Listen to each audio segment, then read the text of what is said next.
You can measure the size of an elephant.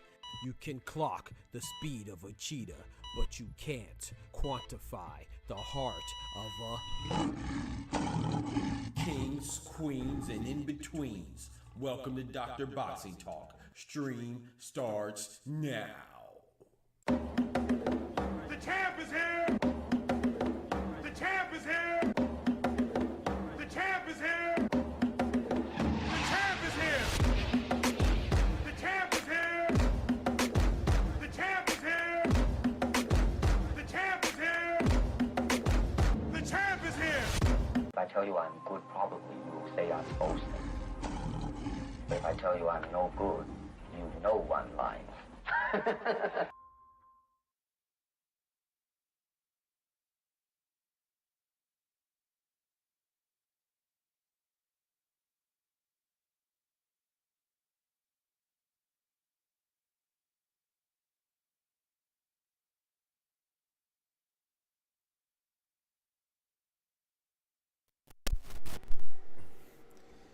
Yes, sir. Yes, ma'am. What it do? What it do? He said, me and my son are locked in, locked and ready for the fights. Let's go. That's what I'm talking about, man. Y'all know what time it is. The doctor's in the house. Yes, sir. Yes, sir. What it do? We got my boy. I see you. We got my boy Oscar in the building and young Oscar in the building. Got big Oscar and little Oscar. We got Mark Batten in the building. What's good, man? Hopefully everybody's ready to enjoy some of these fights, man. Hopefully y'all caught the before the bell fights as well. We saw Zaquin Moses, who's Shakur Stevens' cousin, right? That was a good little debut, you know what I'm saying? His opponent Rivera was game. You know, he's a game fighter. So that was cool to see, you know. And then right now we got the, you know, the much anticipated main event, man, between Bam Rodriguez. Sorry, the main event is Boots Ennis versus Karen Chukhadzian rematch, and then we got Bam Rodriguez, the co-main, versus Pedro Guevara. Before we get to it, man, let's go ahead and start off with our prayer as usual. So please join me and bow your heads. Dear Heavenly Father, Lord, we come to you thankfully. We come to you humbly. And we come to you faithfully to thank you for this wonderful day that you bless us with, to continue to protect us throughout the duration of this weekend. And we thank you for protecting us to this point, Lord. Please continue to lay your hand on us and touch our hearts and touch our spirits, and not only do better for ourselves individually, but do better for our neighbors, and hopefully result in some overall societal improvement, Lord. So we do better for our community, our immediate community, and hopefully that goodness will spread to the rest of our state and nation, Lord. So please continue to keep us, bless our minds, bless our spirits, bless our thoughts, bless our intentions, bless our words, Lord, because words are powerful as well. So please let us not only treat others as we like to be treated, but also talk to others as we like to be talked to, and do things for others as we would like done to us, Lord. So please continue to bless us and lead us in the right direction. And if we are doing wrong, show us some correction. And please continue to bless us. And we thank you for everything. And we also ask for your forgiveness for our sins, those that are done intentional and those sins that go unnoticed and unbeknownst to us, Lord. Please forgive us through Jesus' name. Amen. Amen. Amen. Amen. Yes, sir. Hey, we got the big sticker early, man. Shout out to my boy Oscar dropping that bread, that cheese, that butter. These biscuits.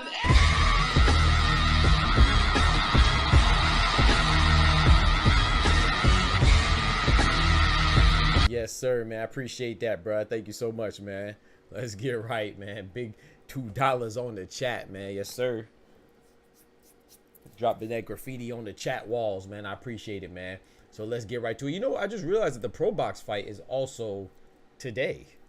I mean, I didn't just realize that, but, you know, I forgot about the Pro Box card. So, you know, if this Matchroom card gets stale, which I know it won't, because this card is phenomenal from top to bottom, right? From the top, we got Boots and Bam. And then at the bottom, we got Ray Ford and Tiger Williams, or Ammo Williams, whatever he goes by right now, you know. So there's a lot of good, some good fights, you know, with like I said, Ray Ford, Khalil Cole,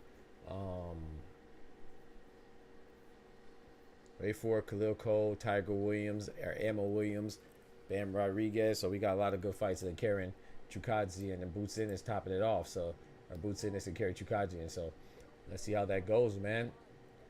I don't know, you know, because remember today was supposed to be Jojo Diaz versus Nicholas Axeman Walters, but I guess the Axeman had other things to do. Maybe he got hurt. I don't know. Maybe the deal wasn't finalized. I'm not sure. But so that card is headlined by Nicholas Floss now, and his opponent I think is something Gomez, I believe. Nicholas Floss. He should be. He's a nice little up and comer, man. Puerto Rican fighter. He's decent. So we might tune into both of those. But you know me, man. I don't like watching two fights simultaneously, bro. So I'm not gonna guarantee we're gonna catch the Pro Box. We might miss the Pro Box one, unfortunately, but it is what it is. You know, while we wait for these fights, man, shout out to my boy Ty, and shout out to my boy Oscar, man. My guy Mike in the building. What's good, brethren? My guy, shout out to my boy Ty, and shout out to my boy Oscar. Ty told me that he you know, he formulated a, you know, we were talking about, not last stream but the stream before that, we were talking about top 10 lists and pound for pound, right? And we were talking about other people's lists, our list, and comparing and contrast. And Ty came in critiquing. So I said, what's your list? And he came up with he said he has a top 15. I said, okay, bet, drop your top 15. But he didn't do it instantaneously. You know, he had to go think about it. You know what I'm saying? A little cheating ass. We did it on the spot. You know what I'm saying? Off the cuff. You know, impulsively right then and there. You know, he went and thought about it for a whole 6-7 hours. And he told me, shout out to him, he was honest about it. He told me that he even went and sought the consultation of Oscar. So this is a compiled list that took some hours while he was at work bored, you know what I'm saying, with some input for some others, you know what I'm saying?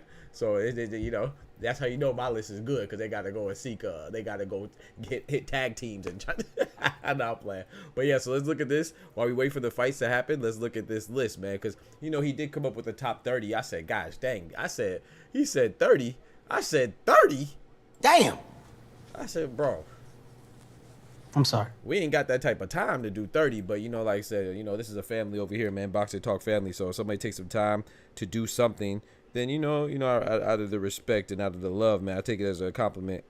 And we're gonna review it, man. So let's look at it right now. Now, we're not going to go into it piece by piece, one by one. We're going to go with it one by one, but we're not going to give a full breakdown. So let's check it out right here, man. And to be honest with you, yo, JC in the building. What's good, brethren? Can y'all see this or no? I don't know if y'all can see this. Open in browser. That's a little better, right? All right, so look, is the cord open so I can give background on it? Yeah. You can join. You can join before the fights. Yeah, pull up, Oscar. But yeah, so let me know when you're in there. But yeah, so this is Ty's top 30. So of course, to me, this is it right here. Oscarine, like Oscarine. That's crazy. Okay, so Alexander Usyk number 1, Terrence Bud Crawford 2, 3 Naoya Inoue. Me personally, I have it Terrence Bud Crawford number 1, 2 Usyk, and 3 Inoue. However, the top 3 is solid. If you have any of those 3, it's interchangeable. You can have Naoya Inoue number 1. It doesn't matter. So to me, that's correct. I don't care who you have, as long as it's those 3 at number 3. You know what I'm saying? All right, let me pull up my boy. Pull up Oscar. Let me pull you up after I get this little breakdown first. Before let me matter of fact, let me run through it first, and then I'll pull you up. Matter of fact, let me run through it first, and then I'll pull you up. Okay, so then we got number 4. He has Beterbiev. Number 5, he has Cinnamon. Again, I have no issue with this. To me, the top 4 and 5 should always be Canelo and Beterbiev, in my personal opinion. However, me personally, I have Canelo number 4. I have Cinnamon number 4. Because he's undisputed. You know, Beterbiev is undisputed. Canelo's undisputed. But to me, Canelo has accomplished more in his career. His legacy is deeper. He's been in there with more Hall of Fame fighters. So, and the fact that he's the first ever undisputed in the 168-pound division. Give it to my boy Cinnamon. So, to me, I have him number 4. And I have Beterbiev number 5, the recently crowned undisputed. But as long as you have the top 5, to me, are solid. So, shout out to Ty. Can't argue with the top 5, man. Can't argue with the top 5 at all. Yo, we got Mansa in the building. He said number 6, he had Gervonta Tank Davis. This is exactly what I have. I'm cool with that. Gervonta number 6. I don't think there's much argument there. Tyson Big Coke Fury. First of all, he disrespected my boy Fury. He called him furry, and I feel like he did that on purpose. He called him Big Coke was already bad, but then he said Big Coke furry. It's crazy. Manson said he has Bam at number 3. Yeah, you're silly. There's no way you could put Bam above Usyk. That's silliness. That's not, or not even to mention Bam over Canelo or Bivol or Beterbiev is silly. But hey, that's your list. That's a stupid ass list, but that's your list, man. So you my that's I ain't gonna lie to you. You my guy, but Bam, there's no way. Bam's not even unified. How can you put him over a guy that's undisputed? You put him over 2 guys that are undisputed, Beterbiev and Canelo. That literally doesn't make sense. Unless you just don't care about undisputed, then what do you care about? There's no way that Bam Rodriguez could be over any of these guys in top 5. There's no way he could be over Usyk, Bud, Naoya Inoue, Beterbiev, or Canelo. Absolutely no way. But anyway, shout out to my boy Manson. I rock with Manson, but yeah, that's silly as hell. All right, so number 7, he has Big Coke Fury. I have Fury up there, but I wouldn't have him at number 7. 8, we got Devin the Dream Haney. I'm not mad at that. I would have him a little lower as well. Teofimo, not mad at that either. I have him a little lower. 10, Shakur Stevenson. I'm not mad at that. All like this is a good list. I disagree with some of it. And then number 11, I wouldn't have Charlo in there, not because he doesn't deserve it. Again, another guy that's undisputed, but because he's inactive, I would exclude him until he finalizes another fight. So, but if he is active, then he's undisputed. To me, Jermell Charlo would leapfrog all the way up above Gervonta Tank Davis behind Canelo Alvarez. For me, if he's active, just because he's undisputed. I think he submitted a different one. Oh, he did? This is a different one? We're just going to go through 15, and I'm going to pull you up, Oscar. Number 12, Jesse Bam Rodriguez. That's about right. I still think he's kind of high, but I'm not mad at that. Well, I'm not going to say kind of high, but I would have, number 13 as Jutsu Nakatani. That's cool. Spence, I think that's lovely that he has Spence. But once again, I would exclude Spence just because of inactivity. But if he's active, he only has 1 loss, and his loss is to the top 3 guys.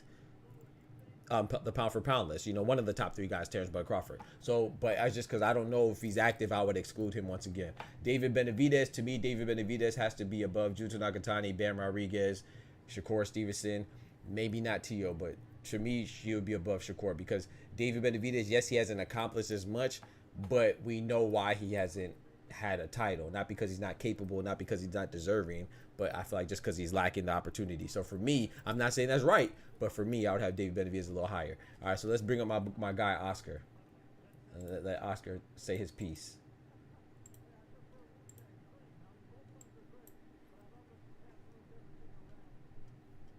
All right, we got my boy Oscar. What's up, bro? My guy. He said, pound for, hold on, give me a second. I want to address my boy Mansa. Mansa's dope. I like Mansa, but you are absolutely wrong. He said pound for pound means who was the best boxer, skill for skill, not just what they accomplished. You know why that sounds goofy, Mansa? How do you know who skill for skill is? How do you know how skilled somebody is? By what they accomplished. Like, that makes no sense. And that's the case that Boots needs to be number one because we think he's the best skilled, right? Even though he didn't accomplish anything. No. What you're just saying, what you're saying, that you're still not making sense, man. So I know it sounds good in your head, but you're saying who's the best boxer skill for skill, which I agree. But how do you prove how skilled you are? By what you accomplished. And what is undisputed? That literally means that you wiped out your division. That's the literal meaning of it. You're the champion in all sanctioned bodies. You conquered your division. So how can you put somebody who's, once again, not undisputed, not even unified, over two people that are undisputed in Beterbiev and Canelo? That's crazy, bro. That literally makes no sense. You could look the best. You could look skilled. Did it Bruce Shushu Carrington look super skilled until he fought a top 10 guy in Sagawa? Didn't what's the name, look super skilled? What's my guy's name? Boots Ennis? He's not unified. Of course he looks super skilled. Did it Jared Big Baby Anderson look super skilled until McCauley got in his head top? Like, come on, bro. Come on, bro. What are we doing? You know better than that, Mansa. I know you know better, bro. It's okay if you like Bam Rodriguez. Bam Rodriguez is dope. But go ahead, Oscar. Yeah, that was the top 15. Let me pull it up again. Yeah, I think he's. But I do agree with what you're saying, though. I do agree it means skill for skill. But when you say not just what you accomplished, that's the only way you can know how good somebody is by what they accomplished. That doesn't make sense. But even then, like, it's hard to break down how good Usyk is in compared to Devin Tank, because different weight. The heavier you get, the slower you are. Right. So it's very hard to even if it's skill for skill, it's still hard to determine. And in that case, Tyson Fury is above everybody. Oh, and sorry, I forgot. Did I say Beterbiev and Canelo? Thank you, Oscar. He also has Bam Rodriguez over Usyk. I'm sorry, he's undisputed in 2 divisions. Yeah, man, so you're crazy. So you're crazy. I forgot that part. I forgot Usyk. Like, if you were saying, like, if you're one of those guys that be like, okay, Usyk is out because he's heavyweight, and which I disagree with this 1,000%. But people hold the heavyweights against him because they say pound for pound is going up division, which is not the case in my personal opinion. Even then, that's why I give credit to heavyweights, because then it's harder because there's one division. Exactly. Deontay Wilder was repeatedly outweighed by 50 pounds, 30 pounds, every single one of his fights. You know, and even if you were of that mindset that you don't count heavyweights, well, Usyk was a cruiserweight, so you have to count him either way you cut it. He's undisputed at cruiserweight, and like, there's no way. Come on, man. So you know better, bro. You my guy, bro. You know better, bro. Come on, bro. You know better, bro. No, like I said, he did submit a different list because the one he told me he was gonna submit, he had Shakur and Haynes over Tank, because it was everything that gets accounted for pound, but it also accommodates accomplishments. So yeah, he told me. Remember, that's how I know that he talked to you. He told me that he talked to you. So yeah, but and I don't disagree with top 5, honestly. Yeah, the top 5 is solid. I feel like this top 5 should be everybody's top 5. Now, it doesn't have to be in that order. To me, these 3, like my boy Mansa said, if you want to put Inoue number 1, that's cool. But the top 3 have to be these 3. These are 2-time undisputed, and they're undisputed in 2 different weight classes. You cannot not include them in top 3. And then the other 2, 4 and 5, it has to be Beterbiev and Canelo. They're undisputed in their weight divisions. Like, how could undisputed, unless you just don't care what undisputed means, but undisputed means that you're the champion. You cleaned out your division, bro. There's nothing else you could do. Whether you want him, like, if you want to say, oh, I want him to go move up, I want Beterbiev to go fight cruiserweight, then okay. But if you don't care about weight divisions, then to me, you sound kind of silly, because like, you can only beat who's in your division, and that's what he did. He said, I get what you're saying. I understand what you're saying too, but everyone's opponents is the same. Of course, everyone's opponents is the same. Some weight classes are easier than others. Yes, and Bam Rodriguez's weight class is one of the easier ones. Like, what are we doing, bro? Okay, I'm gonna ask you, Mansa. Be honest now. I want you to be honest. This is straight integrity, Mansa. Can you tell me the other 3 champions in 115, Bam Rodriguez thing, without referencing Google? I'm going off your honesty now. I'm going off of the honor code, the honor system. Tell me the other 3 champions. Since Bam Rodriguez's division is so good, tell me the other 3 champions at 115. And tell me the interim champions, because I could tell it to you. But if they're so good, you should be able to know them. And I told Ty, if it goes by accomplishment, then I don't think Bam breaks it. I don't think he breaks it into the top 15. Right. Right. But no, I like this list though. I mean, Yeah, it's his a list is solid list. solid. Like you can't argue with it. It's just like some of these guys like Tank, number 6. I was comparing resumes between Haney, Shakur, and Tank. Tank's best resume, but I don't know by how much. Right. Better. Right. Hey, shout out to Master. Hey, Master, you dope as hell, bro. I rock with you, bro. My boy, I said name the other 3 champions. He said die line, die line, die. That's why I rock with you. See, I don't mind. Hey, you got bet. I appreciate your honesty, bro. I love the open dialogue, and I love your honesty, bro. That's dope. Shout out to you, bro. Because you could have easily Googled. I can't see you. You know what I'm saying? But so I'm not saying that that's indicative either. Like Bam is good. Don't get it twisted. I just think that we need to give him the proper time. Why are we throwing him up there? Like I said, Bam Rodriguez, he just won, and they want him to fight Naya Inoue. They want him to fight Juto Nakatani, 2 guys that aren't in his division. They want that because we don't know about Fernando Martinez, who's the other champion. We don't care about Fumaleli Cafu, who's the other champion. We don't care about well, the IBF is vacant right now. So, yeah, we don't care about that, bro. Like, Pedro Guevara, he's an interim champion. How many people do you think know that Pedro Guevara is an interim champion, the guy he's fighting tonight? Nobody knows that. You see what I'm saying? I mean, come on, bro. No one knows that, bro. Like, Oscar knows that. We know that. You know that. When I say nobody, I'm saying that we probably know that, but the majority of people don't know that. So it's like, how can you say that his opponents... Yo, go ahead, Oscar. Go ahead.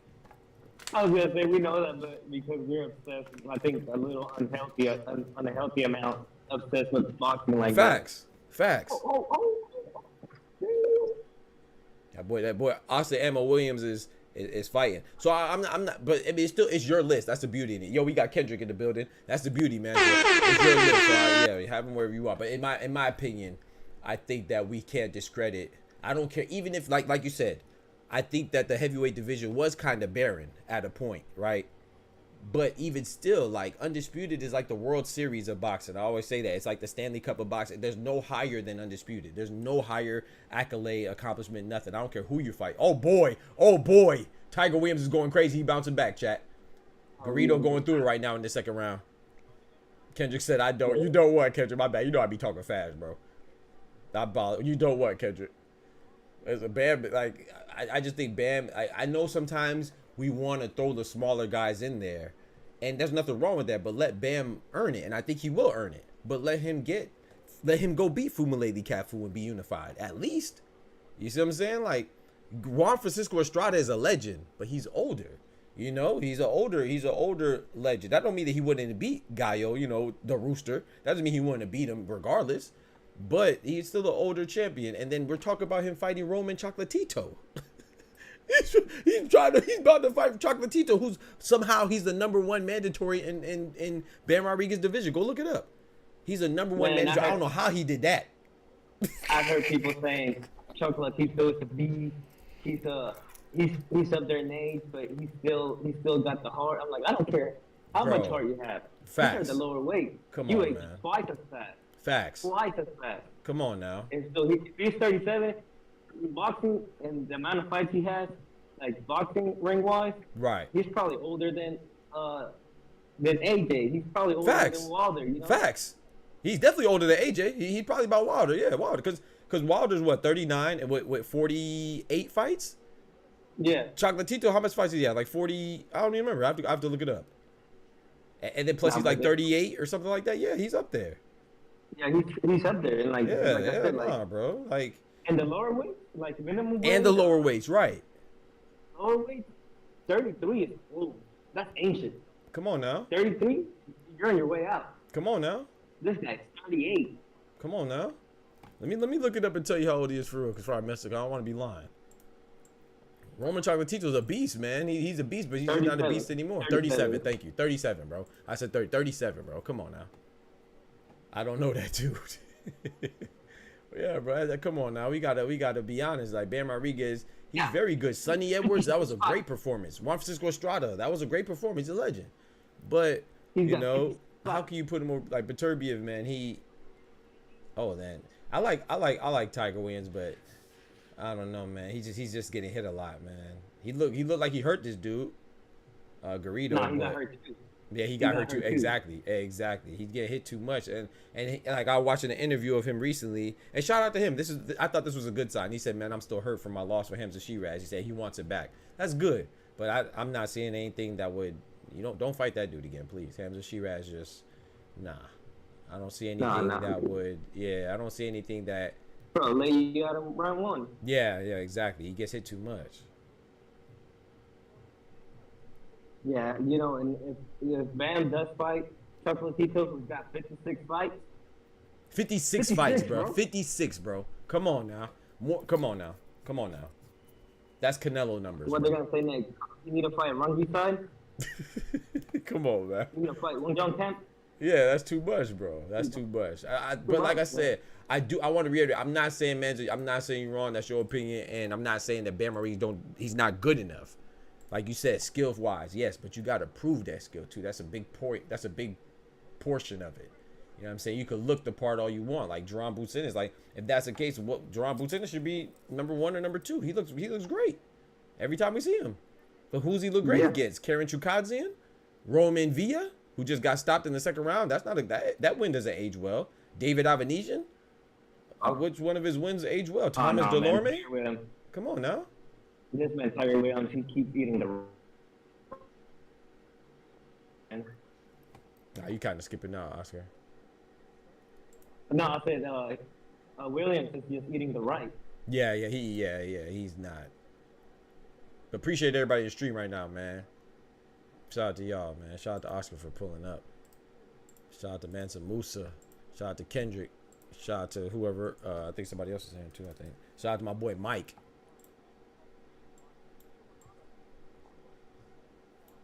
No, like you were saying though, Bam, he's a great fighter. Yes. I'm not taking that away from him. No, sir.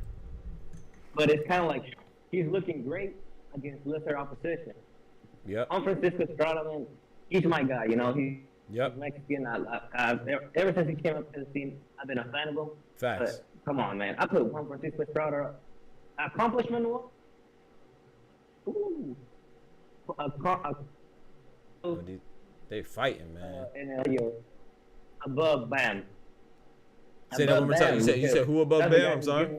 Giving him you accomplishment wise. I put Rungi side. Oh yeah, Rumby side. Yeah. Wickinson Wags in it. I can't remember how you pronounce it. Yeah. Rumby side. Yeah. I know you're talking about. That's, those guys, they be having like three names. Yeah, same with CP Freshmark. El Gallo. They're above Bam accomplishment wise. That's the people who's giving him the name. Yeah, accomplishment wise, they're above him. Yeah. He hasn't beat any of those guys like in his prime. Like Rungi side beat him at their prime. Estrada beat them at their prime. Chocolatito fight him at his prime. Who has Bam fight at his prime? Nobody. Maybe, Sonny Edwards. Who is there? Sonny Edwards. I'll say that's the only one. Oh yeah, Sonny Edwards. But like, now that was at 112. That was at 112. It's just. I think that people are pushing this guy way too fast. Yeah, I think so too. For him to be on the pound for pound, for me, is disrespectful. Ooh, big left hook. Yeah, exactly. And like I said, that's not mean he can't. He won't get there. He'll get there. I think so because I believe in his skills. But now that's a good question. Manza said if all those guys were the same weight, who would be number 1? That's tough, right? That's tough. But I don't think it would be Bam, to be honest. If they're all the same weight, if you had to normalize the weight, which is what pound for pound tries to do, right? It's still hypothetical though, because so when you try to normalize their weight, right? Then this is to me, and this is in my opinion now that I'm not trying to convince you, but in my opinion, this is where it furthers my point. Because when you normalize their weight, right? What metric are you gonna weigh? You have to go for the opposition. You have to, bro. Like so, if you're looking at the best metric to see how dominant and when they're fighting their opposition, how dominant they were when they fought their opposition, then you got to lean towards the guys like Terrence Bud Crawford, who fought a whole bunch of undefeated champions that he beat and championship level fighters, and then you got to go with Canelo, another guy who fought Hall of Famers. Sometimes he came up a little short against Floyd and Bivol. Bivol, he was moving up. Floyd, he was young, but he fought a lot of Hall of Fame guys. So I don't know how you could skip over these, bro. Like all jokes aside, I like Bam Rodriguez. He's not a legend right now. Canelo, Bud, Inoue, Usyk, they're legends right now. They just happen to be active, so people don't say it as much. They're legends, bro. They're all-time greats already. They're just active still. So I don't know Yeah, how you and could put it over them. You know, I don't know. Like their opposition and is great. Usyk is great, and he's a legend now because he took a dump on the heavyweight division. Right. All the fights that we wanted, Usyk was that guy to make all them fights. Facts. The only guy he hasn't fought is Wilder, and then he'll conquer the whole heavyweight division, like Yeah. the whole last era. Yeah. And like, probably if they were all the same weight, Usyk be the most skillful guy. Yeah, Usyk's very He's skilled. got one of the He's best very jabs skilled. in boxing. Very skilled. He's got one of the best jabs in boxing. Yep. And it's very underrated because it's heavyweight. Yep. But the Footwork, movement too. he has for him to be a heavyweight, like footwork and the movement, that's Yep. unreal right now. Yep. That's why he's conquering the heavyweight division. His footwork. Yep. You don't see that. At Yep. southpaw, and then with footwork, with power, Yep. that knows how to close distance very good, Yep. and a crazy ass jab. Mm-hmm. That's how he's dominating the heavyweight division. Yep. Because he's undersized. That's how he's Yeah, doing he's it. under- Oh, they're fighting, for man. jab. Yeah, they're fighting. They're scrapping. Somebody about to go. Somebody Yeah. about to go. Facts. Bud would be number one. Yeah, I mean, I would lean towards that. But like I said, I think it would be like Bud, Usyk, Canelo. Yeah, I think those guys are same weight. Like, of course, when you're the same weight now, you got to factor in power too. You know, so that's where now Inouye's power is exceptional. You know, has a high KO ratio. You know, and that's very, very rare to see at little guys. You know. So if you're all the same way, you factor in their power too and how they're stopping their opposition. But at the same time, you got to deliver that power as well. You know what I'm saying? It's not just about being strong. You can't land, you know. Or even look at Tyson Fury. Deontay Wilder landed on Tyson Fury. Tyson Fury got up. You don't know what somebody got in their chest. That heart, sometimes that heart is big, man. So it wasn't like Deontay Wilder couldn't drop Tyson Fury or couldn't hit Tyson Fury. He was able to hit him, but Tyson Fury said, "I'm not going," and he kept getting up. Yeah, but So you got to factor I'm that not in gonna as lie, well. dog. I'm not gonna lie. I think Tiger Williams is about to go. Yeah, I think he might be looking a little. He got 13 seconds left, man, and this 8-rounder too, man. He got a lot of. Tighten up. Yeah, you got to tighten up. No, but like the Usyk and Noah and Bud, they're interchangeable because one, they're undisputed in two ways. Right, exactly. Two different weight classes. divisions. Right. And then it's hard to measure it, but like this is how I put it. Accomplishment-wise, Usyk's got it. His I'm is not more mad at that. valuable than I'm not mad all at the that. other guys. I'm not mad at that. Now, accomplishment-wise, the level of opposition, Bud's got it because he had to go against, a couple hitters. Although his people didn't take him into account until he beat Errol Spence. Yep. He's got some names on his bag. Yep. Now, where Naoya secures that third spot is activity. This guy Activities. fights Yep. every other week, man. Yep. Facts. Every other month, he's fighting. That's where Facts. he takes it. Facts. Oh. We in the 5th round. Where you at? I'm telling you, a little ahead of me. Yes, a little bit. That's why I'm not. Oh no, you good. I don't mind. That was a nice left overhand left from Emma Williams. Nice. They exchanged jabs right there. I seen this Garrido guy before. I just don't remember. Oh my goodness. 1-2 for. Oh boy. Emma Williams throwing punches. 5 punches, 6 punches, 7 punches. Unanswered. Uh-oh, Garrido, you got to fight back, brother. You got to fight back. I think that was a slip, right? That was a slip. That was a slip. That was a slip. Yep. But Emma. Oh, big left hand. Oh boy, Garrido, fight back. Oh no. Get him up. Let him get up. Fight back, man. Fight back. That's why you gotta keep your composure, bruh. Emma could have dropped him twice. He pushed him down twice. Lock in, bro. Yeah. You gotta keep your composure. Go to the body. Oh, Garrido's hurt. It's about to get stopped. Yep, there it is. Shout out to Garrido, man. Garrido got some heart, though, man. Garrido got some heart. Shout out to Emma Williams, too, man. That was a hell of a comeback. He deserves this win, man, because I know he was hurt, man. I saw that interview. It was a pretty good interview, man. he kind of showed his vulnerability there, man. You know, I still don't think he needs to fight that Hamza Shiraz again. He needs to stay away from him. It's just stylistically, it's not good. Nah. That's not good for him. Yeah, he still gets hit too much. He still gets hit too much. Yeah. So, but shout out to him though, man. Major come. Shout out to Greedo too, but shout out to Austin Tiger Williams. Ref tried to save him. And he was hurt a couple times. He about to go to yeah, right. He was hurt a couple times, and the thing with Hamza, he just couldn't reach him. Hamza, you know, he's not gonna get any shorter. Hamza Shiraz ain't gonna get no shorter. So yeah, you know. I think he's about the same size as Garrido, ain't he? I think he's taller. Yeah, Hamza like 6'1", 2 or something, 6'1" or 6'2" or something. No, I think he needs to stay away from Hamza Shiraz right now. Yeah. Hamza Shiraz should be fighting Janibek though. Yeah, he's 6'3". Excuse me. Hamza Shiraz 6'3". Austin, let me see. Yeah. Because I remember that he just looked like he just couldn't reach him, and Hamza Shiraz was just methodically jabbing him. You know what I'm saying? Using his range, using his fundamentals, and just. Hey dog, can I tell you something though? What's up, bro? I'm still pissed. I missed Abdullah Mason. Oh man, I felt bad for you too, bruh. I felt bad, bro. That was such a good fight, man. That was such a good fight. I had to catch it on the rewatch this oh morning. Man, I watched the interview too. I heard. I saw the post fight too. I'm glad you brought that up because when Kendrick and Dell were talking about he was hurt, you know, and then granted you can never take the words of a fighter because you know Stephen Fulton said that he wasn't hurt, and we clearly saw he was hurt.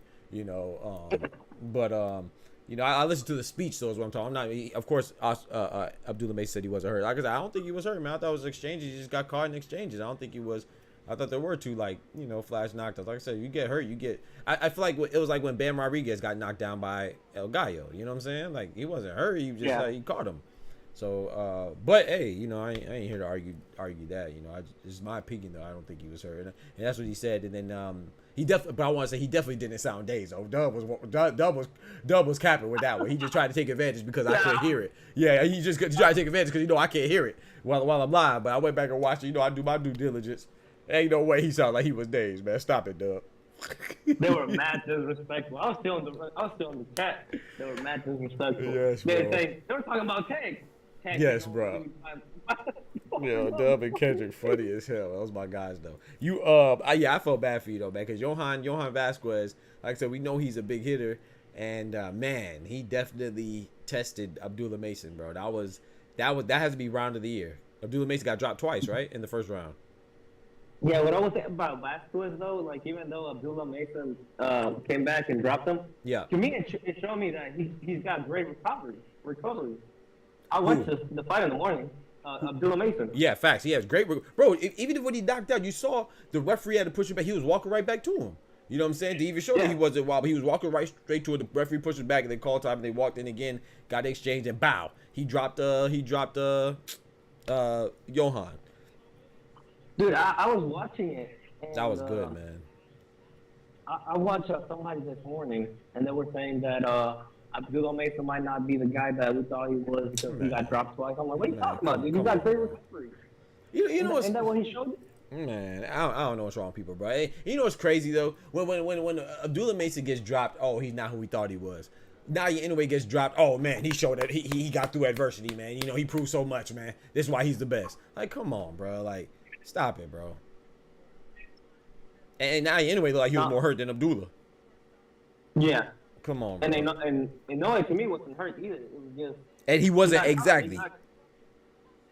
They just got caught with a great shot. Caught with a great shot. Took his time, kept his composure, got up, and handled business, just like Abdullah Mason did. It's like they don't know who Vasquez is, or they don't do the research they need to do. It's not like that. That's exactly what it is. They don't know who Johan Vasquez. They don't know half the people, bro. They don't know anybody besides the big names, and that's why. They don't know he's a big puncher. Yeah. No, Vasquez got some crazy power. Man. Come on now. He's got crazy. Come on now. Look at about every other fight. He's dropping every other guy. Oh man. Every other guy that's coming up, he drops him. Man, you seen his haircut? Crazy, man.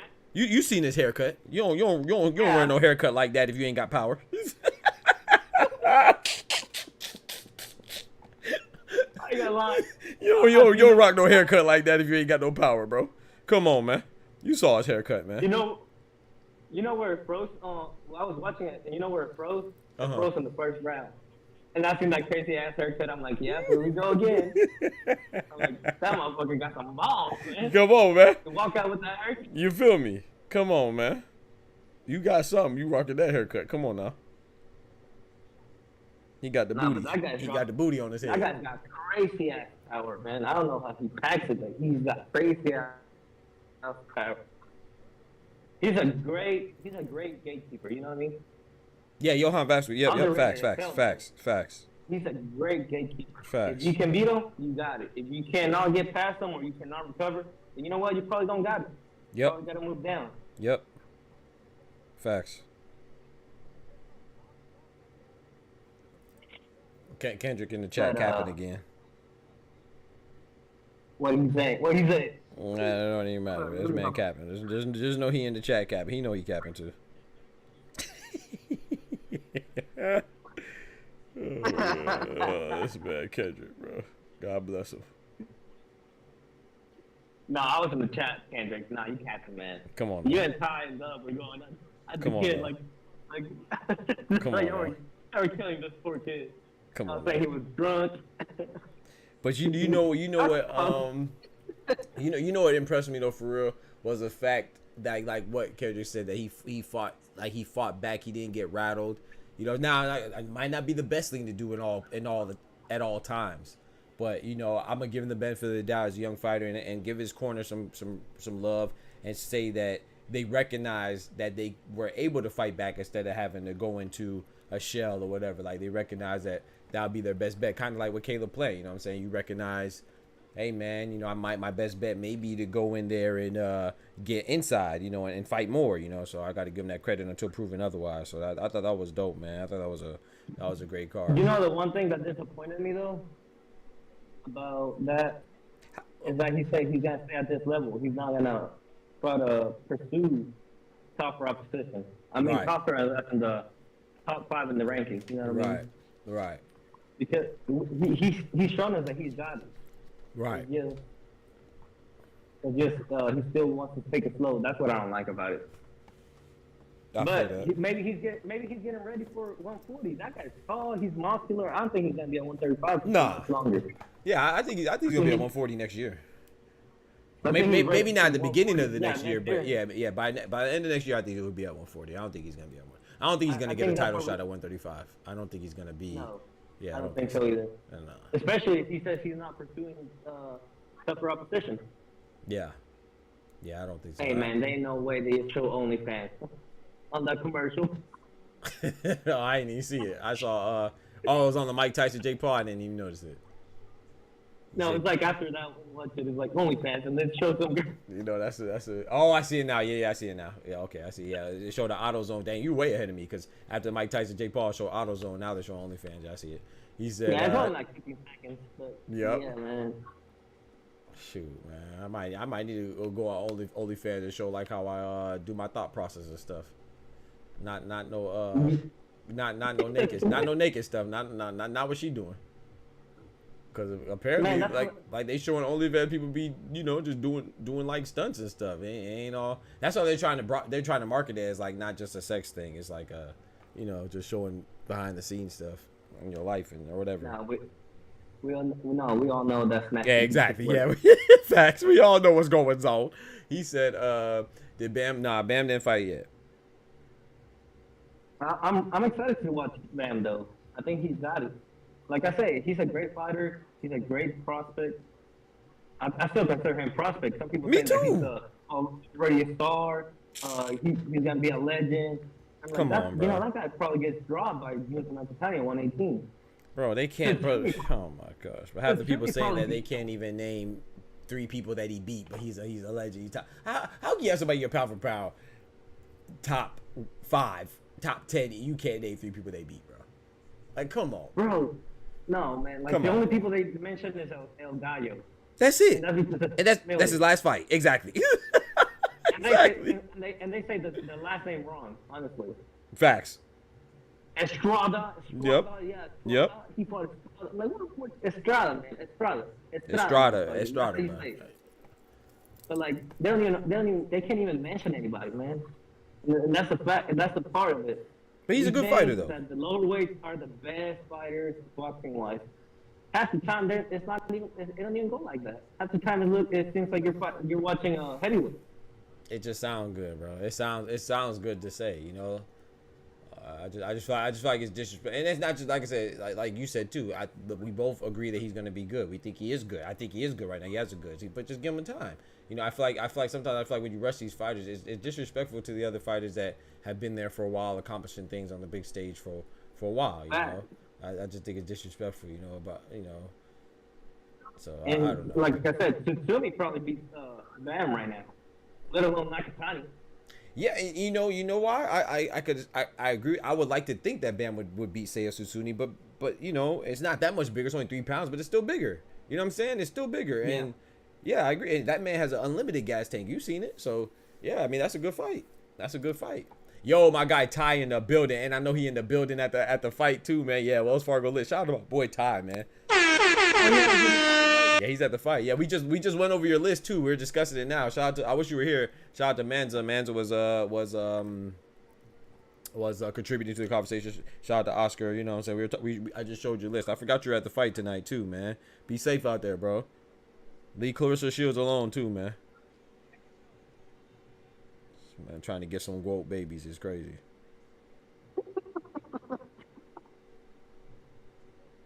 That's crazy.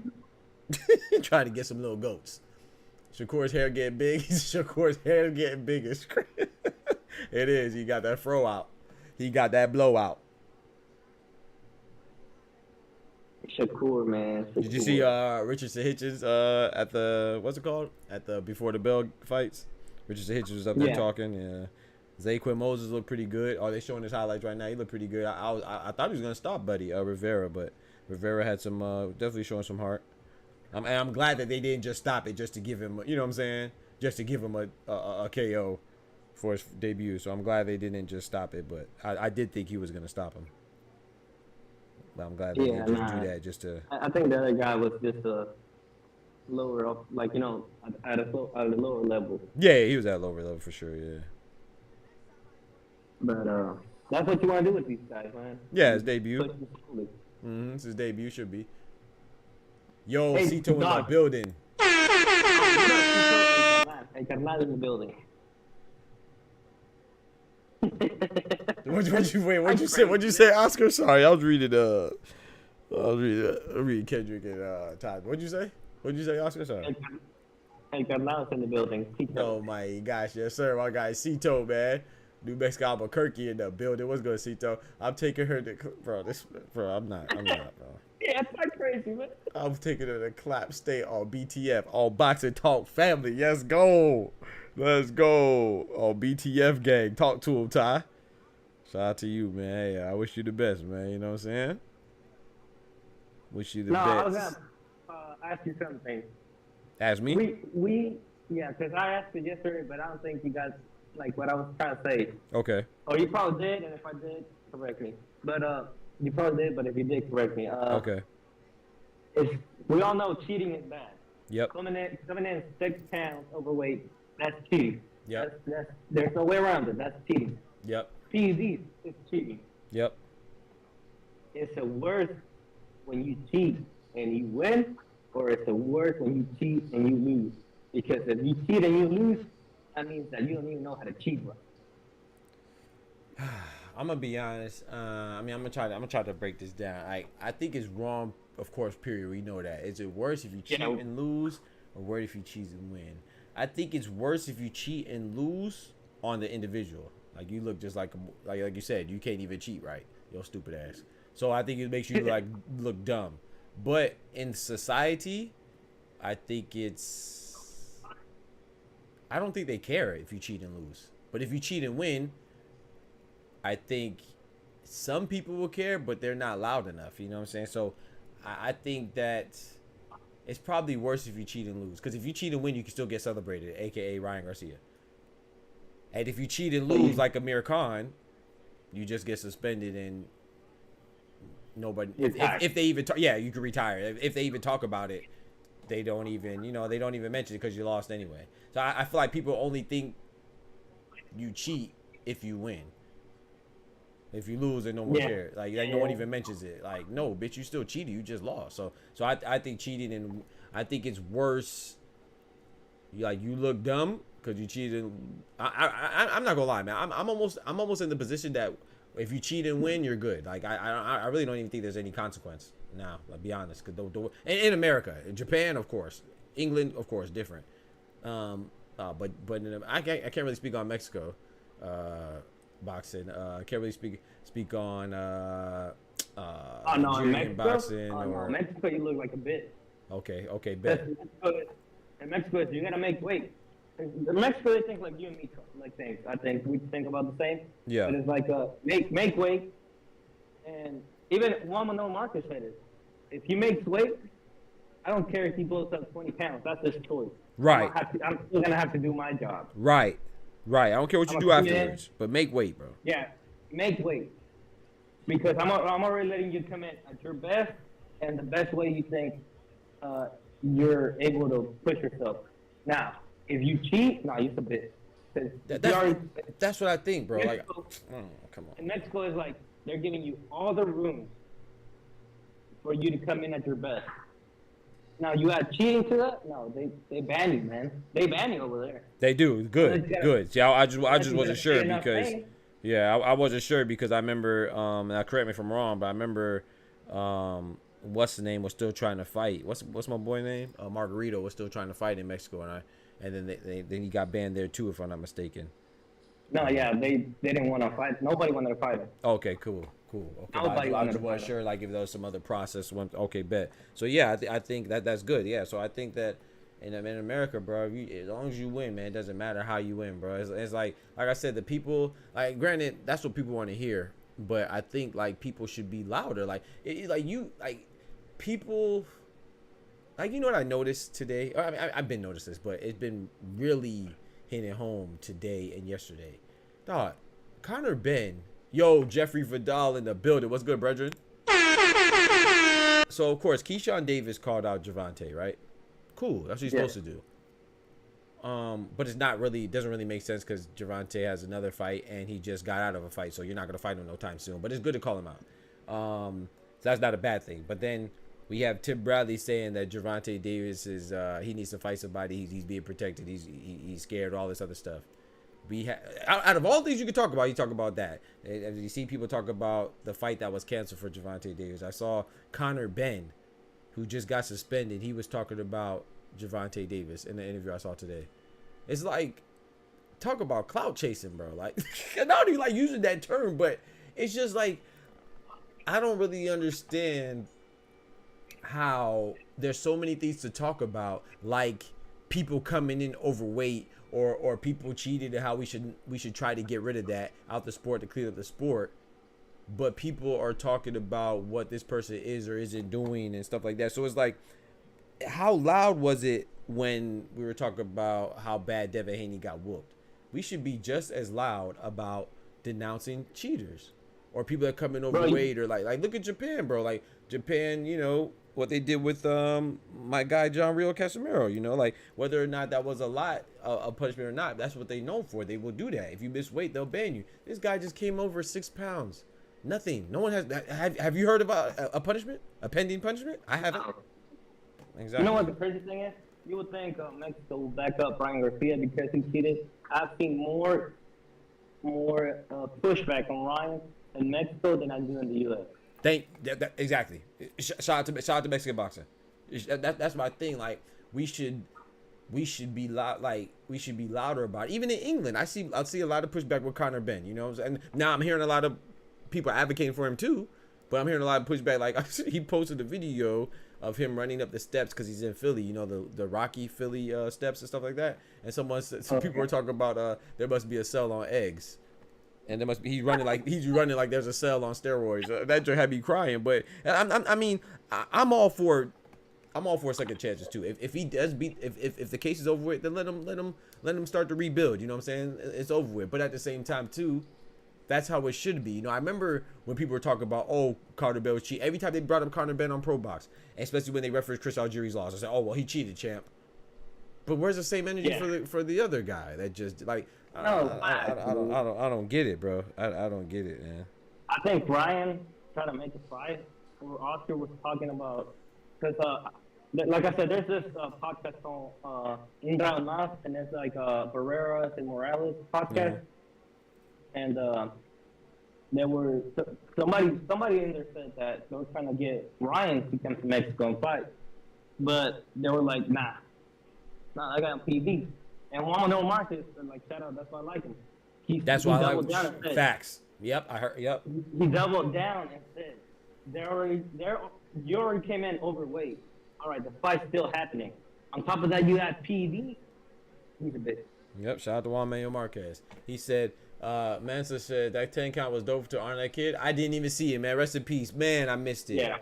My bad. Yeah, thank you for letting me know, man. So, man, give him we're going to do a couple bells for him before the bell then. I didn't even know that. Shout out to the rest in peace and sincerest condolences to the family of the person that passed away, man. We'll throw up a couple bells for him. Give him a quick little 3 count before the fight starts.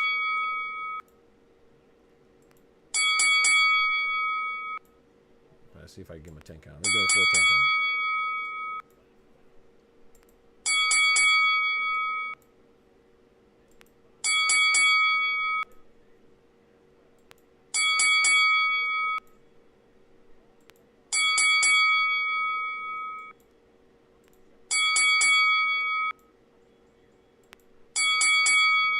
Yes, sir. Rest in peace, man. God bless that the young soul. I saw Khalil Cole with somebody, but I didn't know what it was. So that person passed away. God bless him. His folks in the building, shout out to them. It smelled like the highest grade allowed pack of premium Muslim oils up here. Oh my goodness, man. That's what's up, man. Yeah, shout out to the youngin. I don't know if you watched the preliminaries. I mean, yeah, I did. Did you hear that guy saying that if Bam beats this guy, it will solidify his pound for pound inclusion? Man, come on, man. Everything, bro. Like, if he beats this guy, they don't even know who bro, come on, bro. They don't even know who Pedro Guevara is, bro. Like, come on, bro. Like I said, I was comparing resumes between Shakur, Tank, and Haney. I already know Loma, so there's not much point to look at that one. Like, I know Tanks is better, but I don't know how much better, you know? Right. I think it's better, but just slightly. If that makes any sense. Because if you look after Pedrosa, the guys he fought, they don't stand out. So to me, Tank shouldn't even be on the top, on the pound for pound. To me. You say he should or should not? Should not. Okay. Because you look at the guys and it's like, oh damn, like I know this guy's good, probably the best in there, but how much better is he in there? Because he got like the guys that will give him that status. Haney moved out, Shakur's there, but they're not fighting. Nope. Loma's there, but Loma didn't want to fight. Like the guys that will cement that status, they're not fighting him. And you can't say he's being avoided and all this and all that, but when he had the chance, he didn't want to make it happen. Mm-hmm.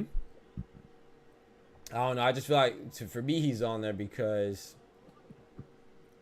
people's like, I was watching the Robert Garcia interview. Again, they were talking about Tank. And he was like, yeah, he wants him to fight somebody because he said he likes him to fight Keyshawn Davis.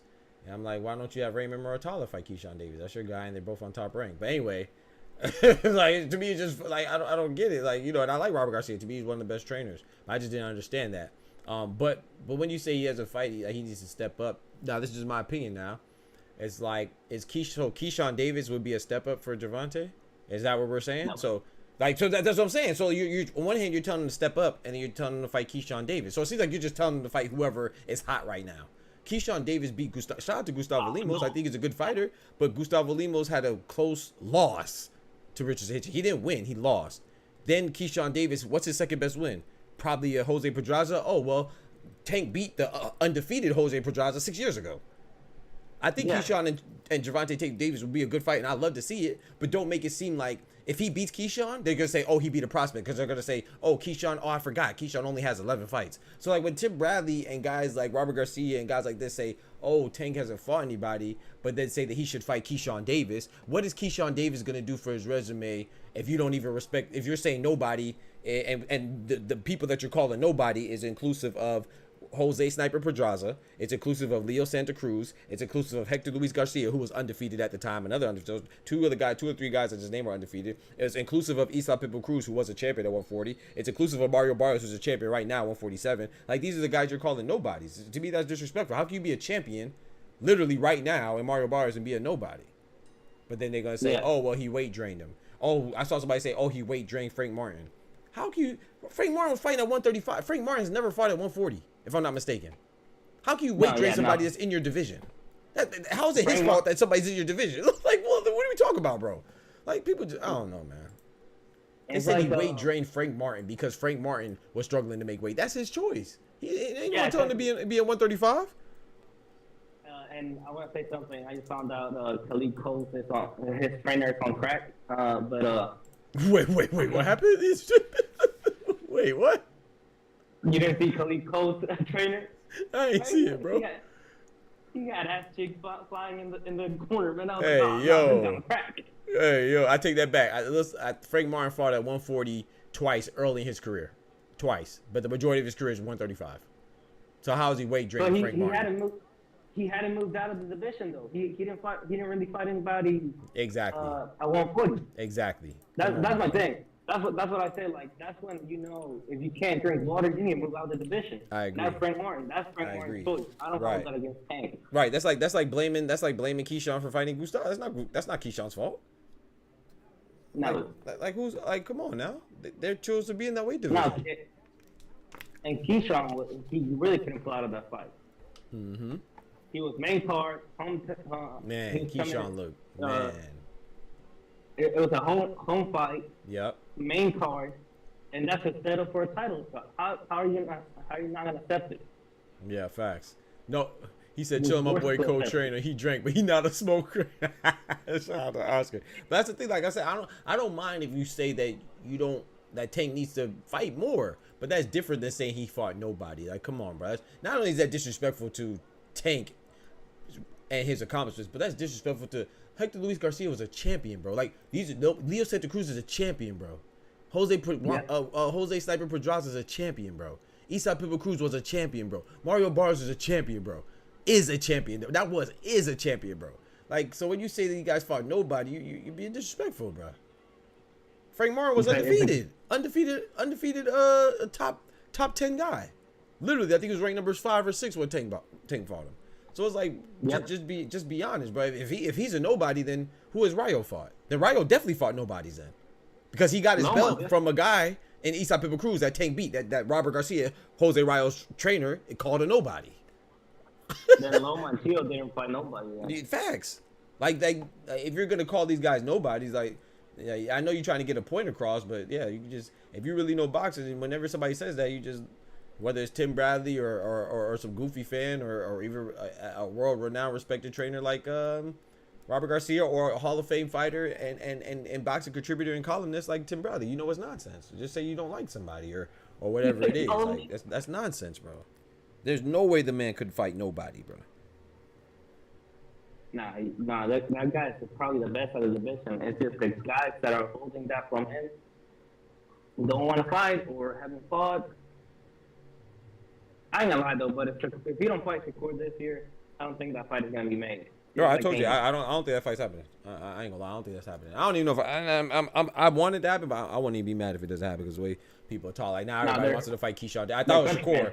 Now everybody wants to fight Keyshawn all of a sudden because he said I'm gonna say Keyshawn was a valid win for Tank. Yeah, I think don't get me wrong, Ty. I think it's a good win because we know boxing. But I'm saying what people will say. Let's not pretend that if Tank beats Keyshawn, who's not a champion, who's not an interim, well, he might be, no, not an interim champion, not a champion, only has 11 fights. Come on now, we know what people are gonna say, bro.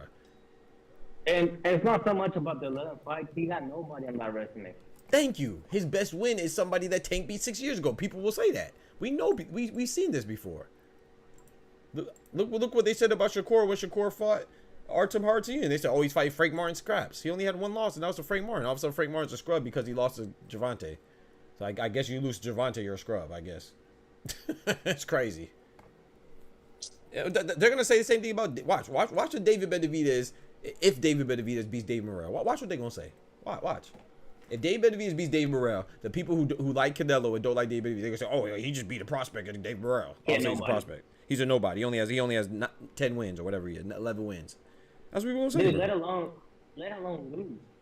Oh, if he loses, oh my gosh. If you don't put him out. Oh my gosh.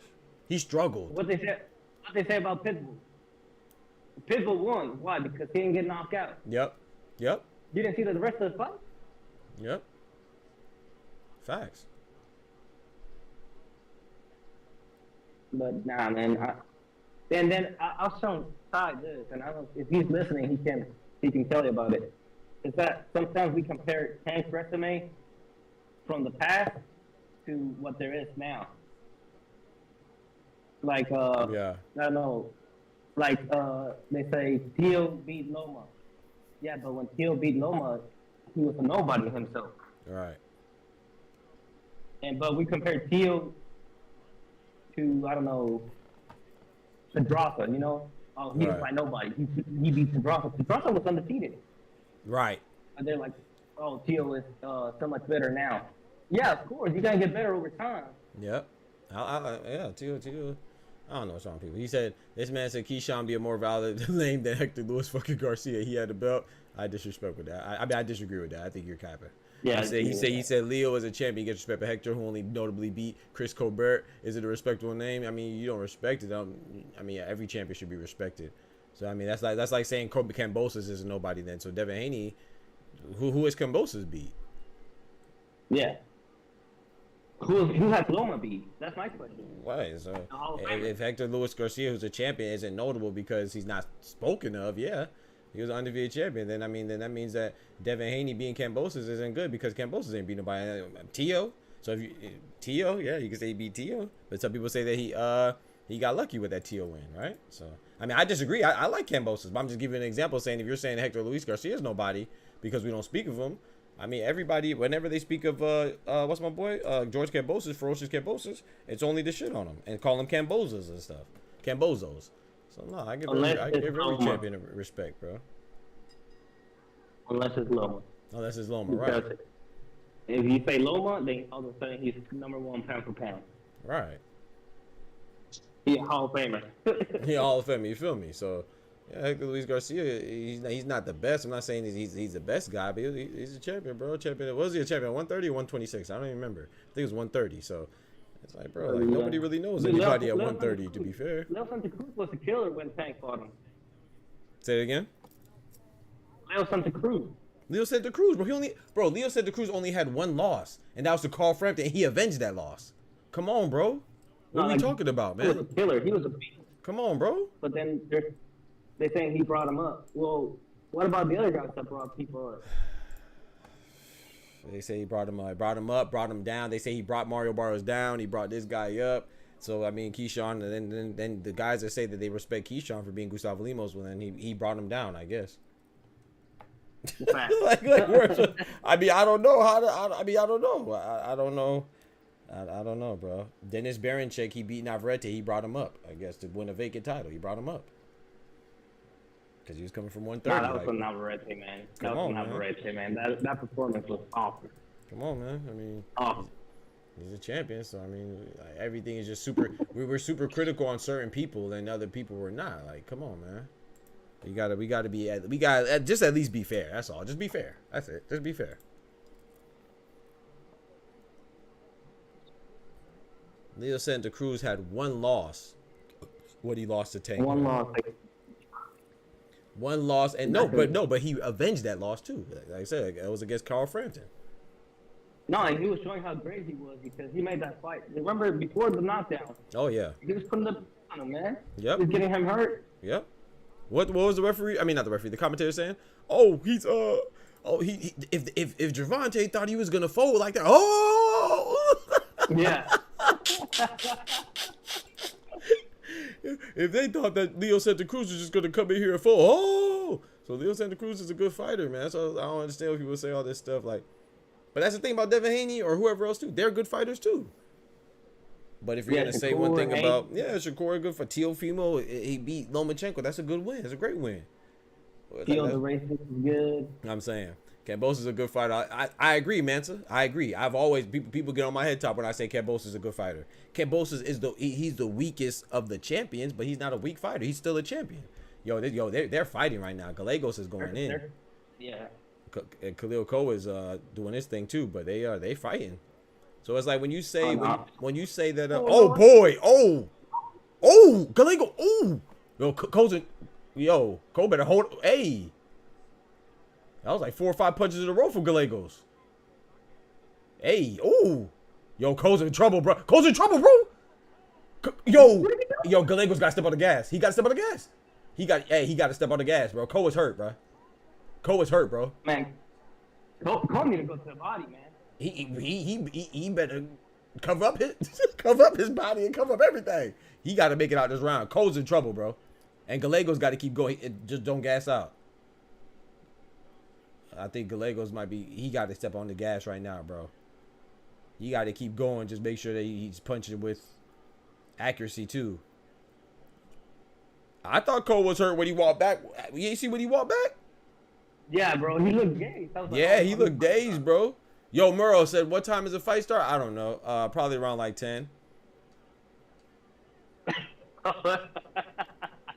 Yo, shout out to Manza. Manza, you're the first person who I'm ahead of. That's crazy. I'm usually behind everybody. You're the first person on earth that I'm ahead of, Manza. Well, you must be in Florida too, because I'm in Florida.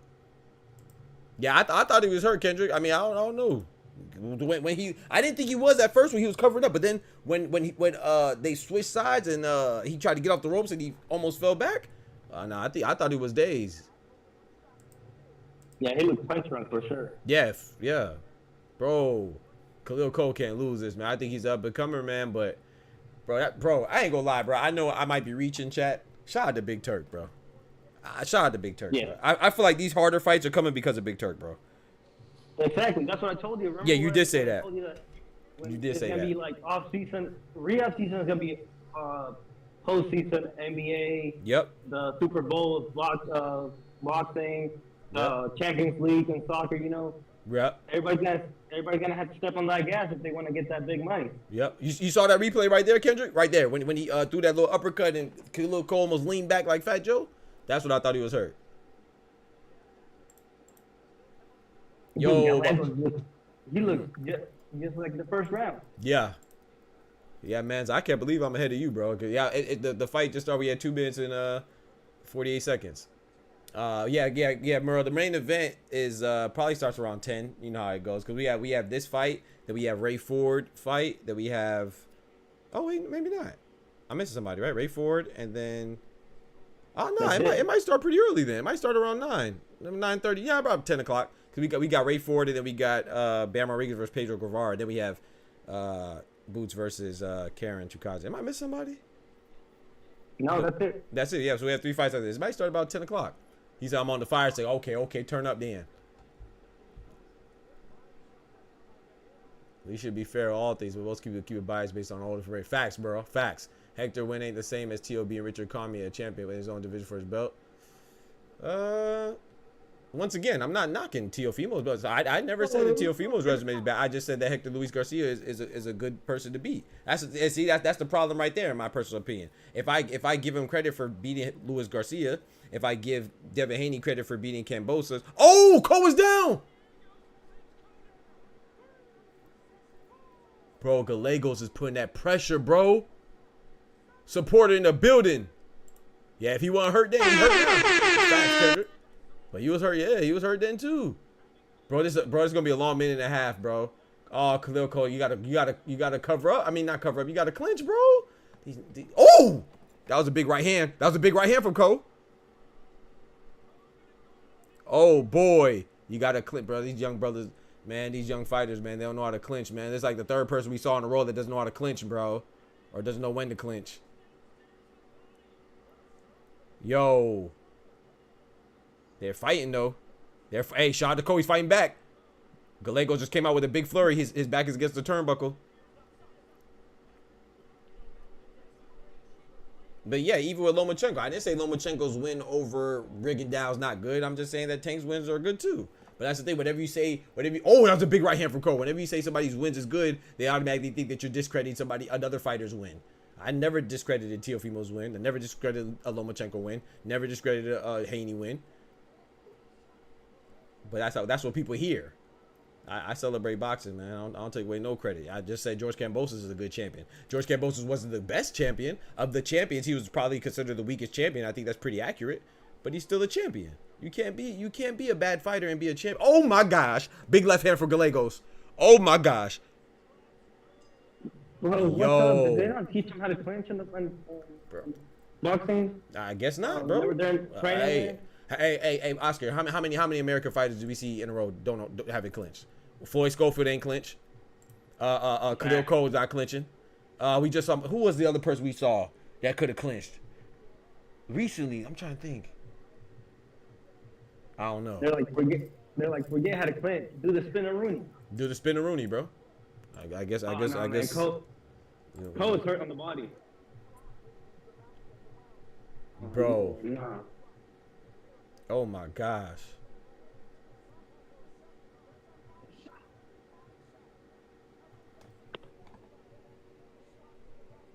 Yo, Gallegos is turning up. He said when this fight stop, I bet.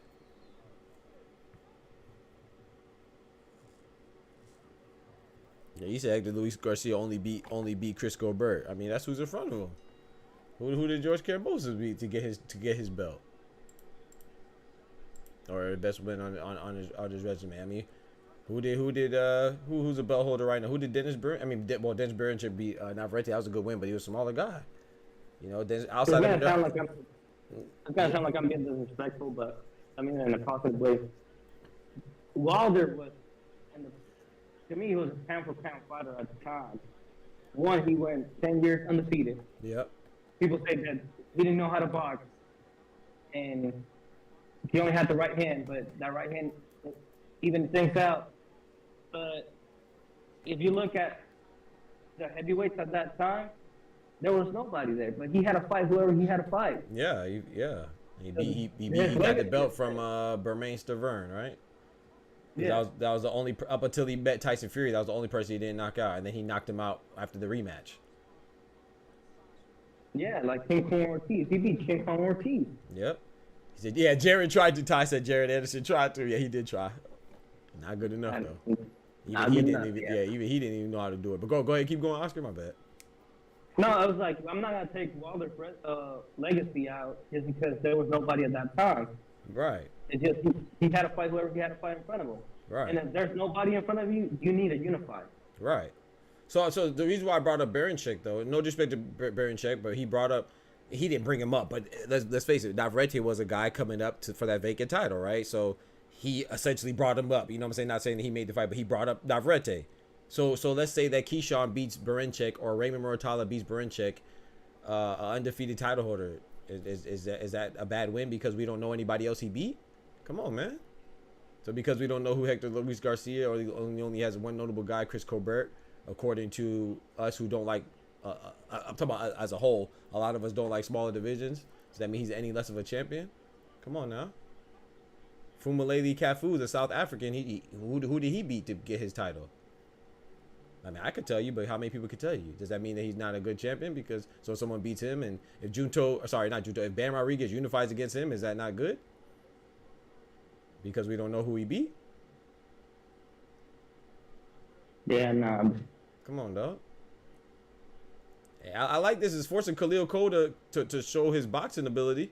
He's punching back too, so I can't say he's just surviving, but he's punching back. I think Gallegos has to work on his punching accuracy and you know what I'm saying, and be more judicious with his punches because he's whiffing a lot.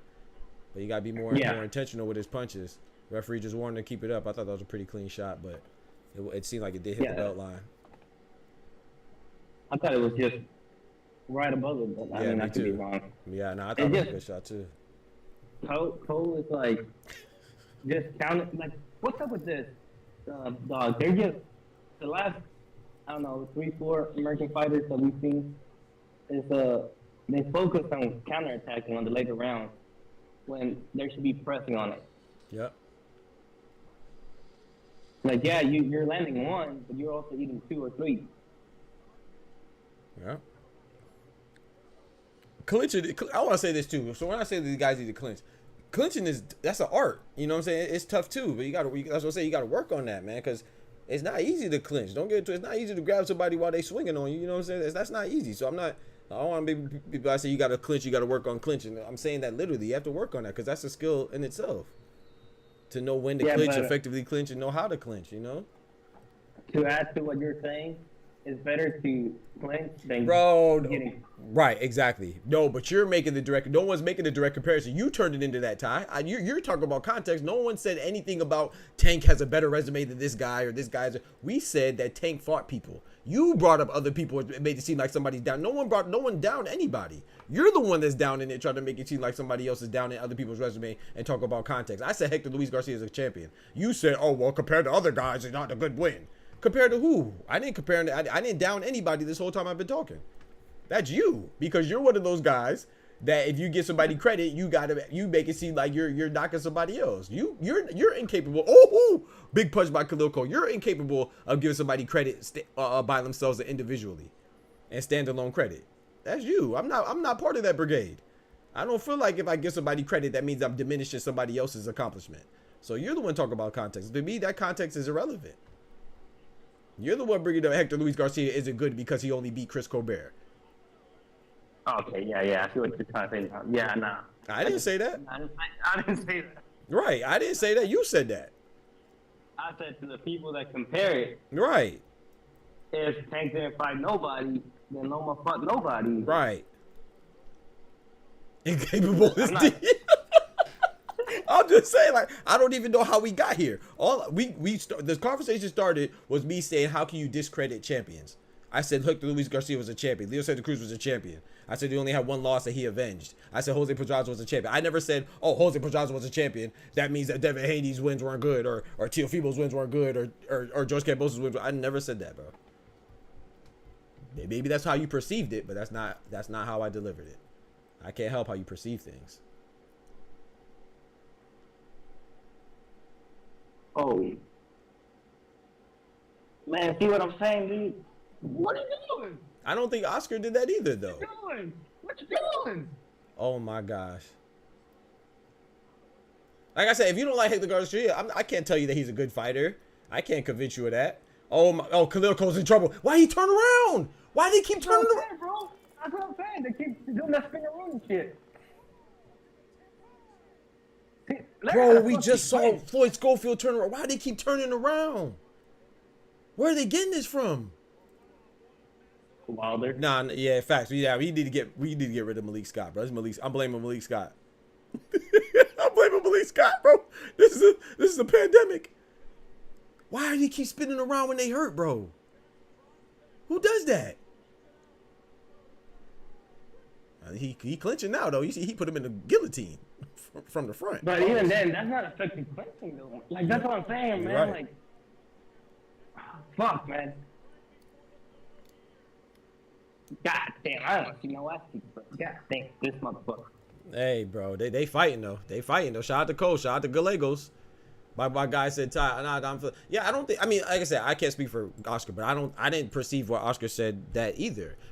I think what Oscar brought up somebody else was him saying, and me too, we're saying that if you're gonna say, because I remember I brought up Rayo, so I'm gonna use myself. I said if you're gonna, but I specifically brought it up because Robert Garcia said that Tank fights nobodies. So I said if Tank fights nobodies, then one of the nobodies that Tank fought is a guy that Rayo who's Robert Garcia's fighter, is a guy that he got the title from. I didn't say that Rayo didn't fight anybody. I don't go for that angle. I try my best not to go from those angles, because if me giving a compliment is not dependent on me knocking somebody else. That's, to me, those are two separate things. Like I'm capable of giving a compliment and giving credit without diminishing somebody else's. I think Rayo's win over Pitbull was great. I've said that. I thought he was gonna lose. You know, he proved me wrong. I thought that was a great win. But if you're gonna say that Tank fought nobody, then your fighter also fought nobody because it's the same guy that that the guy you said fought nobody fought. He literally got the title from a guy that Tank beat. Man. Oh, Lord. God. Yeah, Khalil Cole's in trouble, bro. Khalil Cole's in trouble, bro.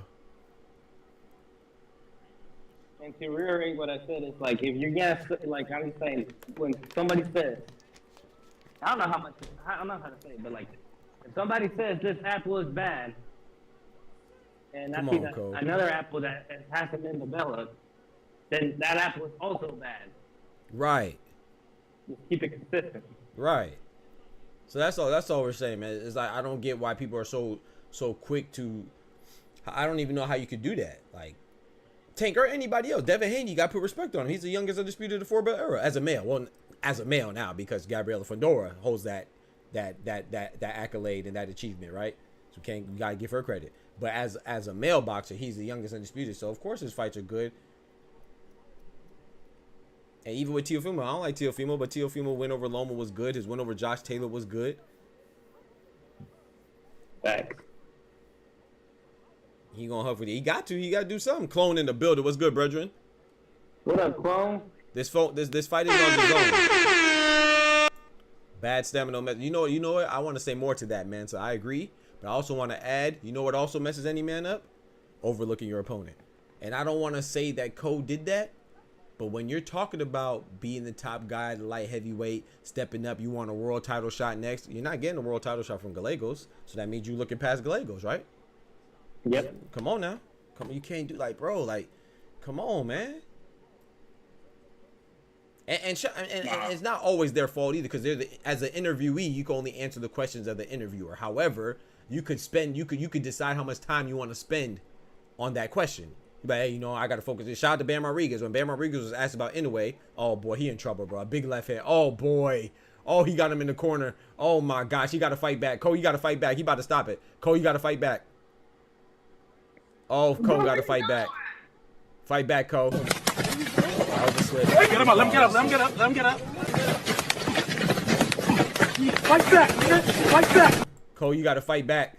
Oh, he's not fighting back. Where's getting this shit from, man? He's not fighting back, bro. He turned his back again. What's up with this? Where are they getting this from? I like Khalil Cole too, man. But hey, you gotta give respect to Gallegos, man. He doing his thing. Dude, he's eating them seconds. They're about to stop him, man. They got to. He gonna get hurt.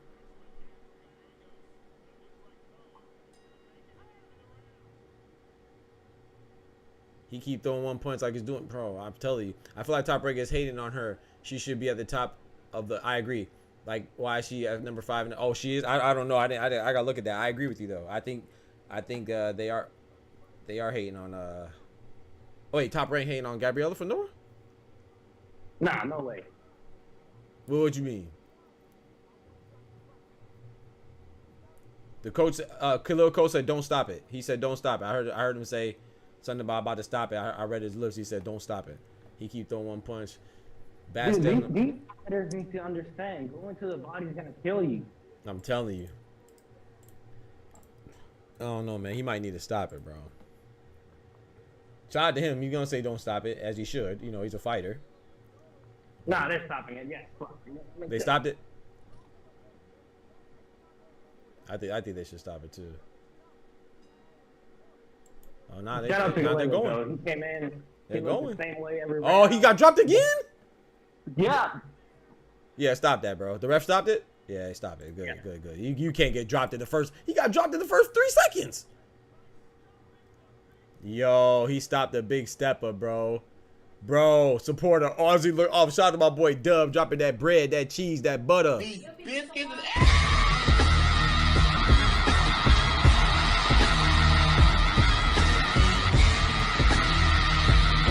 Dang, cold, bruh. They don't teach him how to clinch, but they don't teach him how to clinch. They don't think. You know why? I think though, Oscar. I'm gonna tell you why. In my opinion, I don't know for sure, but I think that a lot of these fighters, particularly American fighters, of any ethnicity, I think American fighters, sometimes, especially when they're up and coming, right? They just, you feel invincible, man. You young, you strong, you a bull, big stepper. You know what I'm saying? You don't think you gonna get hurt.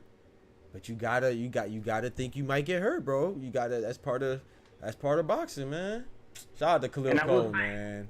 I would say, Cole didn't get drained from headhunting.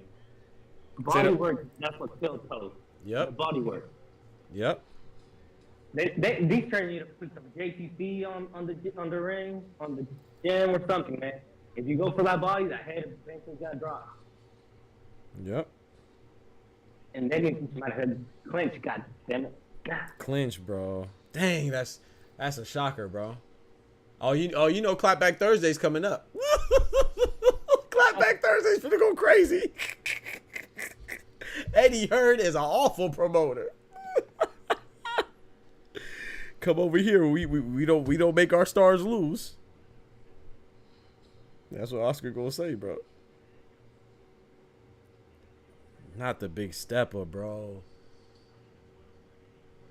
Shout out to Gallegos, man. These fighters got to put those weights down. Maybe that's it too, man. So maybe they too heavy on the weight training. You could be right. I just Look, I think it's a lack of preparation. Look, they're about to show the replay, and it don't look like he got hurt from the punch to the face. It just looks like his body can't handle it. Yeah, I agree. Yeah, I see it now. Yep. Like, it don't look like he got hurt from the punch. Nah. It looks like his body can't take it no more. Yeah. You know when you hurt already, things and when you gassed, everything's magnified. Everything's magnified. So it's like you anticipating the big shot, whether it's a big shot or not, boy. That junk go. Shout out to Gallegos, man. I don't want to spend too long on Khalil Cole's inability to come out on top. I want to focus on Gallegos' ability to upset, bro. Shout out to him. He fought a good fight, man. Fought a good fight. Upsets happen, chat. I don't know how many times we got to see him. So when we say that this guy's gonna be an easy guy for this person, or how much do you think this person's gonna lose? This is a gimme fight. I don't know how many upsets we got to see for you. I swear I don't get it, bro. Nah, man, this is a big upset. That's a huge upset, bro. Shout out to Khalil Cole, man. I don't know, man. That's tough. That hurts. We gonna see though. He can still be. We gonna see if he can make a big step, a comeback. You know what I'm saying? We gonna see how he works back to the top. He gonna have to make some big steps for sure. I think he could do it if he puts in the work. But we'll see. This is a make or break you right here. I think you said it earlier, and it's like shout out to Big Turk. I don't think he's putting up big fights, but this gives you the opportunity to bounce back pretty easy. Yep. You gotta fight big names. That's all you gotta do. But like you said, I don't want to spend time with Cole, but bro, he was going. I can count with one hand. I can count how many body shots he threw. Facts. He was headhunting the whole time. Yep.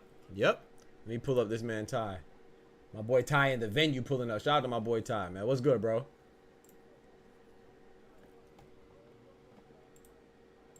We can't hear you. I don't know if you know that. Yo, how's my audio? Okay. Oh yeah. We can hear you now. What up, Ty? Dub, appreciate that love, bro. My boy Dub threw some graffiti on the chat walls. Thank you, sir. What'd you say, Ty? My guy. There's some sad faces up here right now. Bro, I'm sad. I thought Cole was. I mean, I ain't too sad, but I thought, cause it's hard for me to be sad because I'm happy for Gallegos. He was an underdog, bro. Like, shout out to Gallegos, man. But this is definitely unexpected, man. I had some big. I thought that Cole was gonna make some big moves. You know, no pun intended, but I thought he was gonna make some big steps. He did some big moves. He did 2 spinneroonies, bro. That's crazy. Hey, listen, when you're sitting next to people, folks, though.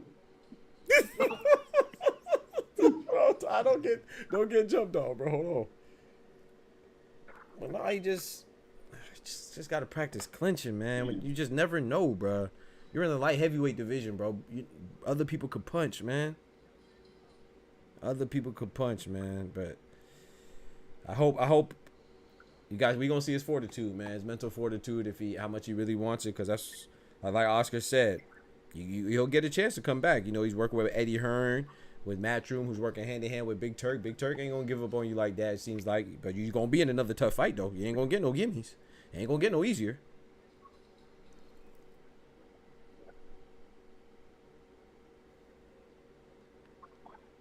know I missed earlier. What y'all discussed? We talked about your pound for pound list. I thought you wanted to add to the Tank thing. But we just talked about your pound per pound list, but we mostly complimented it. I thought it was a good list. I tried like typing in the comment section when Oscar was talking about Tank's resume in contrast to Tia. The only thing I was saying in the comment section, the only time some of his wins only look Mickey is when you're comparing it to another guy or somebody we consider to be that dude. Hector was a champion. Yeah, he beat another champion. It's just like when you compare a great to a great. That's the only time you can really poo-poo on somebody's shit. Is when you're comparing to somebody that has done some great shit too. Okay, so let's say I mean, because I agree with what if I mean I didn't take it like that, but like I said, I think you're saying that for like Tio beat Josh Taylor, great win. Beat Lomachenko, great win. Of course, can't take nothing from him. So those are like the best wins out of. Tank's wins at 35 compared to, let's say, Tio's wins at 35. What? Barrios was at 40. That might not be the same as Josh Taylor being beat by Tio at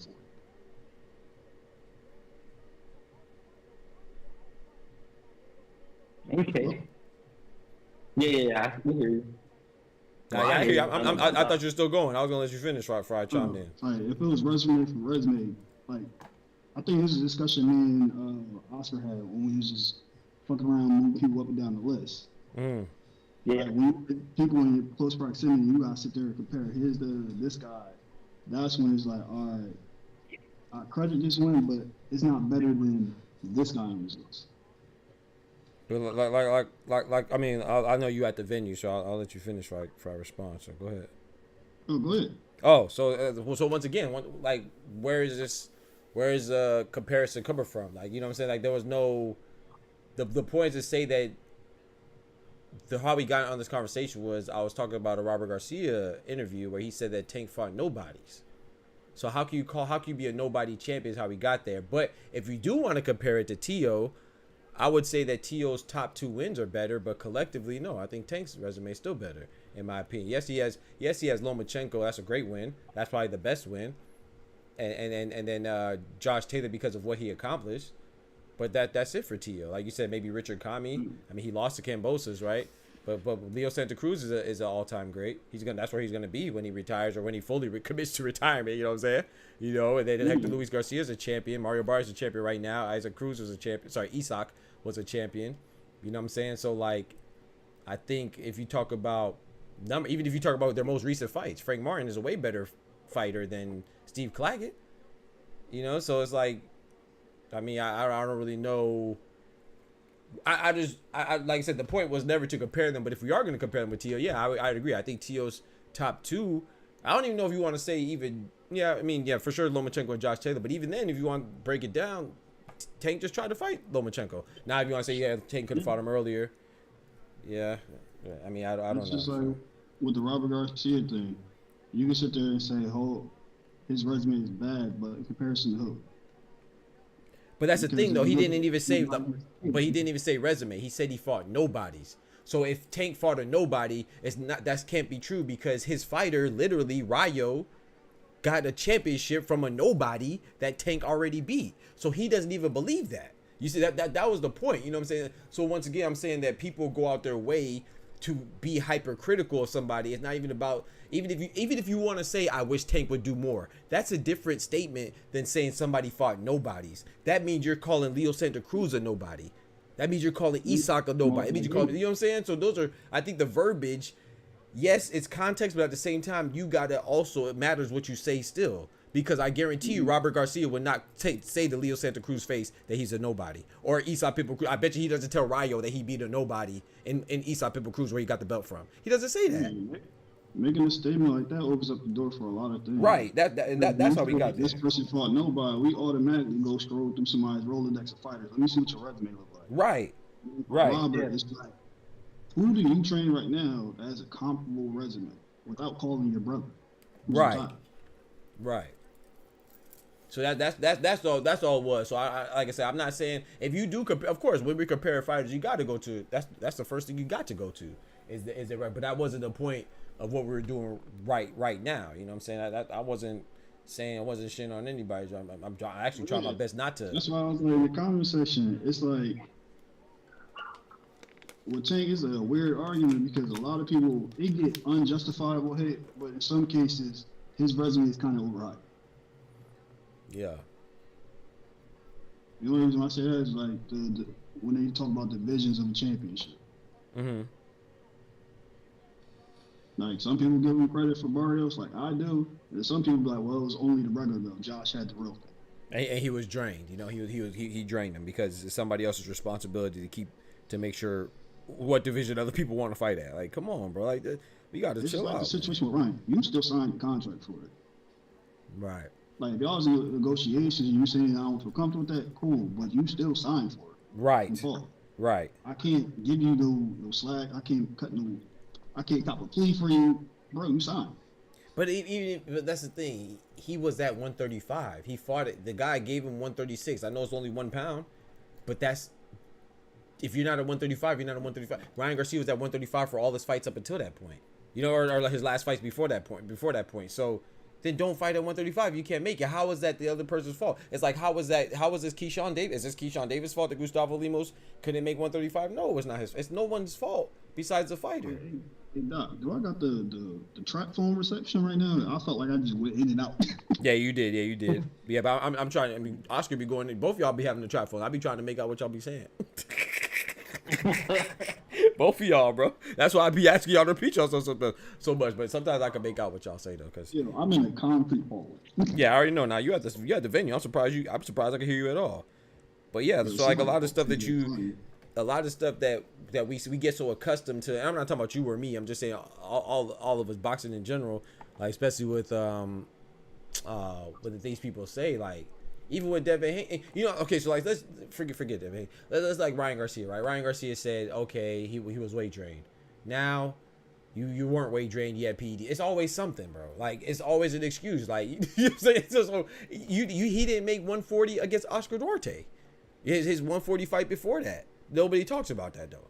He also didn't make weight then. So was Devin Haney weight draining Ryan Garcia, or was Oscar Duarte weight draining Ryan Garcia because he couldn't fight at 140? So why is Tank weight draining him because he didn't fight at 135? You see what I'm saying?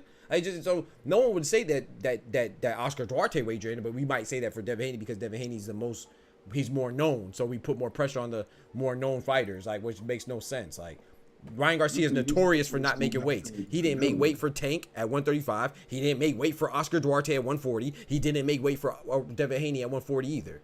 So how could we say that it's somebody else's fault? Why is it my responsibility to fight for you to fight at the weight class that you signed up for? It makes no sense. I saw somebody say that Tank weight drained Frank Martin. Frank Martin was ranked in 135 division. His last 4 or 5 fights were at 135. How is it how am I weight draining you? That joke is crazy, bro. I would rather just people be honest. Just say, oh, I don't like this fighter, so I'm not gonna give him any credit. Just say that.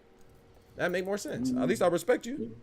Not you. I'm talking about other people. Yeah, not you. You're too big for the weight. Again, why did you accept the terms? Exactly. Why would you even fight there? I can't cop no pleas for you, bro. Right. So I have another question too. Another example. Janibek just famously or infamously, I guess people don't watch, right? 160 is not a big division right now, so a lot of people don't pay attention. But Janibek, Oscar knows, he had to fight Andre Mikhailovich. He missed weight. That's why the fight was postponed. Is that Mikhailovich weight draining the champion? Nobody would ever say no dumb shit like that. So why when it was a fighter that you don't like, how is it the fighter's responsibility to make sure that they stay at weight? That their opponents stay at weight? Janibek was a champion. It definitely wasn't the challenger's fault that he couldn't make weight. That's his fault. He doesn't want to move to 168. That's his fault. Janibek, I got mixed emotions. If I'm on his team, I'm like, yeah, go ahead and think. That's crazy. If you don't. Facts. If you don't pull this little finesse move, they gonna strip your ass. Facts.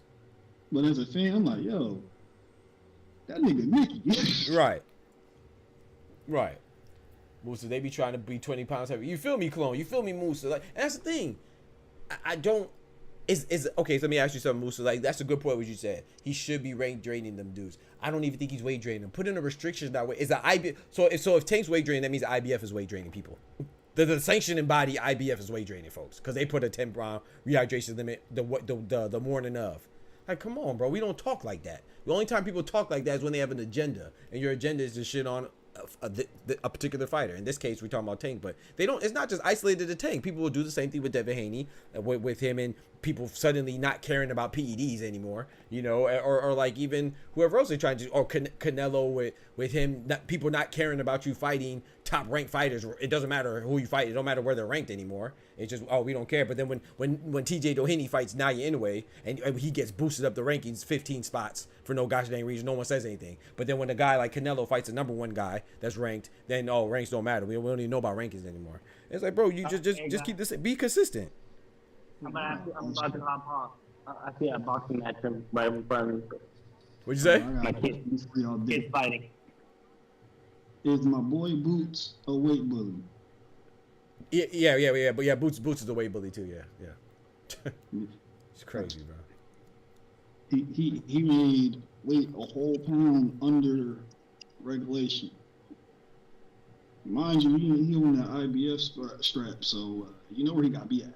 Come on now, he's in the IBF. He literally can't weight bully, or it's hard. It's more difficult. But I didn't hear what you said. I heard you say something about kids fighting. I didn't hear him. Did you hear what he said, Ty? I think he just said the fight was about to start, which is, and he's about to dip out. Oh. I hope you're talking about the. Oh, he slid. Yeah, he's gone. Yeah, Oscar's gone. All right, Oscar, you take care, bro. Yeah, Oscar's gone. I didn't hear what he said. I was skipping out. 40-year highlights for a future fight is something I never imagined would happen. Tyson, yeah, it's terrible, Dub. They should put no crying if you lose. Facts, Merle. If they think the rehydration clause is crazy, wait till they see Jake Paul crazy. You can't knock him out clause in this contract. But yeah, so I just think what Ty definitely got valid points, but and Oscar too, and I of course I believe my points are valid, or so I want to say it. So that's my bias there. But I think that yes, sir. The only thing I can say to the rehydration thing, if it's so crazy, tell your fighter not to sign for it. It's just that simple. Bro, it's that simple. And with Devin Haney, if you don't want him to blow up, and like I said, I will say, I do think, I'll say this all the time, when I use the term weight bully, I use it differently than others. People say weight bully to say that, to imply that you're cheating. That's not cheating. You make the weight, and then you do whatever you want. So to me, technically, he's a weight bully. Edgar Berlanga's a weight bully. Dave Benavidez's a weight bully. Everybody that blows up in excess of 20 pounds. Yes, that's having an advantage, but that's not a cheat. You could do whatever you want once you make weight. That's the boxing rules. So, but when people say, "Oh, you're a weight bully," like you're not making weight, that's different. Not making weight, what Gustavo Lemos did, you could get banned for that. You should be banned for that. You can't get banned for what Devin Haney or David. They're not doing anything outside the rules. If you don't want them to blow up, put in a rehydration clause or negotiate that. So no, like even when it gets Regis Prograis, yeah, he came in at 165. That's crazy. But Regis Prograis, no disrespect, I like Ruru, but you knew that. You knew that was a possibility. Make them whatever.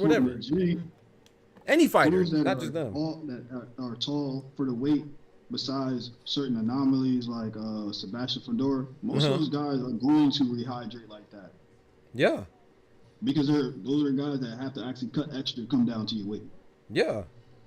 If you tall for the weight, those are the guys, and there's a lot of them. Yeah. I just think it's funny it's only pointed out or overlooked when it's certain people. Yeah, you know what those certain people are when they overlook. It's crazy, dog. Like, no, I'm not going in, not in this channel, bro. We gonna talk boxing. We gonna talk boxing all the way around, man. I don't care about no bias. I don't care about no what ethnicity you affiliate with or you associate with or you identify with. No, bro. We gonna keep the same.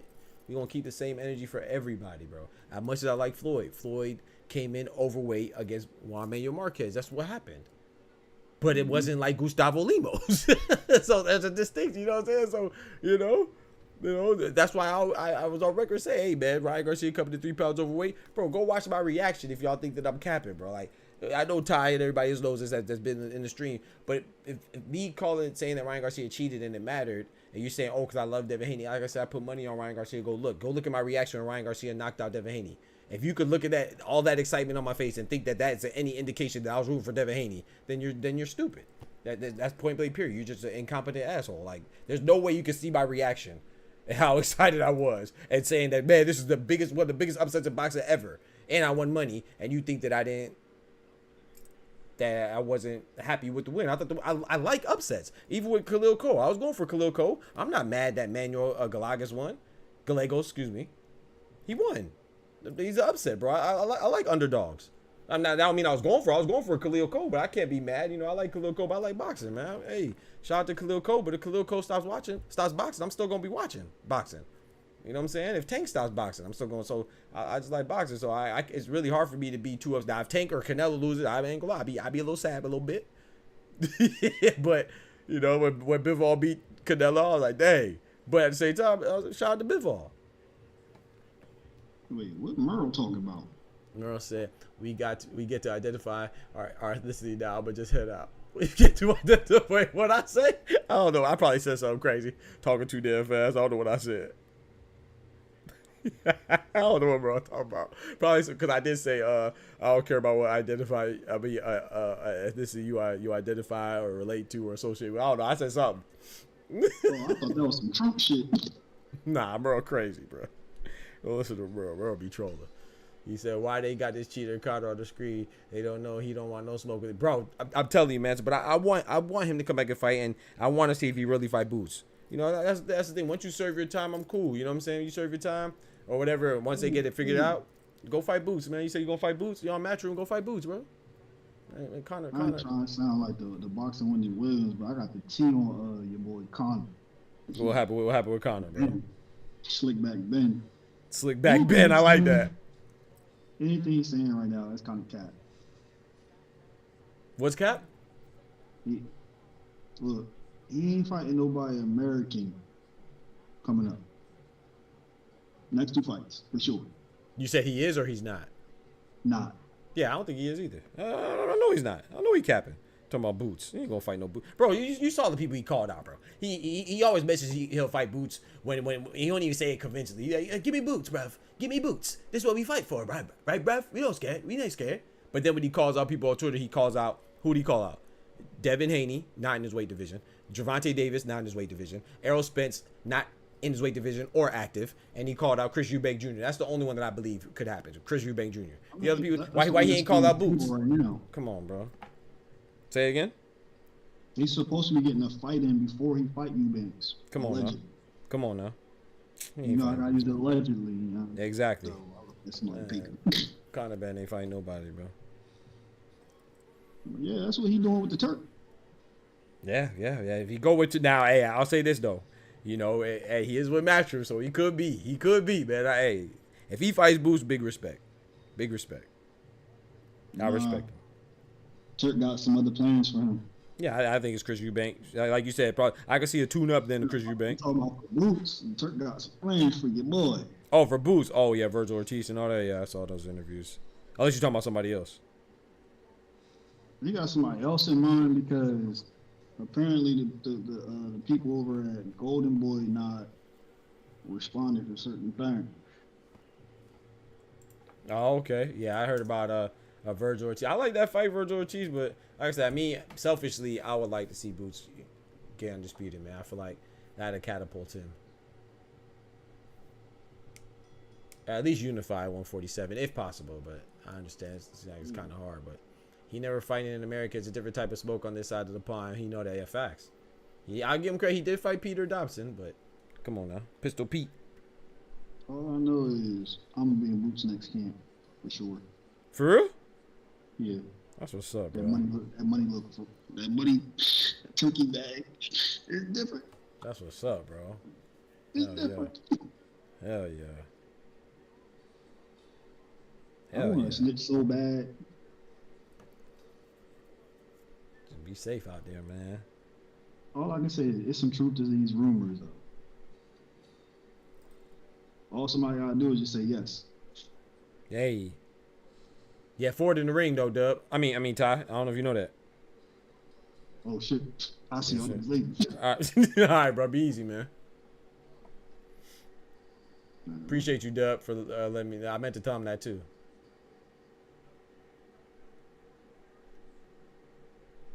So Ty and Smoochie both in boots. That's crazy. Bro, shut up, bro. Oh my gosh, man. Hey, big respect though. I would say if Conor Ben fights Boots, big respect for me. Like I said, I don't think he will. And you don't need my respect anyway. You know what I'm saying? Do your thing.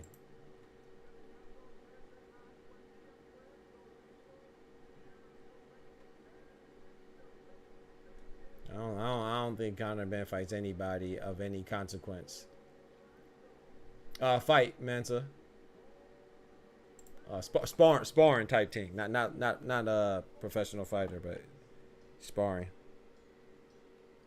Shout out to my boy. You may go. You never know. You never know.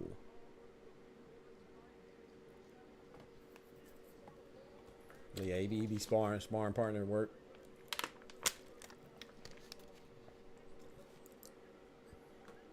I need Mr. Ford to not embarrass us, bro. I'm Merle. Yo, I can't. Yo, Khalil Cole, bruh.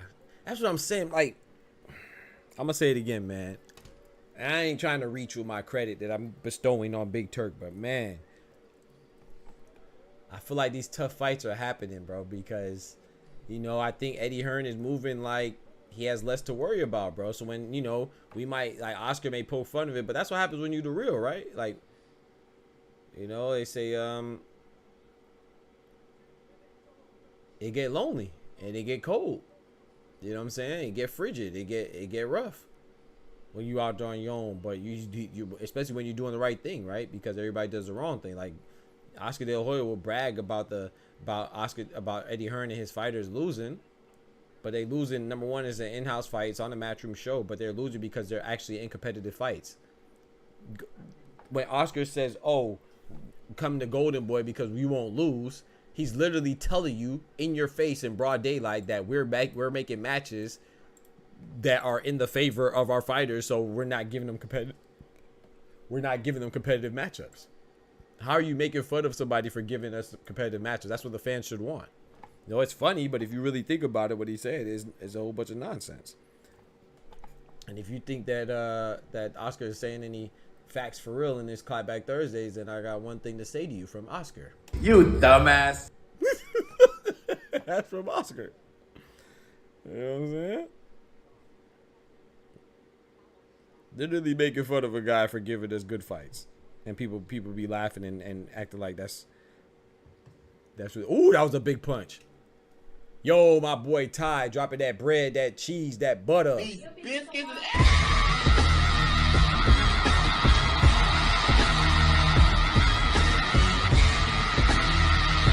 Shout out to my boy Ty, shout out to my boy Dub, and shout out to my boy Oscar for dropping that graffiti on the chat walls, man. Yes, sir. Appreciate that, man. Spraying the chat up. Ty, man, if you get your boots up out of here in camp, you just gotta shoot us to let us know. If you get boots up out of here in camp, you gotta shoot us to let us know facts. Let us know, man. Strong man. Mansa on the amateur pass. Shout out to you, Mansa. I used to box amateur. I had to stop because I focused on getting my PhD in school, so I just couldn't manage it.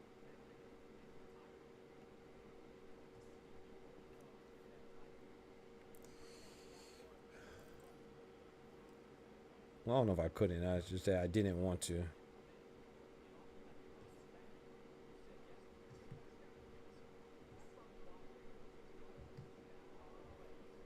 Oh, Ray Ford is in here punching, man. Gonzalez this Gonzalez guy looks familiar too, chat. I feel like I've seen him.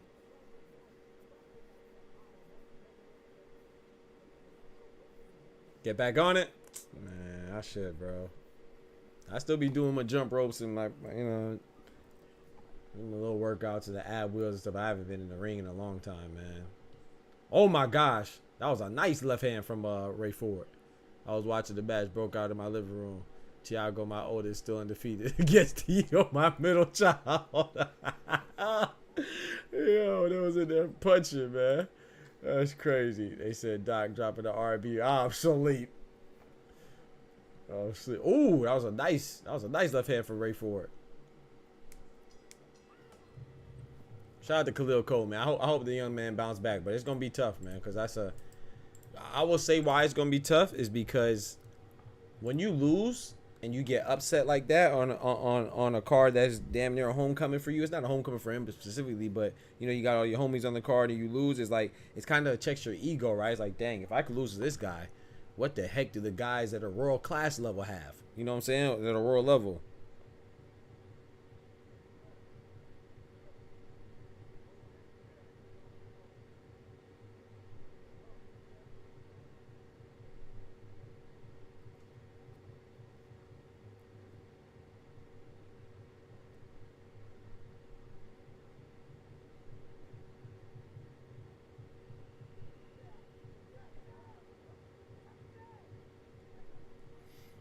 So, man, Khalil Cole got his work cut off for East Camden vibes. Hey, talk to him.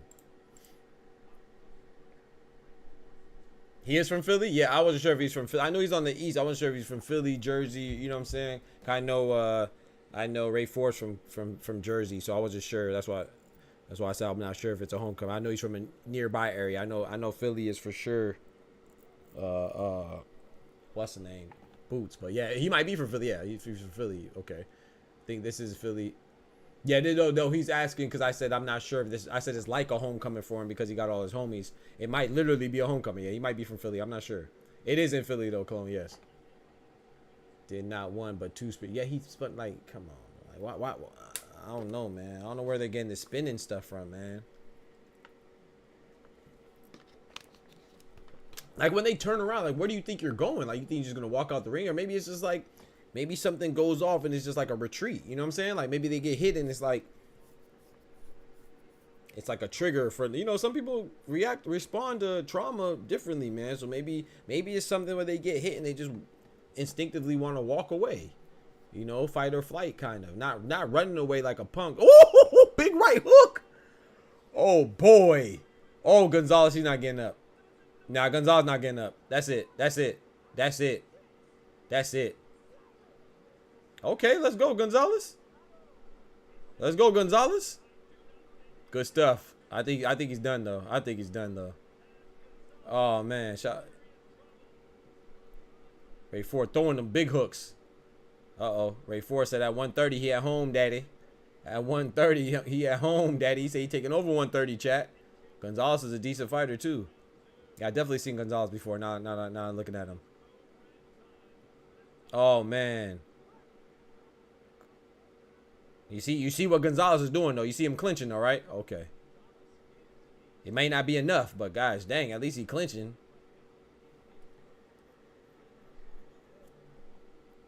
Ray Ford walking him down. Big left hook that missed. Every punch is bad intentions. Every punch got some pepper on it, got some stank on it. See, I think Ray Ford would definitely, it would behoove him to go to the body a little bit more right now. Big left hook from Ray Ford. Nice jab for Ray Ford as Gonzalez was going backwards. Gonzalez hasn't thrown a punch of retaliation yet in a little minute. He throwing out some little air jabs, but he ain't throwing it with no, he's not throwing it with no intention, with any intention to land. He's just like kind of like, back up off me. Another left hook that grazed Gonzalez.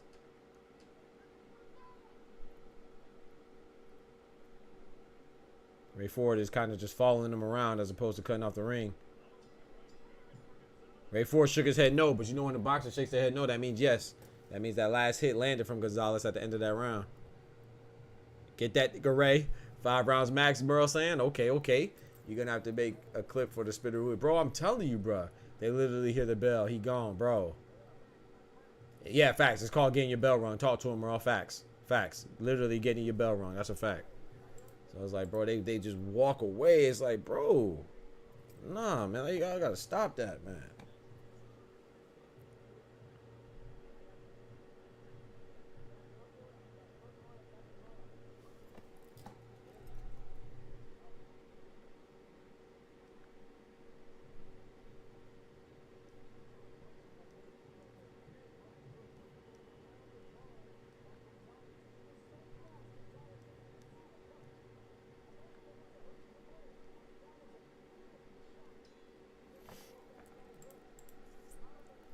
I don't care what no one says. The top ranked card hyped all these guys up. Never seen this many fighters fight aggressive. Maybe, man. So maybe you're right.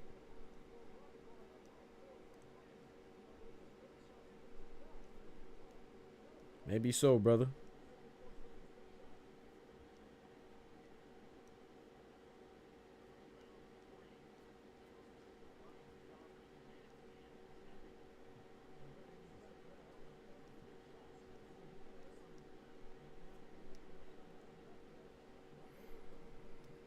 Maybe so, my brother.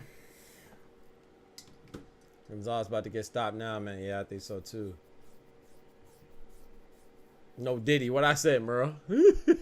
No Diddy is crazy. I don't even know what I said, but we gonna run it. No Diddy.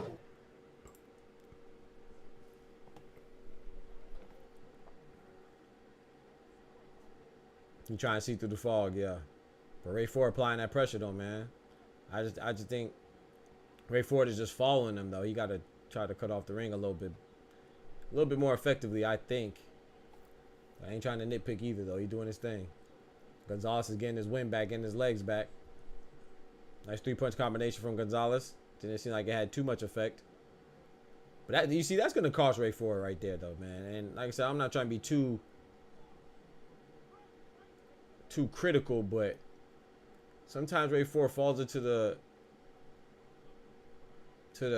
trap. Not even a trap by his opponent, just a trap of his own self. Like his lack of activity, even if he's in control. Like I think you got it. I don't know. It just doesn't seem to fight with too much urgency, and that's good. You keep your composure and keep your pace, but at the same time, it's important to know when to step on the gas and when to. You know what I'm saying?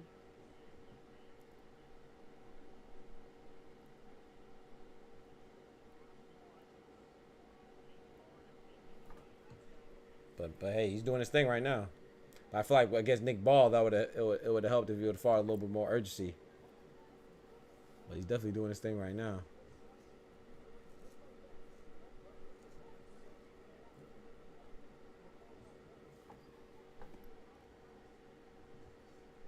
.130 is home day. Oh, that's what I said. Hey yo, hold on now.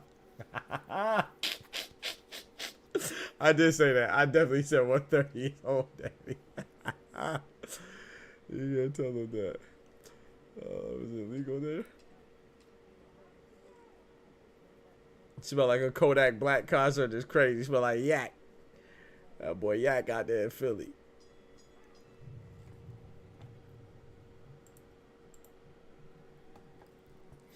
Yeah, I definitely said that though. Yeah, 130 is hold that. No Diddy. Hey yo.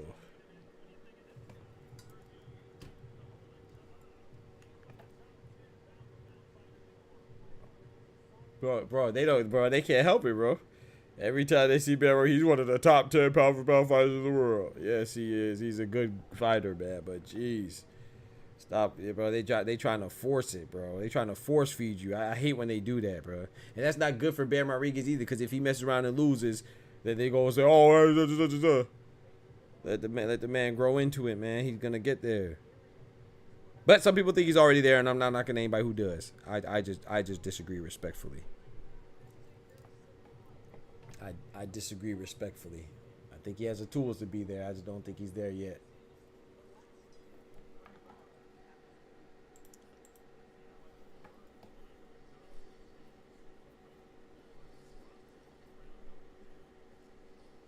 I could think of 10 other fighters that I put above him.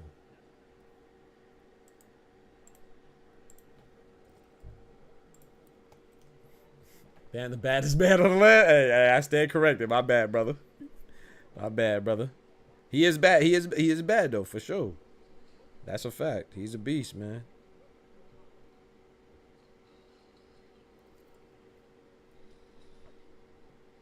That is a fact. I'm not saying otherwise.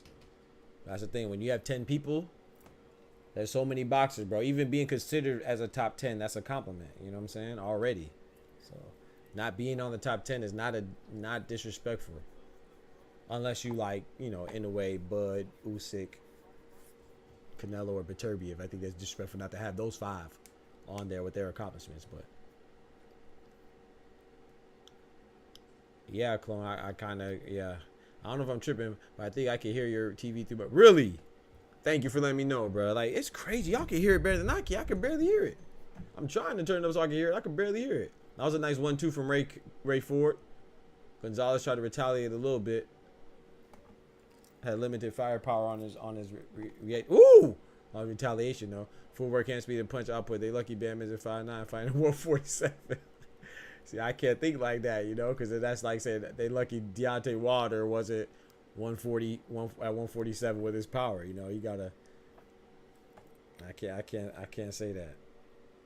I can't say that.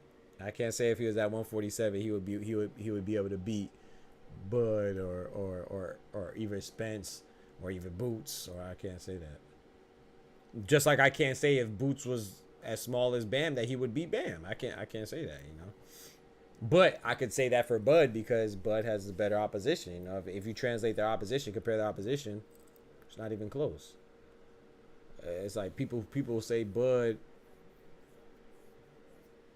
resume is not good. I think people just don't really know boxing. Like, I don't think they realize Victor Postal was an undefeated champion when Bud beat him. I don't think people remember who Yuriorkis Gamboa was. They called him Mini Tyson. He was undefeated when Bud beat him. Bud beat Sean Porter. He was a champion. Kell Brook was a champion. Bud beat him. Amir Khan was a former champion. Bud beat him.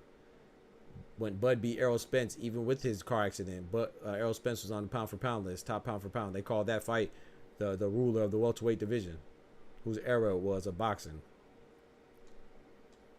This man Ray Ford waving to the crowd. People don't realize that I'm not saying Joe Horn or Jeff Horn was the best, but when Bud beat Jeff Horn just beat Manny Pacquiao. Manny Pacquiao, the legend. You know what I'm saying? So people don't realize that stuff when they talk. They just be talking. You know what I'm saying? You got to give the man his respect. He just beat a champion at his debut at 154 who was undefeated in Israel Madrimov. But then guess what people will say, Mansa?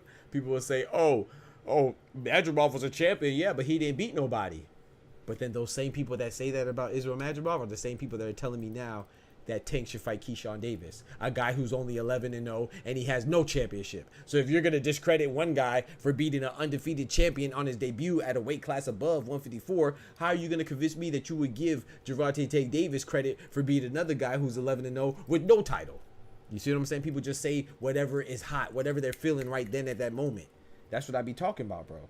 It's already written. We could go back and see that people do not give people credit. I mean, these are just thoughts that I have, bro. I just wish people would be more consistent. But I'll break it down for them. And tell me Tank need to fight Keyshawn. I like the fact that Keyshawn called him out, though, and I would love to see that fight. I think that's a good fight.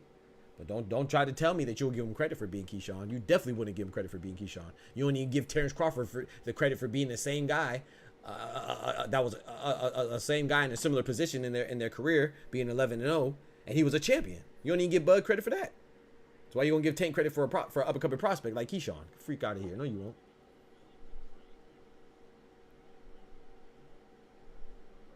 That bitch is at the farm. Repeat. That bitch is at the farm. Hey, go ahead. Hey, get me one, man.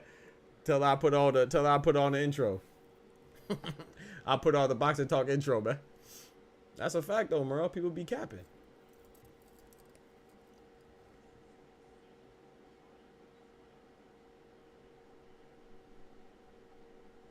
But yeah, Bam is a beast, though. I don't want people to think he's a beast. I just don't think that he's in the top 10 pound for pound yet. I think he will be in the future. I just don't think he's there yet. And it's not because of his lack of skill. It's just because of lack of opposition and accomplishment so far. But I think he has the potential for sure. I just can't put him over. So I can name 5 people I definitely can't put anybody over. That's Bud, Inoue, Usyk, Canelo, Beterbiev. Right? I can't put him over those 5. I'm not putting him over Tank. Not putting him over Tyson Fury. Not putting him over Bivol. That's already 8 people. There's only 2 more spots. I'm not putting him over David Benavidez. That's 9 people. I'm not putting him over Daniel Dubois. That's 10 right there. You know what I'm saying? And I didn't even name. Oh my goodness, he's shaking his head no, but he feeling those. I didn't even name Devin Haney and Shakur. That's 12. I didn't even name Teofimo. I don't even know how you can put him over Teofimo and Devin Haney and Shakur. I don't know how you can do that. Devin Haney's the youngest undisputed champion in the 4-belt era as a male. Gabriela Fedor is the youngest now for male and females, but for males is Devin Haney. Shakur is how many division champion? 3 division champion? 4 division? 3 division? 3 or 4 division? I don't remember. 3, I think.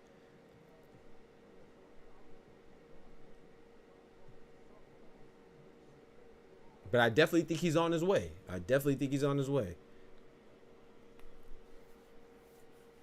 Put her on the intro. The fuck is Ray doing? Bro, Clone, that's what I'm saying, Clone. That's what I was saying. I was saying that earlier with Ray Ford. Like, I think Ray, I don't want to nitpick, but Ray Ford, to me, he doesn't know when to fight with urgency, man. And I feel like his inactivity in the ring, I don't want to say his complacency. Maybe he's pacing himself. I don't know, but I think it's a skill in itself to know when and when not to apply pressure. I don't think he knows when to step on the gas, and I think that's what cost him in the Nick Ball fight. And I feel like he's not in danger of losing this fight. You know, he's in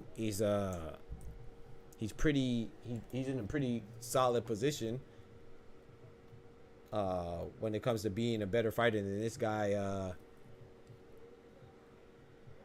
And he's fighting now, but Gonzalez, excuse me. But if it's a guy's more active like Nick Ball was, that's why he lost. I feel like a lack of urgency. Granted, you know, he was drained too. He said he fought one fight too long at 126. But yeah, I feel like he doesn't know when to step on the gas. And they're tiptoeing and shit. Yeah. Nah, fuck that. He need to listen to his fucking trade facts. Exactly, Ty. I agree. He playing with Buddy. I agree. He need to know when to fight with urgency, man. I don't know if it's arrogance or showboat, but Ray Ford tried to discourage his opponent, cause it to be an. Yeah, exactly, Oscar. I don't think it's anything. I don't think it's arrogance or showboat. I just think that he just doesn't. I think he's just comfortable fighting at a pace, and he doesn't really. I don't want to say he doesn't know how, because that's not the right verbiage I want to use. But he just doesn't know when. You know, I think that's a skill too. To know when to step on the gas and when to relax and when to apply. I don't think he really knows when to change the pace. You know what I'm saying? When to switch it up. That's what it looks like to me. That's what I've deduced from watching him multiple times.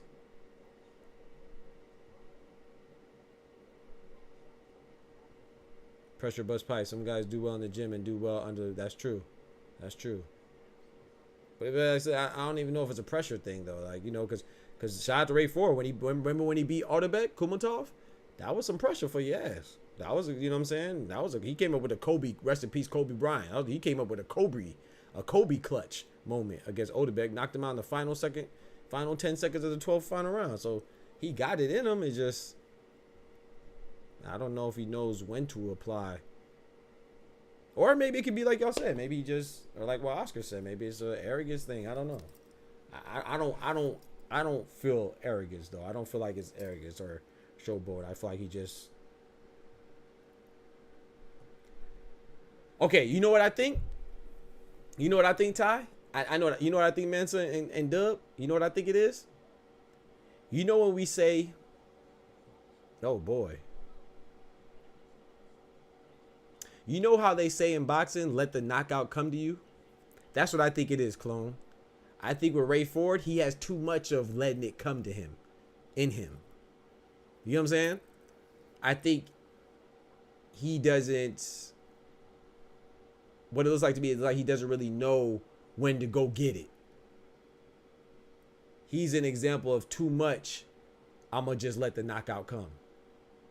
Which is good, but you got to know when to apply that pressure too. I think that sums it up. Like I said, I don't feel like it's an arrogance thing or a showboating thing or a not know how thing. You know, it's not that he doesn't know how to do it. It's just he's just cool with his pace. It's hard to move him from his pace. He has a pace that whatever happens, if it comes, it comes. That's what it feels like to me. That's my man's. I'll say it. With Ray, you can't tell him he's up or winning because he started doing goofy. Gonzalez is saying, let's fight. He doing goofy shit right now. Ty, he think he playing undisputed. He can just generate a knockout the right way. Oh, no.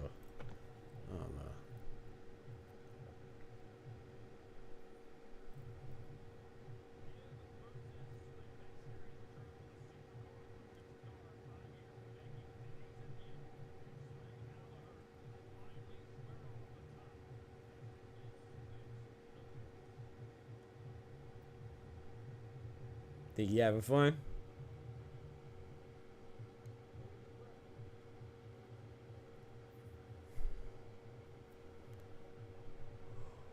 Oh, buddy in his corner. I recognize that dude. He was in Jared Anderson camps too. Before he got knocked out by Bacoli. Yep. Yes, he was. Don't forget to hit that like button for your boy. Don't forget to smash that like button if you're in the chat, man. Please. Appreciate it. And if you're not subscribed, go ahead and hit that subscribe button. Smash that bell as well so you get notified when I go live and drop videos. Keep us going and growing, man. And if you enjoy the content, the daily content, consider becoming a member starting at $3 a month and hitting that cash app that's spinning right there on your screen. Or dropping the super chat like my boy Dub, Ty, and Oscar, man. Appreciate that. Or his ass will be up on that fucking summer gym. Yeah. When they talk about training. He up, though. Yep, that's him. They all be in Houston. Okay. Appreciate it. Rounds ago, clone. He should have put dude. I agree. I agree. He should have put dude away already. Yep. Gonzalez is fighting, though, but he's not putting up much resistance. But like I said, I think Ray Ford is just...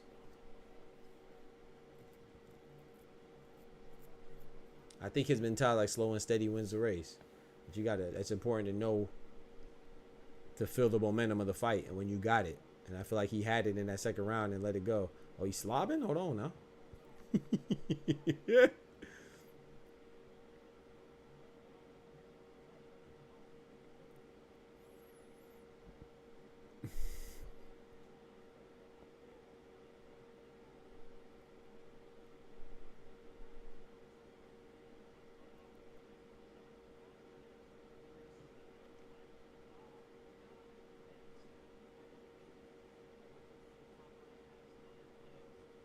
He's a film and game plan guy. Okay, yep. I mean, yeah, exactly. That makes sense. All right. That makes sense, Ty. Because if you do this with a top fighter, they might get their legs back. Yeah, facts. I agree. Oh, Gonzalez is wobbled, though. Gonzalez is wobbled. That's a big right hand. Gonzalez looking shaky, baby. He looking shaky, baby. Cue up the Chris Tucker. Cue up the Friday on the Saturday. Cue up the Friday, chat. Y'all ready? Cue up the Smokey.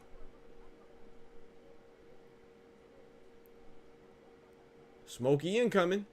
And Jared ain't listening to shit he told him about Martin. yeah, we can tell.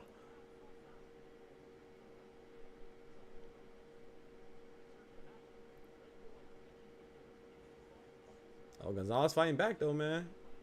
Oh. Two uppercuts for Gonzalez. Look sharp. Nice body shot from Ray Ford.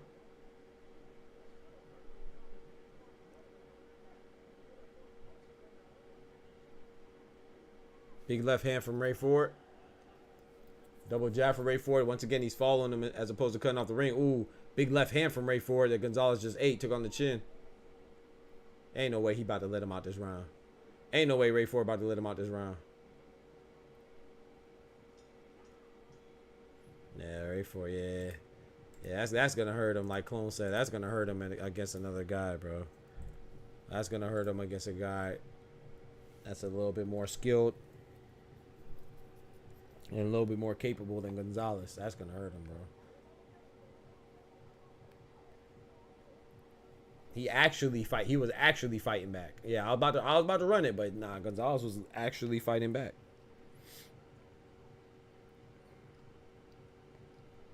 Who the fuck is that guy? I don't think Ray ready, bro. I thought he was. I don't know. Get back to the body for you. Yeah, facts. Facts, Manta. I agree.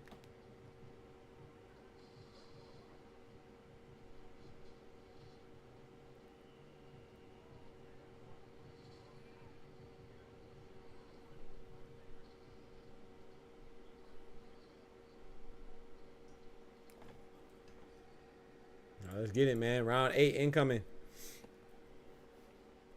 Round 8, ladies and gentlemen. Card in Philly. Shout out to my boy Ty being at the event and being in the house, man. Shout out to everybody in the house. In the stream, that is. You know what I'm saying? Boxing Talk family holding it down. Let's get right.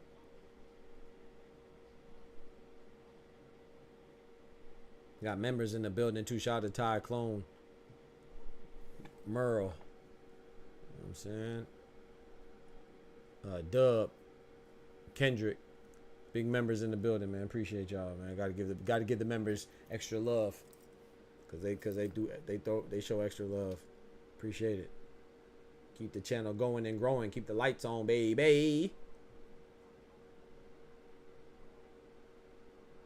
He ain't throwing another body shot since round 3. I'm telling you.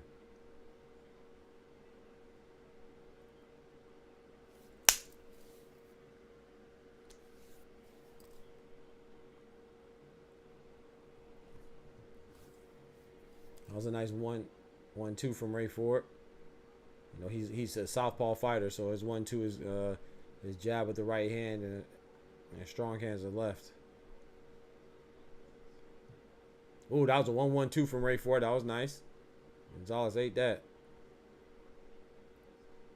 Jab to the body. He must have heard us talking.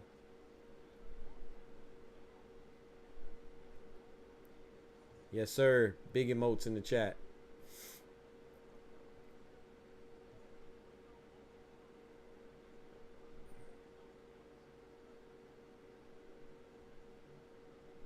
Pull it up to a crib when I get to Texas.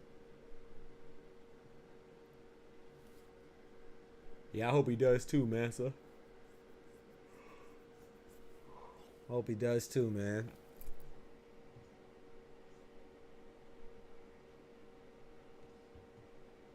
Like I said, I think he has all the tools and the skills. I just think he needs to work on his recognition, man. He needs to work on when and where to step on the gas. That's the only thing I can say, and that's something that's fixable. You know, that's very fixable.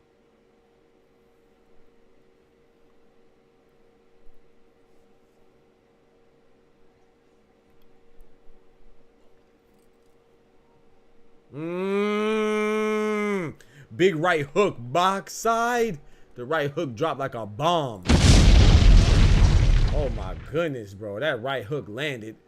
That boy Gonzalez had to think about it. That boy said, that boy, you got hit with it and said, Damn. I'm sorry.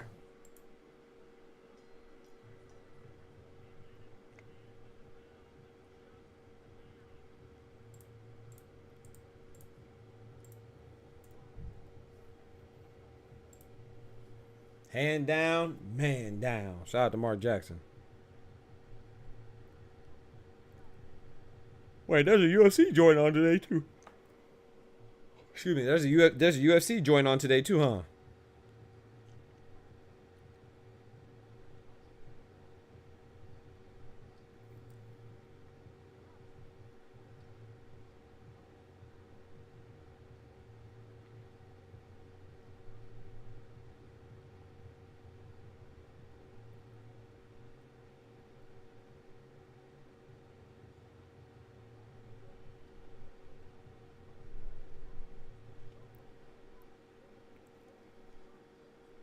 You watching it now?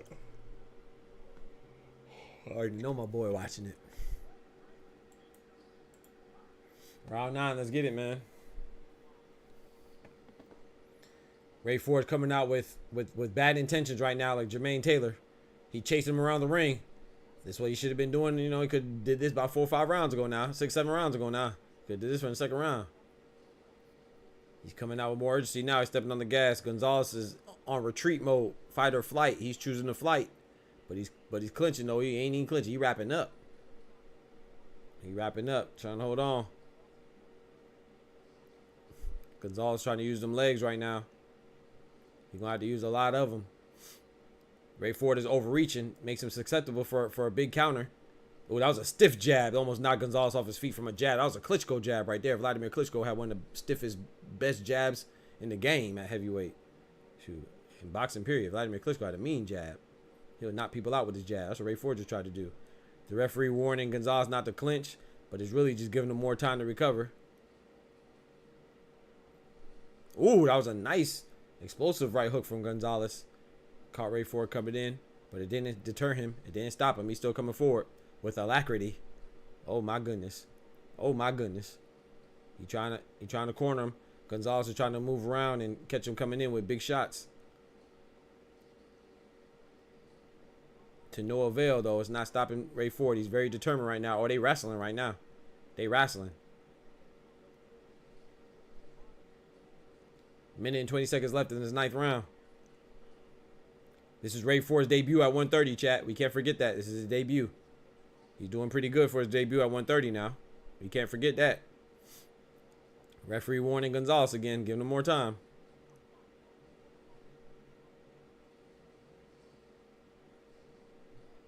He said Gonzalez look like me fighting this Parker Zero. It's crazy.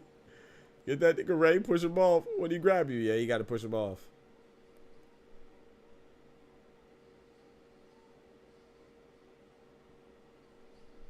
Doubled up on the left hook, man. Ray Ford doing a lot of chasing. It's a big cat and mouse game. That was a push. That was a push. That wasn't no knockdown. That was a push. That wasn't no knockdown. Let's get it.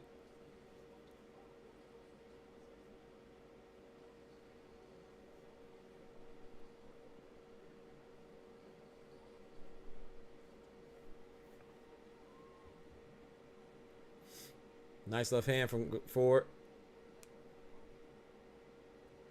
Damn, that boy Gonzalez backpedaling like a DB, ain't it? He backpedaling like a DB. Yo, he look like a cornerback out there, boy. But boy look like what's his name? Darrell Revis? Richard Sherman on the block. 10th and final round, man.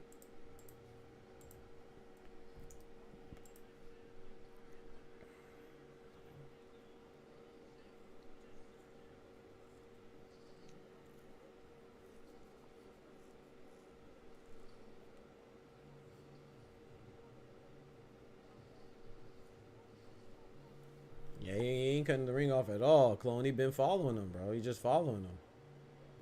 He not cutting off the ring off, bro. He not cutting off that ring. He not cutting off that thing.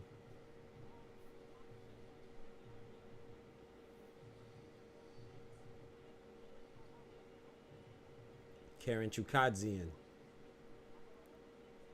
I'm telling you, bro. All that freaking backpedaling, though, bro.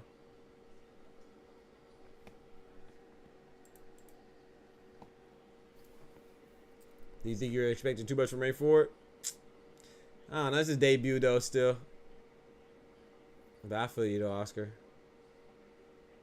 This is his debut at 130. You gotta give him a little. We gotta give him a little slack. He trying to catch an intercept. You feel me, bro? He just back. He trying to get a pick six and take it to the house. Take it to the cribbo.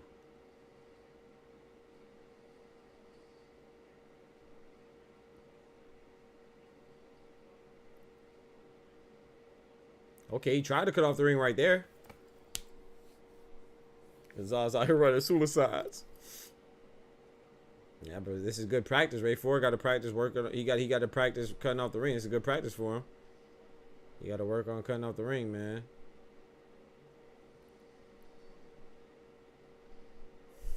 Maybe he needs to watch some Beterbiev fights, because Beterbiev is a master at cutting off the ring. And he got to study some Beterbiev.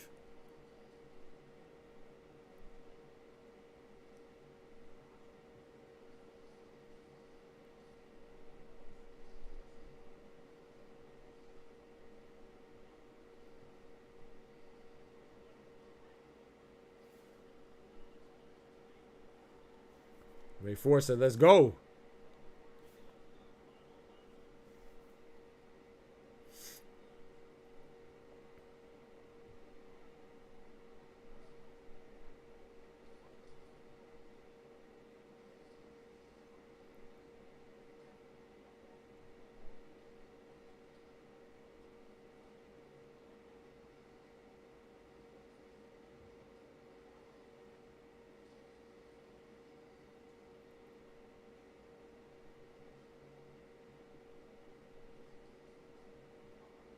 There we go. Nice body shots for Ray Ford. Ray about to tackle him. His name is Raymond until further notice. He's not Raymond until we get G on his pocket. Facts. His name Raymond. Get him, Raymond. Yeah, I feel you, Ty. You got to put him on his pockets. You got to. I know you're getting frustrated, but you got to work on cutting off the ring, man. Out here looking like Tio versus Jermaine Ortiz, bro. Facts, Oscar. Yep. Facts. I just say he looking like Tio against Jermaine Ortiz, but you got to cut off the ring, brother.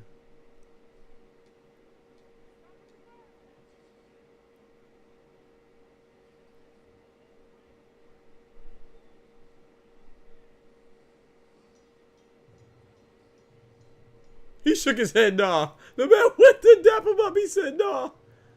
He said, nah.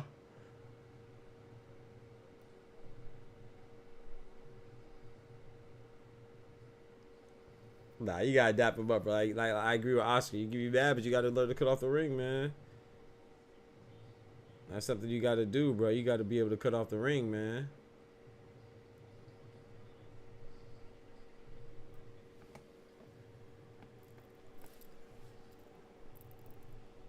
Oh man, my back.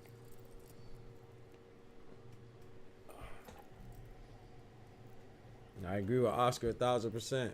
Yeah, you gotta get mad at yourself. Facts. Raymond. Yeah, you gotta be able to cut off the ring, man. He said line it back up. Get a rematch. Facts. Why not? Out here doing the Cupid shuffle because you don't know how to cut the damn ring. Yeah. You gotta cut off the ring, brother.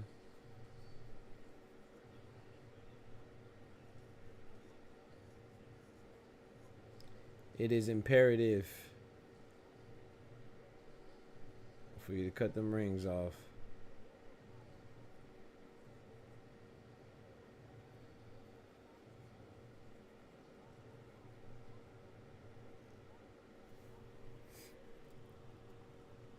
It is imperative, bro. Enjoy about to break. The streets need a body. Hey, yo. Nah.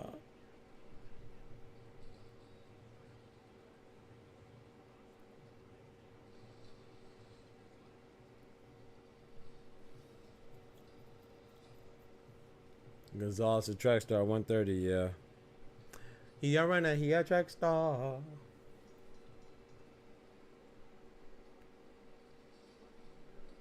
Like I said, you got to cut off the ring, man. You gotta maybe go watch the Baturbia fights, man.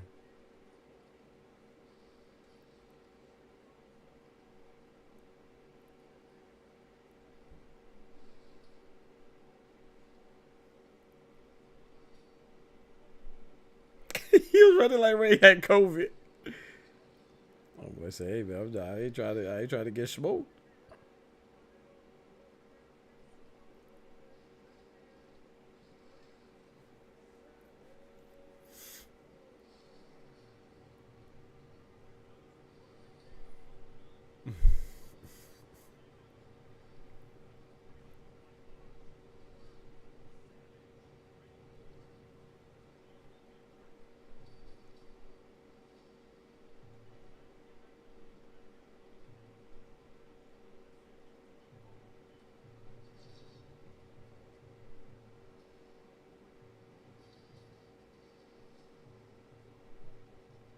That's the thing you gotta understand, bro. Ain't nobody trying to get knocked out. Hell,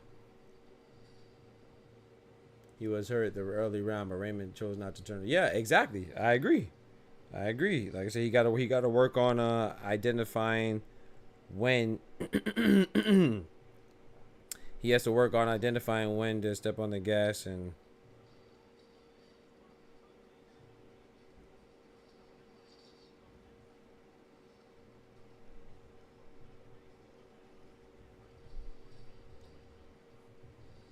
Debut at 130 though, man. Not too shabby.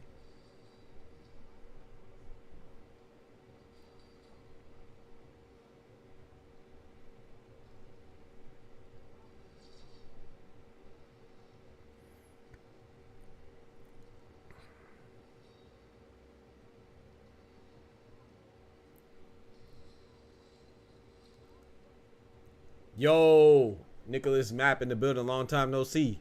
Mr. Calzaghe in the building. What's good, brethren? What's good, Nick?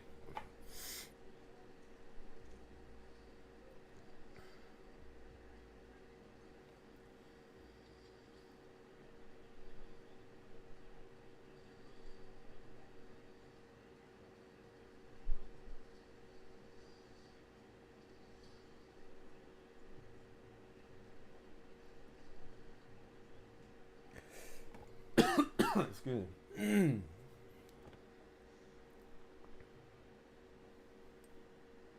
I think this is a vacant regional belt, clone. This is for a vacant regional belt, if I'm not mistaken.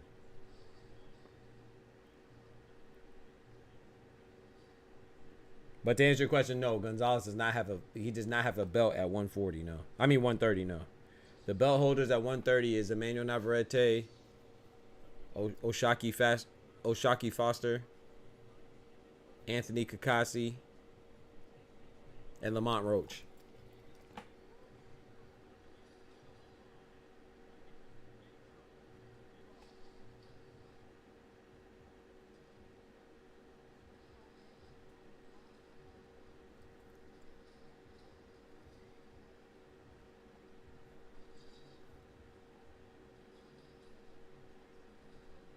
Ask me how I know. Ask me how I know. Because I'm a fucking dog. That's how I know.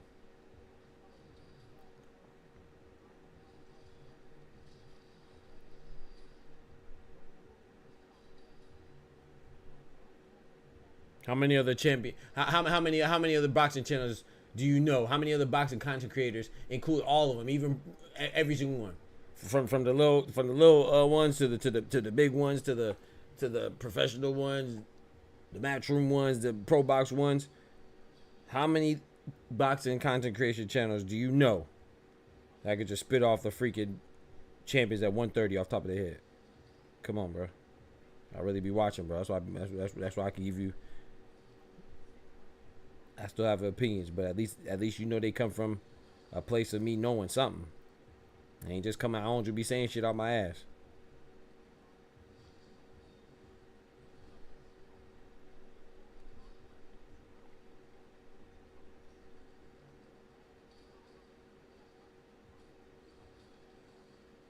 That's insane. Box side. And you did, bitch. Oh, Lord. Oh. Holla. I barely beat him. I just beat a boss in the cell phone game. The referees need to start penalizing all the excessive hold. It is truly ridiculous. Yeah, I feel that. Exactly, cause I gets no credit here. The dash credit. Who just said something about y'all leave my boy alone, man. Don't do my boy Map like that. He just got here, man. We gave Joe Kazaki some credit last week. You missed it. Oh yeah, facts. We were. Yep, that's facts. And Nicholas Map wasn't even here, man. Mr. Map wasn't even here, bro. That's crazy. Bam in for a rough night. Can't wait. Yeah, Pedro Guevara, man. People sleeping on him. I think Bam should win pretty convincingly, but yes, this is he's a good fighter. He's a good fighter. Hey, man, you know, and I'll say this too, man. I know people aren't gonna give Boots too much credit, but I got to give Boots credit for this, man. If he beats Karen, because Karen CHUKHADZHIAN, this is his mandatory. Karen CHUKHADZHIAN, this is mandatory. So, and Pedro Guevara's not bad either, you know. But he did lose to the older statesman Carlos Cuadras last year, so I think Bam should win, but it's a good win too. If he wins, it's a good win. Kazagi is peak duckery. He a Hall of Famer, but he's still mid. Y'all leave my boy Nicholas alone, man. Hey, I'll be right back, chat. Let me run this ad real quick on my boy Dub. I'm gonna go get me some little snacks. You feel me? I'll be right back.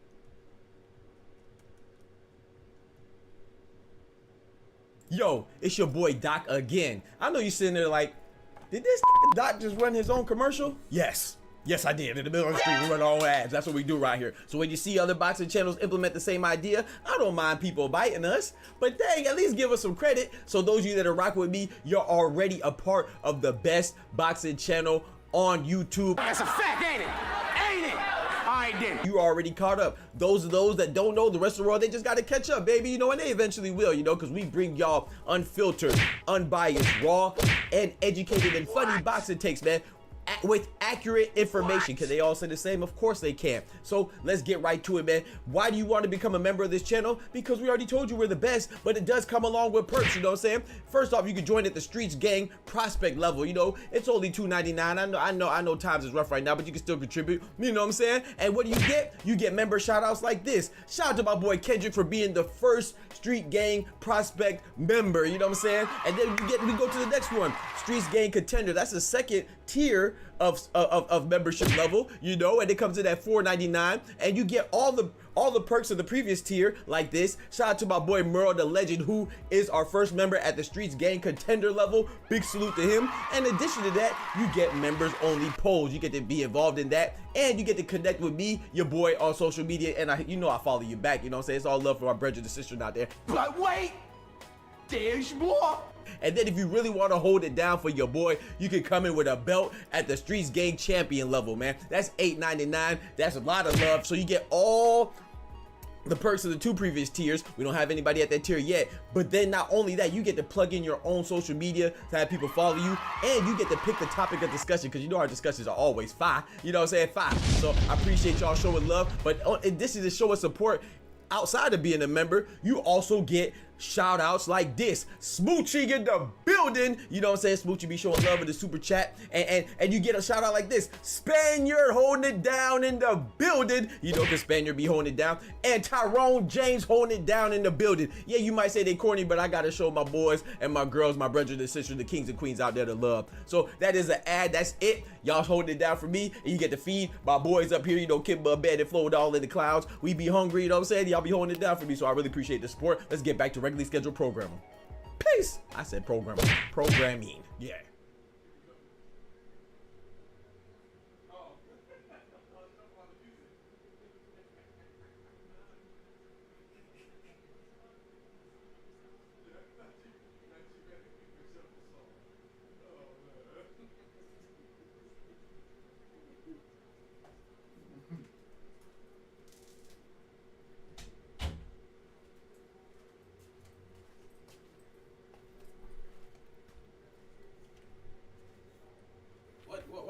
Why am I looking at Richardson Hitchens and Liam Power in the ring?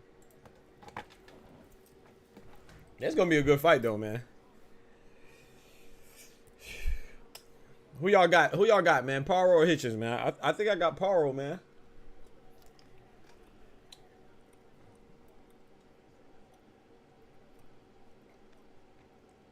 Hitchens staring Power up and down.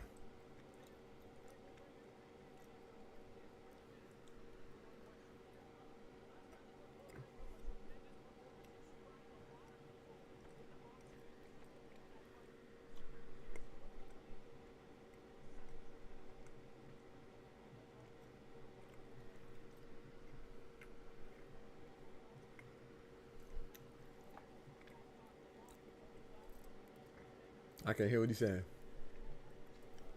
Hopefully I don't get caught. I gotta turn it up.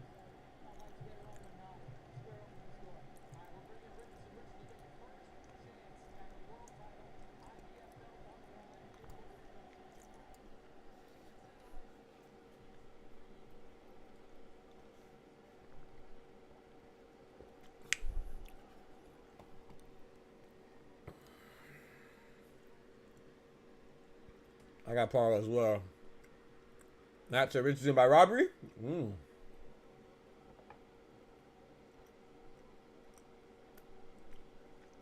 think it's gonna be a good fight.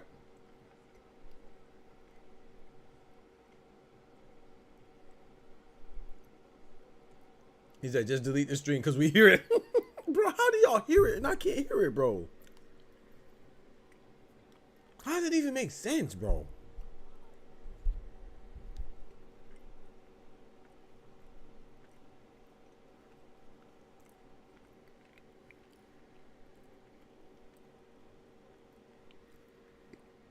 I like this though. This is good. This is good publicity.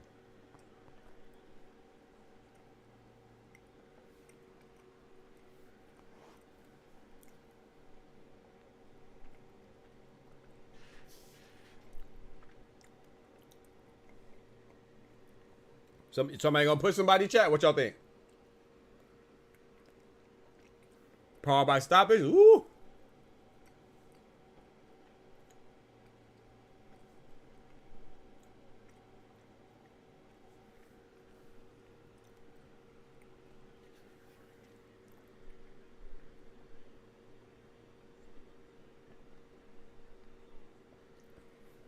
Paul gonna ruin my guy's career. Already talking about weight training.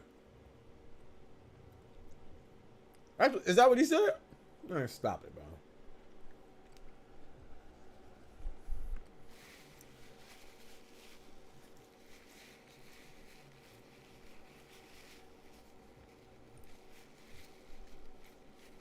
Can't make the weight move up.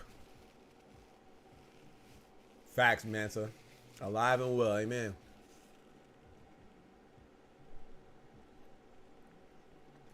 Exactly. I didn't even know he said that. He said hitches really save power. Expect the IBF rehydration clause to drain him. If you're not going to move your fat ass up. Facts. Over there eating that bread, that cheese, that butter. These biscuits.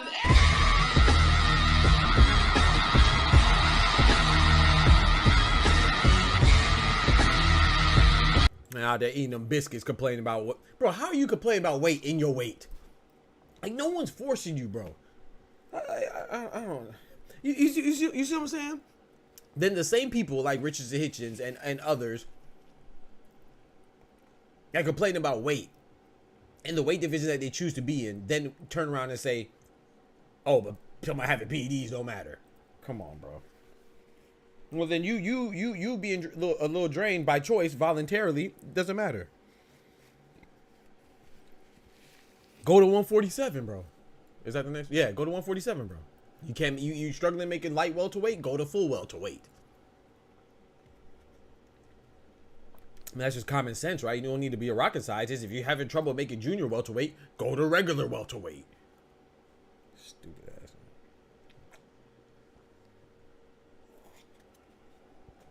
Fool would be dumb, bro. But that's the culture that's the culture that we built in America, bro. Somehow, if you're struggling to make the weight in the weight division that you choose to be in, somehow it's your opponent's fault. Somehow it's not you weight draining yourself. It's the opponent weight draining you. It's the IBF weight draining you. But if you can't make the weight, bro, move up. Last time I checked, there is no lock and keys or barricade on moving up to another division. There's no restriction from going to a higher division if you can't make the weight in the lower one. That's just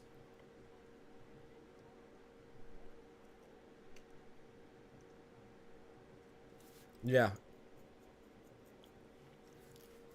Yeah, Bam is next, yep. Yeah. Paro has, yeah, he famously sparred Haney and Shakur as well too. He's not trying to get knocked out by Boots at 147. Oh, well, sit your sexy slim ass down at 140 now. Stop crying. Either way, if you can't make the weight, move up to 147. If you want to be get your sexy flexy slim on, then stay down at 140. Either way, I don't want to hear about it, bro. I don't want to hear about no weight, bro. I don't want to hear about nobody complaining about not being able to make weight or whatever it is, because there's a solution, a very simple solution. Go to the next weight division, or go to the lower weight division, whichever your problem is. If you feel like you're too small, go to a lower weight division. If you feel like you're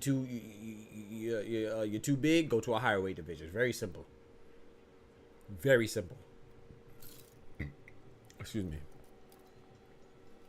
Very simple solution, bro.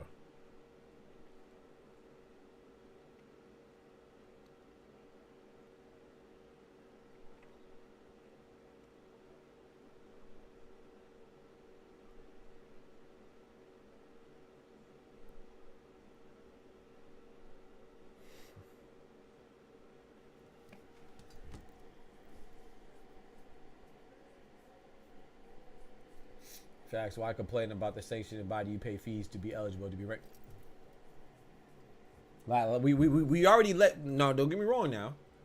I'm not trying to be too critical, but I'm gotta say what it is. We let him slide. I know I did. I didn't put too much pressure on him for not fighting Subaru Matias. You know, just like Williams Zepeda. You know, I didn't put too much pressure on you for not fighting the champion. But you're not gonna not fight a champion then as a mandatory and then claim that you being waged. Like, stop it, bro. You in the IBF, go the WBC route or whatever other route you want to go. You know, if you don't want to fight the champion as a mandatory, Richardson Hitchens and Subaru Matias, Williams Zepeda, and any one of the 4 champions that he could fight at 135, that's fine. But you're not gonna make excuses and say, "Oh, well, I'm not getting a shot," and then when you do get a shot, you know, people try to say Zepeda is not getting a title shot. No, he doesn't want to. He doesn't want a title shot. Just like we say Subaru Matias. I mean, Richardson Hitchens didn't want to fight Subaru Matias. Okay, bet we let that slide. Okay, now you fighting Leopardo. Go fight that, bro. You try to hear that, bro. You said that last time. Why you didn't fight Subaru Matias? Because of weight. Because of weight. We cool. I'm cool with that. Okay, bet. Now you choose to fight Leopardo. It's the same weight, bro. Nothing has changed. But it's also funny too that people will say, it's all good, whatever. We're about to watch a complete fight of the dude could do it all. Let's watch it. Let's watch it. Nah, don't say that, clone. Don't say that, clone. Make it Mickey Mouse lose. Facts, Ty. Don't say my boy Bam lose, bro. Don't say that, bro.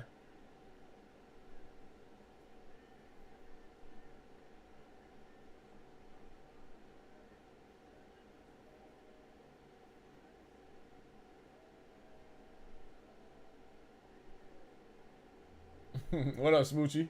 Smoochie always reciting some line from some song.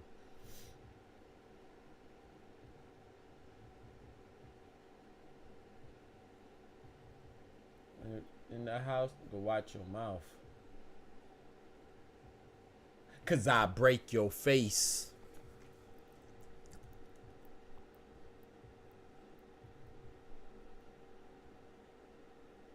It might be a Abdullah Mason situation. You think so, Dub? I don't know. I think he gonna beat Pedro Guevara. Nah, I don't think so. It said you not in Boots Corner, Smoochie in the building. Boxers' flaws become a lot more obvious when boxing fighters their size are bigger. Yep. Case in point, Big Baby Anderson versus Marvin Coley.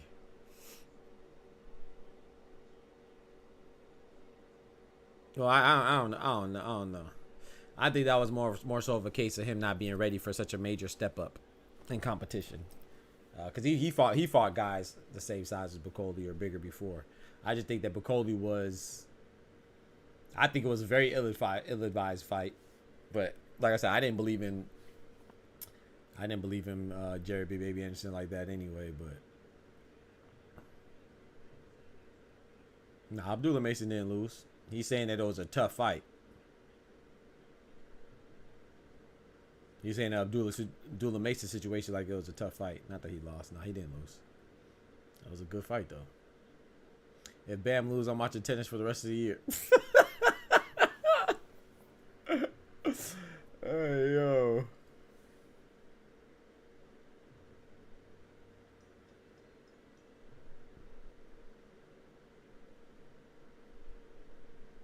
But yeah, I get your point though.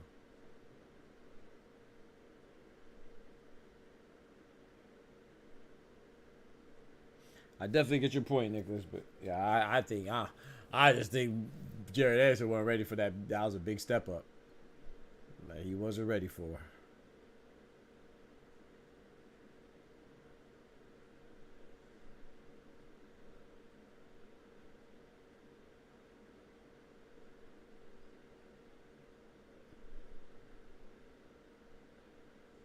If we lose, we cancel. That's crazy. So yesterday I missed a knockout of the year. Nah, not knockout of the year. Missed a round of the year. Round of the year. Abdullah Mason, in my opinion, and Johan Vasquez was round of the year. Not knockout of the year though. Bam undefeated. Yeah, Bam's undefeated. Yeah. Anderson would pull straight back with his chin in the air, which would work against small fighters, but not boxers with reach on him. Like I said, I don't think it was. Like I said, Bacoli wasn't the first big guy that he fought, so I think Jared Anderson, he's a young fighter. He of course he had flaws. He wasn't perfect, but I don't think that was like I said, Bacoli was just a better. He was the biggest opposition that he's fought, like, or the best opposition that he fought. Bacoli's not the biggest guy he fought, bro.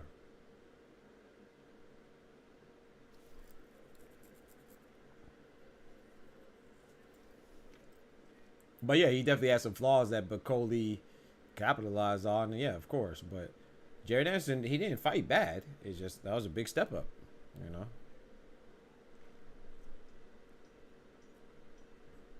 That was a big step up for him. I mean, his fight before that was against Rehad Murray, who was really a cruiserweight, you know. Like you say, a smaller guy, yeah. But he didn't even really fight back.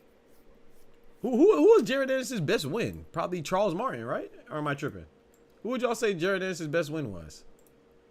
Probably Charles Martin, right? Let me look up his resume.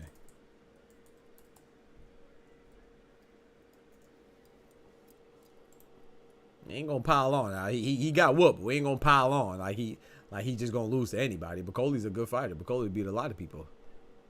Yeah, I'd say his best win was probably Charles Martin.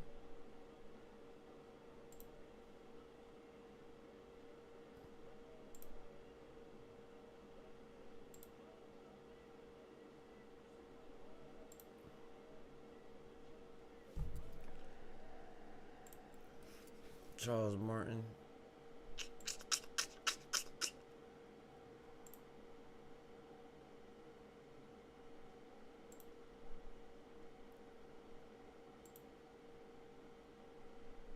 Maybe Bacoli. How tall is Bacoli? Let me see. Charles Martin 6'5".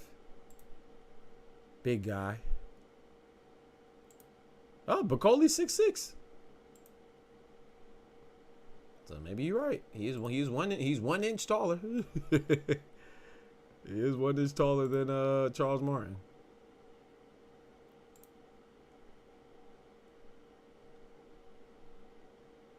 I ain't about to look through his whole resume though, but let's see.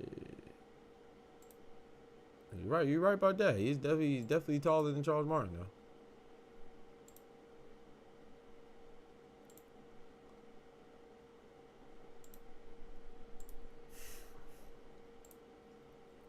Let's get it, man. Round one.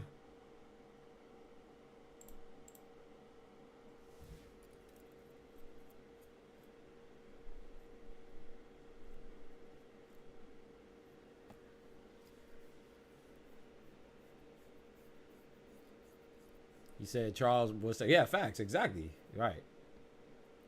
But my point is that, so he beat Charles Martin though, so we can't say, well, I mean, you can say whatever you want, but saying that he lost to Bacoli because Bacoli capitalized on his flaws, of course, everybody, when you lose, somebody capitalized on your flaws, but it's not just that. Bacoli was a major step up for him too, and Jared Anderson's a young fighter. He just wasn't, I don't think he was ready. You know, and partially because of those flaws that you're talking about, yeah, of course. But I don't think it was, oh, he was just a bigger guy, that's why he won. Nah, that wasn't the first time he fought somebody bigger than him, right? Because Charles Martin was, like I said, was bigger than Jared Anderson too, because Jared Anderson's 6'4". I wouldn't just say that, oh, he's gonna lose to anybody that's bigger than him. Nah, Bacoli's a good fighter. A lot of people will lose to Bacoli, especially if you're a young up and coming fighter like Jared Anderson, who's not dead. That's why they have too much confidence in him, because he always said he's not dedicated to the sport. That's why I never really had too much confidence in Jared Anderson. But I wouldn't just say, oh, he's gonna lose to anybody that's bigger than him. Nah, hell no. He ain't no scrub now.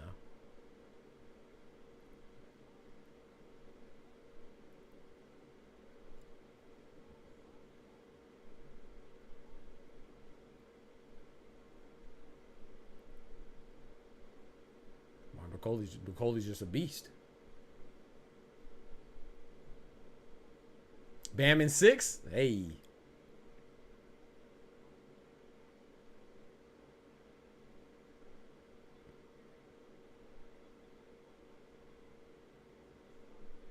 Nice body shot for Bam Rodriguez.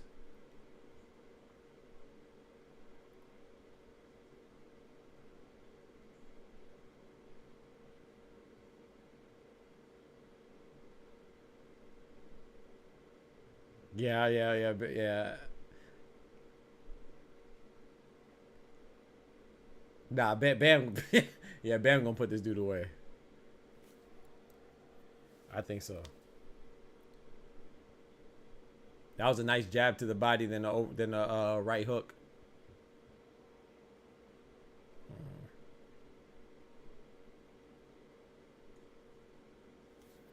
Bro was running a track meet though. I ain't mad at him.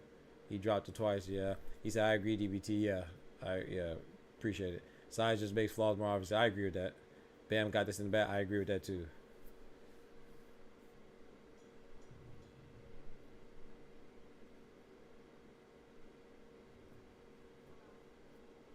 That's a good point right there. Yeah. Size definitely makes flaws more obvious. I agree.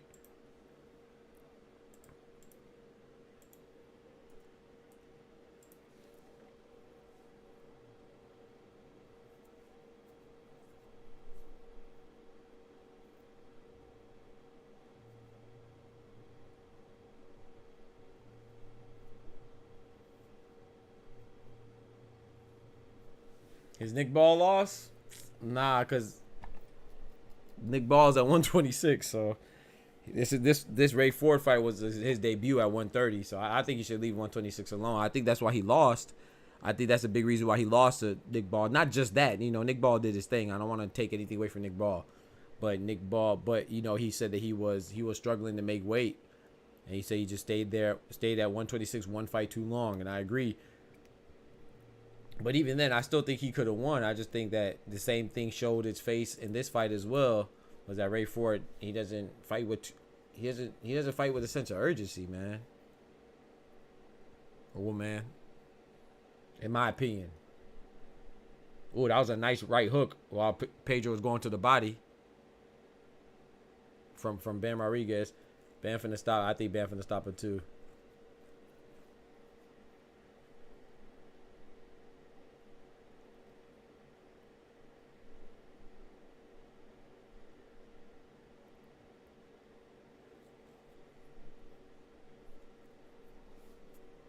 But even look how Bam is cutting off the ring compared to Ray Ford. Now, granted, Guevara's not moving as much as Gonzalez was, but it still looks better. Like, you know what I'm saying? Bam is more effectively cutting off the ring than Ray Ford was. I feel like if Ray Ford was able to cut off the ring in a better capacity, then he probably would have stopped Gonzalez, in my opinion.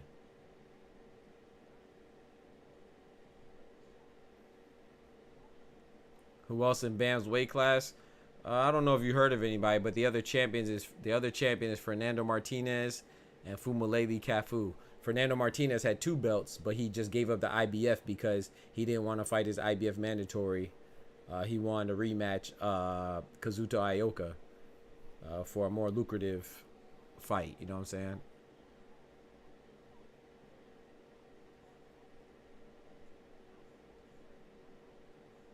So Kazuto Ioka's at 115. Bam Rodriguez, obviously. Pedro Guevara, obviously. Roman Chocolatito Gonzalez at 115.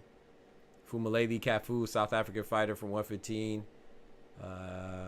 Kosei Tanaka, Japanese fighter, 115. I don't know if you know any of those guys, but those are the young men and I'm about to say young men and women. Those are the young men at 115. Ooh. That was a nice body shot from Bam Rodriguez. Oh fuck! That was a nice shot for Pedro to back Bam Rodriguez up momentarily.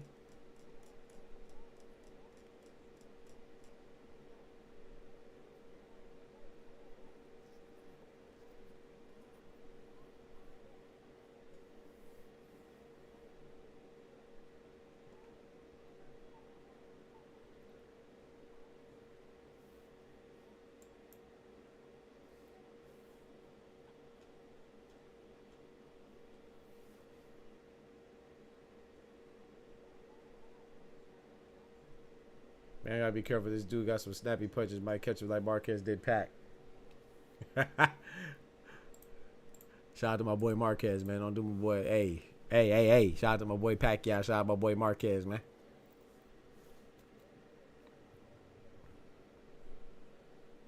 That's a hell of a comparison you just made, Mansa.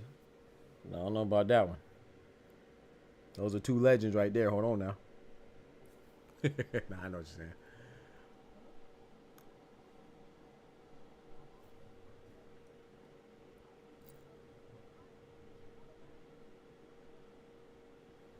He said this dude is not. It don't matter. You still got cut off the ring. It don't matter how good somebody's moving. He doesn't move as good. I wouldn't even say the other. He's not moving as fast. It don't matter how good you move. You still got cut off the ring. Whether you're moving good or you're moving bad, you got to learn to cut off the ring. I have no doubt that Bam Rodriguez, Artur Beterbiev will cut off the ring on the guy that Ray Ford fought too.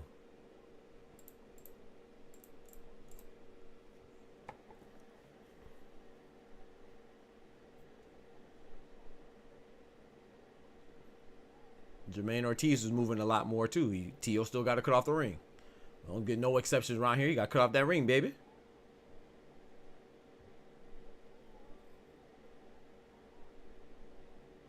That was a nice right hook from Jesse Bam Rodriguez. Ooh, that was a nice jab.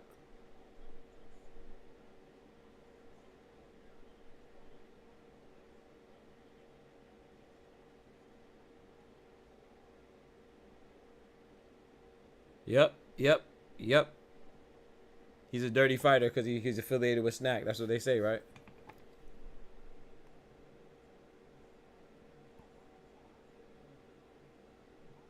I just jumped. I mean, I'm at 155 now. I was just at 2 minutes. Now I'm at 155. Whatever.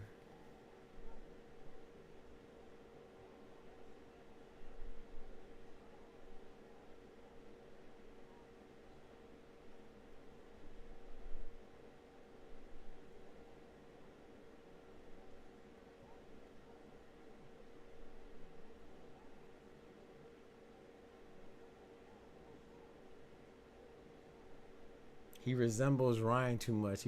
That's crazy. That's crazy.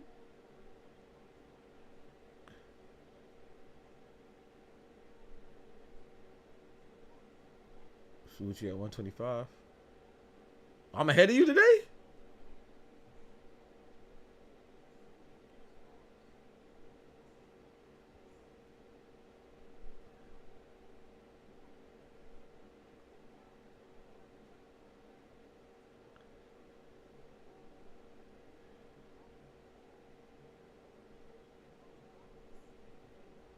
Bam technique is nice. Yeah, I agree. Oh boy.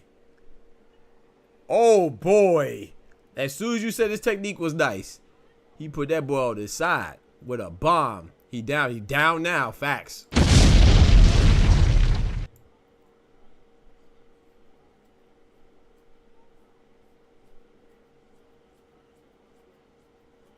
Oh, you're ahead of me. Okay. Oh, that was a nice uppercut. You saw that? Boy, he leaped in and fought. Hey. Oh, boy. Oh, boy. Oh, boy. Cue up the Smokey. Cue up the Smokey. You got knocked the fuck out, man. Give me my goddamn money. Hey, that was nice, man. Hey, he just downed an interim champion like that. Let's get right. Shout out to Bam Rodriguez, man. That's a good win, man. Decisive, destructive fashion. Again, who was the dude he beat? Pedro Guevara? Or who you asking about? Kendrick. Who was the dude who beat? This guy? Or that was this guy was Pedro Guevara. He's an interim champion. Bam and Snack though, so he cheated. That's crazy. This is why I paid extra to have my drink brought out to me. Yeah, because if you you would have missed that fight, Ty. If you would have went and got that drink yourself. You know Ty in the building, man. Pedro Guevara. I don't know, Kendrick. I can't answer that question, bro. I think so. Is he good? Like, He's an interim champion. But there's plenty of interim champions. That'll be you good, you know. But he has like 5 losses. Like he beat. I would say his best win is probably his last win against.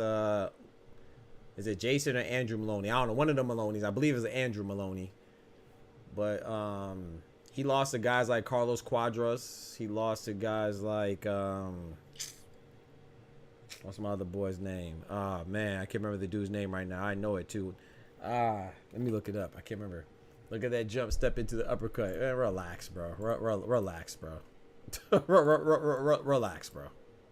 Relax. That was a nice uppercut though. Relax. Yeah, he lost to Carlos Quadras, so I was right. He just lost to Bam Rodriguez, of course. He lost to Kenshiro Taraji. Remember Kenshiro Taraji? He last time we saw Taraji, he lost to who did we just see? Kenshiro. Man, he beat Christopher Rosales. Yep, we saw that fight not too long ago. Yeah, so he's all right. And he lost to and his other guy he lost to was John Rio Casimiro. So he's a pretty good fighter though. He's a good fighter. He's not bad, but he's not. But I give him credit though. I definitely give Bam Rodriguez credit for this win. That was a good win. Yeah, it was a little dudes. Yeah, so he's all right. He's all right, Kendrick. I would say, like I said, I wouldn't say this is a great win, but it is a good win, especially in the fashion he did. But Pedro Guevara, he's like 30. What they said at the beginning of the fight, like 35, something like that, 36. So he's not a spring chicken either. So once again, you know, and then the smaller weights, you know, once you get older, we have a lot of fights, then you know.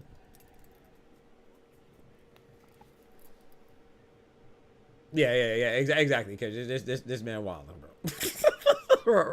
I tell him relax, bro. Relax. It was nice. Relax. Cafu should be next. I hope so. That would be nice. Fumuleli Cafu versus Bam Rodriguez. Unification. Well, Fernando Martinez already fighting somebody. David Jimenez. That'd be a good fight too. I think Bam Rodriguez beats them all, but that'd be a good fight. David Jimenez or Fumuleli Cafu.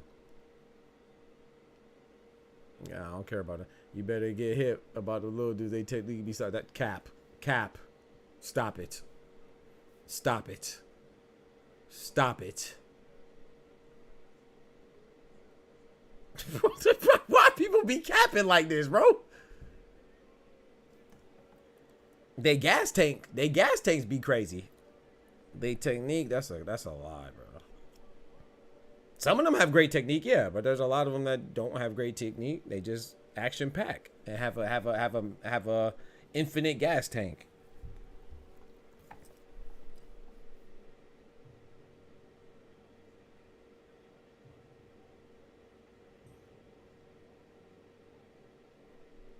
Stop it, bro. They technique be, come on, bro. Bam Rodriguez technique is great, yes. Bam Rodriguez, but that's not indicative or representative of the whole freaking smaller weight divisions. They ain't all got great technique. Stop it, bro. That's a big cap and little dudes are like heavy. I'm telling you, bro. Nick Ball's a champion at 126. He has great technique. That man don't throw no jabs. Stop it, bro. They be fighting. They be going to war. Oh, freaking great technique, bro. Stop it, bro. Seiya Tsutsumi just beat Takuma anyway. Does Seiya Tsutsumi have great technique? Stop it, bro.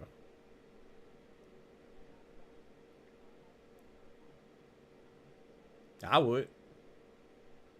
But what is having great? What does us getting in the ring with these little dudes have to do with them having or not having great technique, bro? Bam Rodriguez has great technique, yes. Them little dudes don't all have great technique. Stop it. I get in the ring with Bam Rodriguez. You got me fucked up. You got me. These smaller cars got good mileage. Exactly, bro. Thank you. Yo, Manza me. But you know what? Shout out to Manza. But Manza is saying, I'm not saying it's not your own thoughts, Manza. I'm not saying it's not your own thoughts. But a lot of people regurgitate this, and I don't know where they get this notion. Like when people say that the little dudes have great technique, it lets me know that you don't watch no little dudes. Because the ones that are you watch the great ones, and yes, the great ones have great technique, yes. But that's anybody can say that, right? Don't majority of great fighters have great technique? They're not all looking like Bam Rodriguez, bro. We talk MMA cause I'm 230. Y'all balled him. You feel me? Man, I'll hold Bam Rodriguez on his head top. He'll be swinging at me like this. I choke the shit out of Bam Rodriguez. Bro, you realize this fight was at 115? I could damn near curl 115. What are we doing? What are we doing, bro? Come on, man. So relax, bro. You wildin'. Wouldn't get in the ring with him.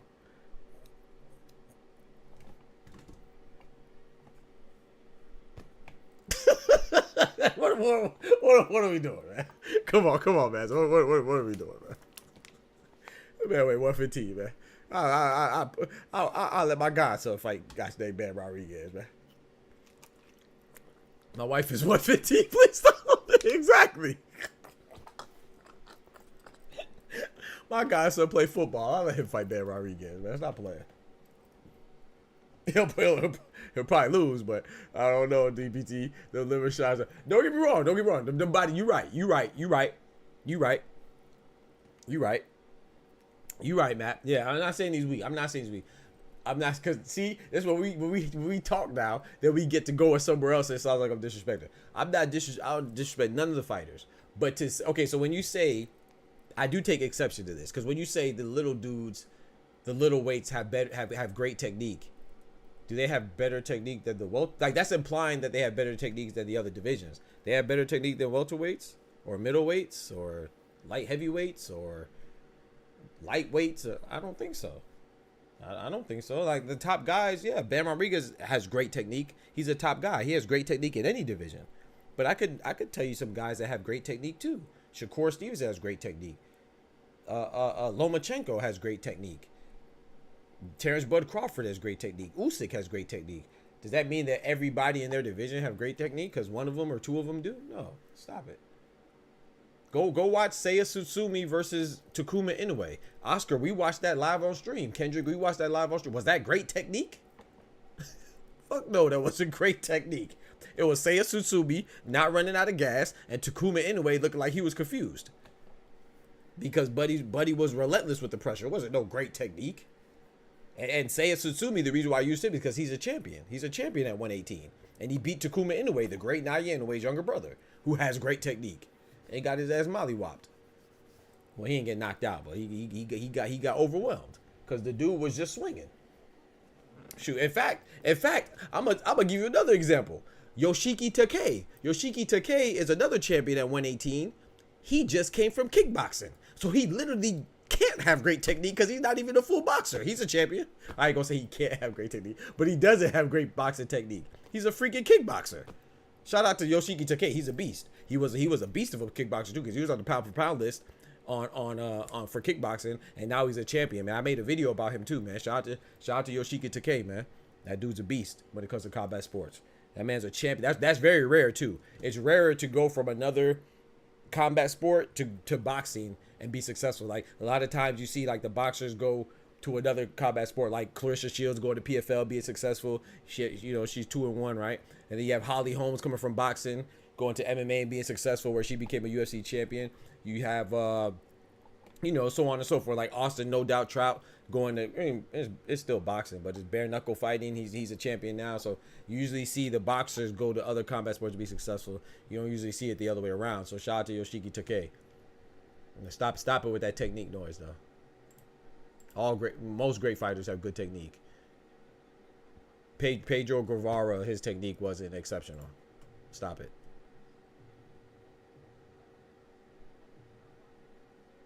Yeah, I agree with that, Matt. Exactly. Thank you. Say that. I agree with that 1,000%, Matt. Well, let's just read what Matt just said. Matt says technique is mostly the same across divisions. Yeah. But them little dudes mix it up with each other, though. Yeah. Exactly. That's a fact. Like I said, they're a gas tank. That's what I meant by saying they're a gas tank. They mix it up more. You know what I'm saying? They go at it more. They'll exchange more. And they do it for a longer duration, from round 1, the opening bell, to the closing bell of round 12. But don't make it seem like their technique is just so sharp. Their defense is so sublime. Stop it, man. But that jump in uppercut was nice. It was nice, Moose. It was nice. It was nice.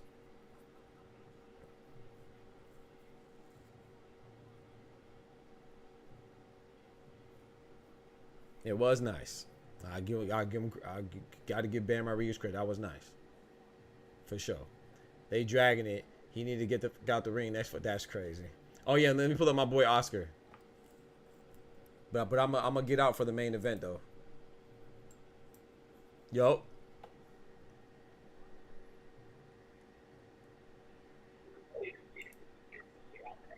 Yo. Yo. What's good, brethren? My guy Oscar in the building. I'm about to be on someone's head top. I'm telling you. Who's head top, bro? Who's head top, bro? You know, saying Mr. Little Guy's got great technique. My ass.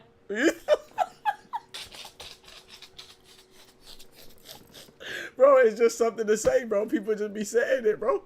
Like, stop it, man. Bro, we watch all fights here, man. We watch all the fights. Every stream you're on, I'm here. If there's fights, I'm here. You're not going to tell me Cafu, who just won a title at the same division Bam did. Come on, man. That was terrible. That was terrible. Fumalady Cafu versus Kosei Tanaka, you talking about. Yes, that was not a demonstration of great technique, bro. It wasn't bad, but it wasn't, like, superb. That was a straight-up fight, man. Boxing technique? That was terrible. Terrible. They be swinging with their eyes closed, man. What we talking about, man? I'm joking. I'm dragging it out. I'm reaching. I'm joking. I'm exaggerating. But yeah. I'm exaggerating as well, but damn, like technique. No. I tell you, the best guys that have the best technique at the lower weight. El Davino at 126, the best technique. Yep. 122, now all you know is. Yep. 118, it's not even Jun Nakatani to me. Not Tatsumi. Well, it has to be Nakatani because he's I there. think Nakatani got, that's my guy right there. Yeah. I like Juto, man. That's my guy right there, bro. Yeah, I'm only to Juto. 115, Bam. But Bam, facts. all the other guys, Tatsumi is not a great technique. He got a shitty ass technique. No. For boxing, like boxing technique. And you know what? I agree with you. I would say I agree with you with 118. I would say Takuma Inoue has better technique than Junto. I agree with you. I think he's more of an overall, like, he's slick. He got good jab. He got good footwork. Junto does too, but I would say Takuma's he's a little more skillful. So I agree with you at 118. I would lean towards Takuma Inoue. I would agree with that. I think Junto's a better. I think Junto wins. I think he's a better fighter. But I do think, you know what I'm saying? I do think technique-wise, I get. Yeah, like them angles. Oh, the they know how to cut off the ring. The jabs and all that. No, that's not there. That's just something people say. I agree with Matt though. They just scrap it out with each other. Yeah. But like Cafu and Bam will be a good fight. Yeah. Because Cafu will make it into a fight. Yeah. If you watch his last fight, yeah, that's what it was. It was a street fight. Yeah, facts. I ain't gonna lie though. I think that's a good fight, entertaining fight. I think Bam puts him to sleep too though. Yeah. No, yeah. But I want to say though, if you complain about Devin Haney being in Smack, hey now. Hey, you seen it? You seen it on the shouts? Sword tats. They weren't even hiding it. Come on now. They didn't even make it a small logo. Come on now. Sword tats, T-shirt. Come on now. I'm surprised they didn't even put it on the belt. You should have put on the belt. It's crazy. Put Snack on the belt, bro. That's crazy. I heard it, but it took a while to register what you said. That's crazy. Nah, Bam is fast though. Nah, that was nice. At 118. Yeah, because it seemed like he was landing them shots, and they were landing good. Yep. But it didn't look like it had very much power behind it. Yeah. So I don't know, man. I'm excited for Bam though. I don't think he's pound for pound though. I know Eddie said Chocolatito like 4 or 5 times. Bro, no, they were calling out chocolate. Come on, bro. I don't know if they were calling him out, but I know for a fact I heard Chocolatito like 4 or 5 times. He said he was a great fighter. He wants a great fight, some shit like that. You know, something promoters say. Yeah. He's a legend, man. Chocolatito's a legend, but that's borderline abuse, bro. That's borderline abuse, bro. Legend, what he has accomplished. That's why he's a legend. Exactly. Exactly. We might as well watch Tank versus Pacquiao. That's crazy, bro. That's crazy, bro. I mean, he is number one. Like I said, he is miraculously number one. So that fight's definitely gonna happen. Unless Chocolatito retires or something. If he wants to fight, then that's definitely gonna be the fight that happens next. Oh shit, Ty in the building? Huh? Is Ty in the building? I don't think so. Is he? No. I think he is. No. He's not? No, but yeah, that's no. Alexander Usyk got better technique than man. I'll tell you straight up. Yeah. He said Chocolatito said he wants to strap at 180. Yeah, but he's at 115. He's at 115 and he's number one for Rodriguez's belt right now.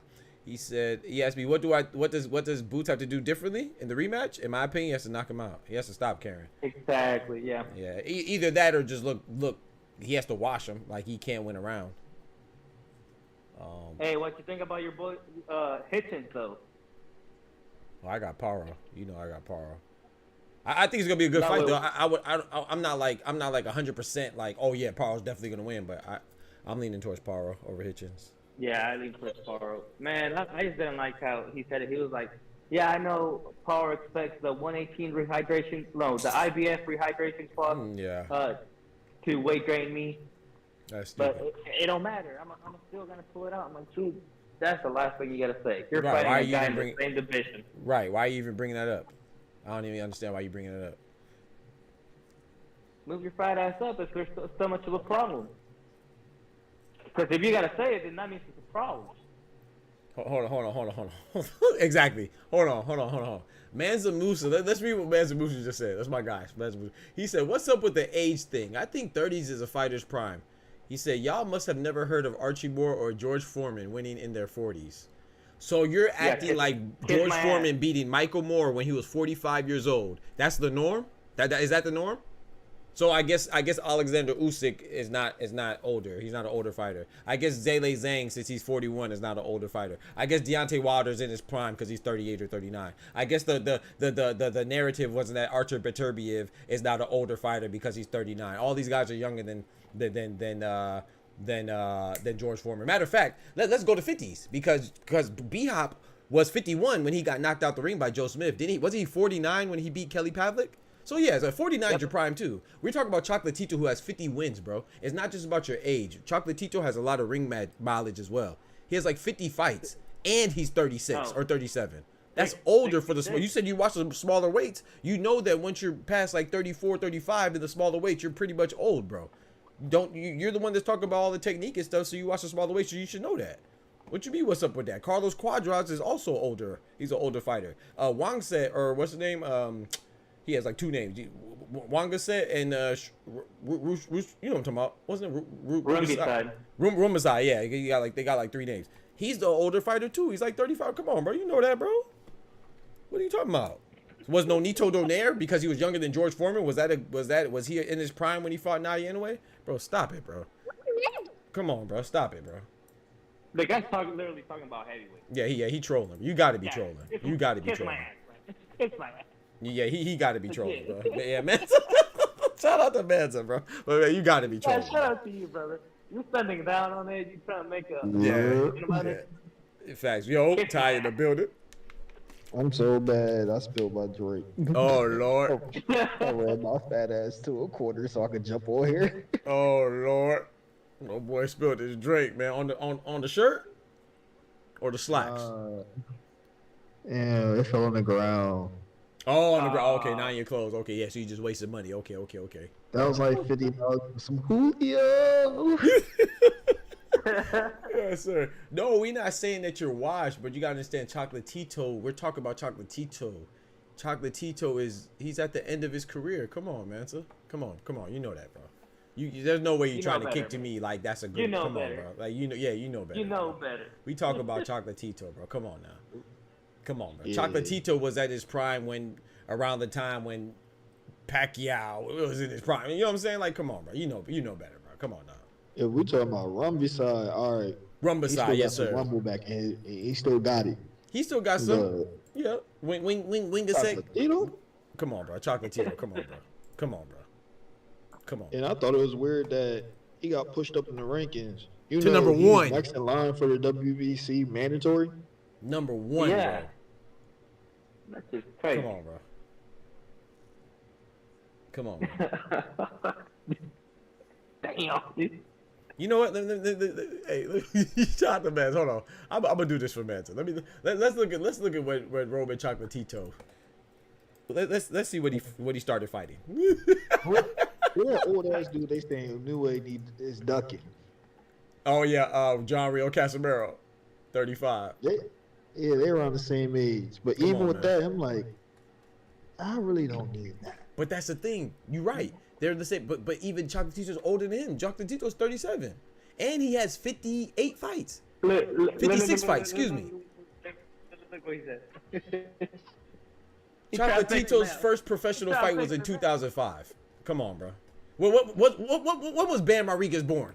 In probably 2000? Literally? Yeah, I was probably still in Mexico when Chocolatito hit his prime. Bro. Okay, this is a fight that they try and bring Hold on. back because this was supposed to happen 2 years ago. Yes, that's fine. But Bam Rodriguez is 24. He was born in 2000. Bam Rodriguez debuted in boxing Roman Chocolatito Gonzalez debuted in boxing when Bam Rodriguez was 5 years old. That's the guy that you want him to fight, and you're okay with. Stop it, bro. Stop it, bro. Stop it, bro.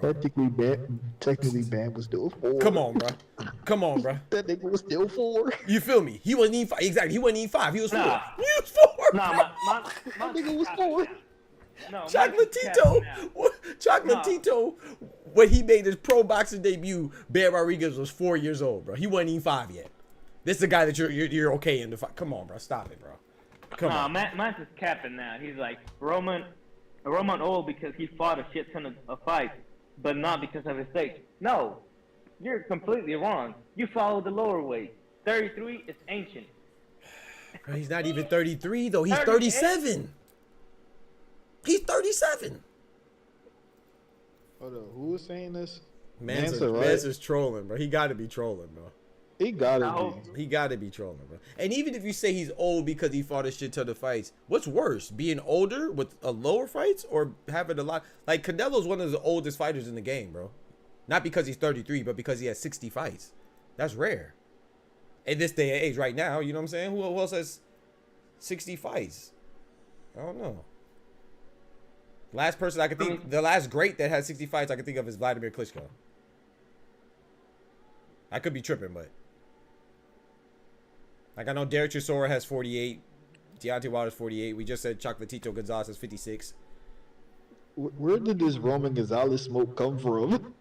I don't know, bro. I think shout out to my boy Manson. He was on the list. Yeah, he loves Bam. He loves Bam, and there's nothing wrong. I like Bam too, but we not gonna act like if he fights Chocolatito, that's not them just serving him up a legend. Come on, man. Yeah, like that's what me and Ty were talking about whenever we were making the list with AJ, because I put AJ below running beside Chocolatito and El Gallo, just accomplishment wise. Oh, you're right. Oh, okay, Manson said, nah, I meant the networks, ESPN and the Zone, both saying fighters in their 30s. Oh, okay, I got you. No, but see, even the networks, though, the networks, they only do that for certain people. Have you ever heard anybody say Deontay was old? They just say, oh, he got beat up by Zane. They'll never say he's old.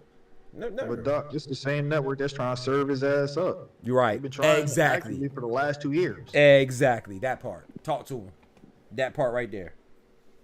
They selected. They're calling Lomachenko old. Lomachenko is younger than Deontay Wilder and has half the fights, but he's old. He's 18-3, 21 fights, 36 years old, but he's old. No one said Terrence Crawford's old. He was putting George in the dirt. You feel me? Yeah. He went old then. When he packed up George Kambosos, he went old then.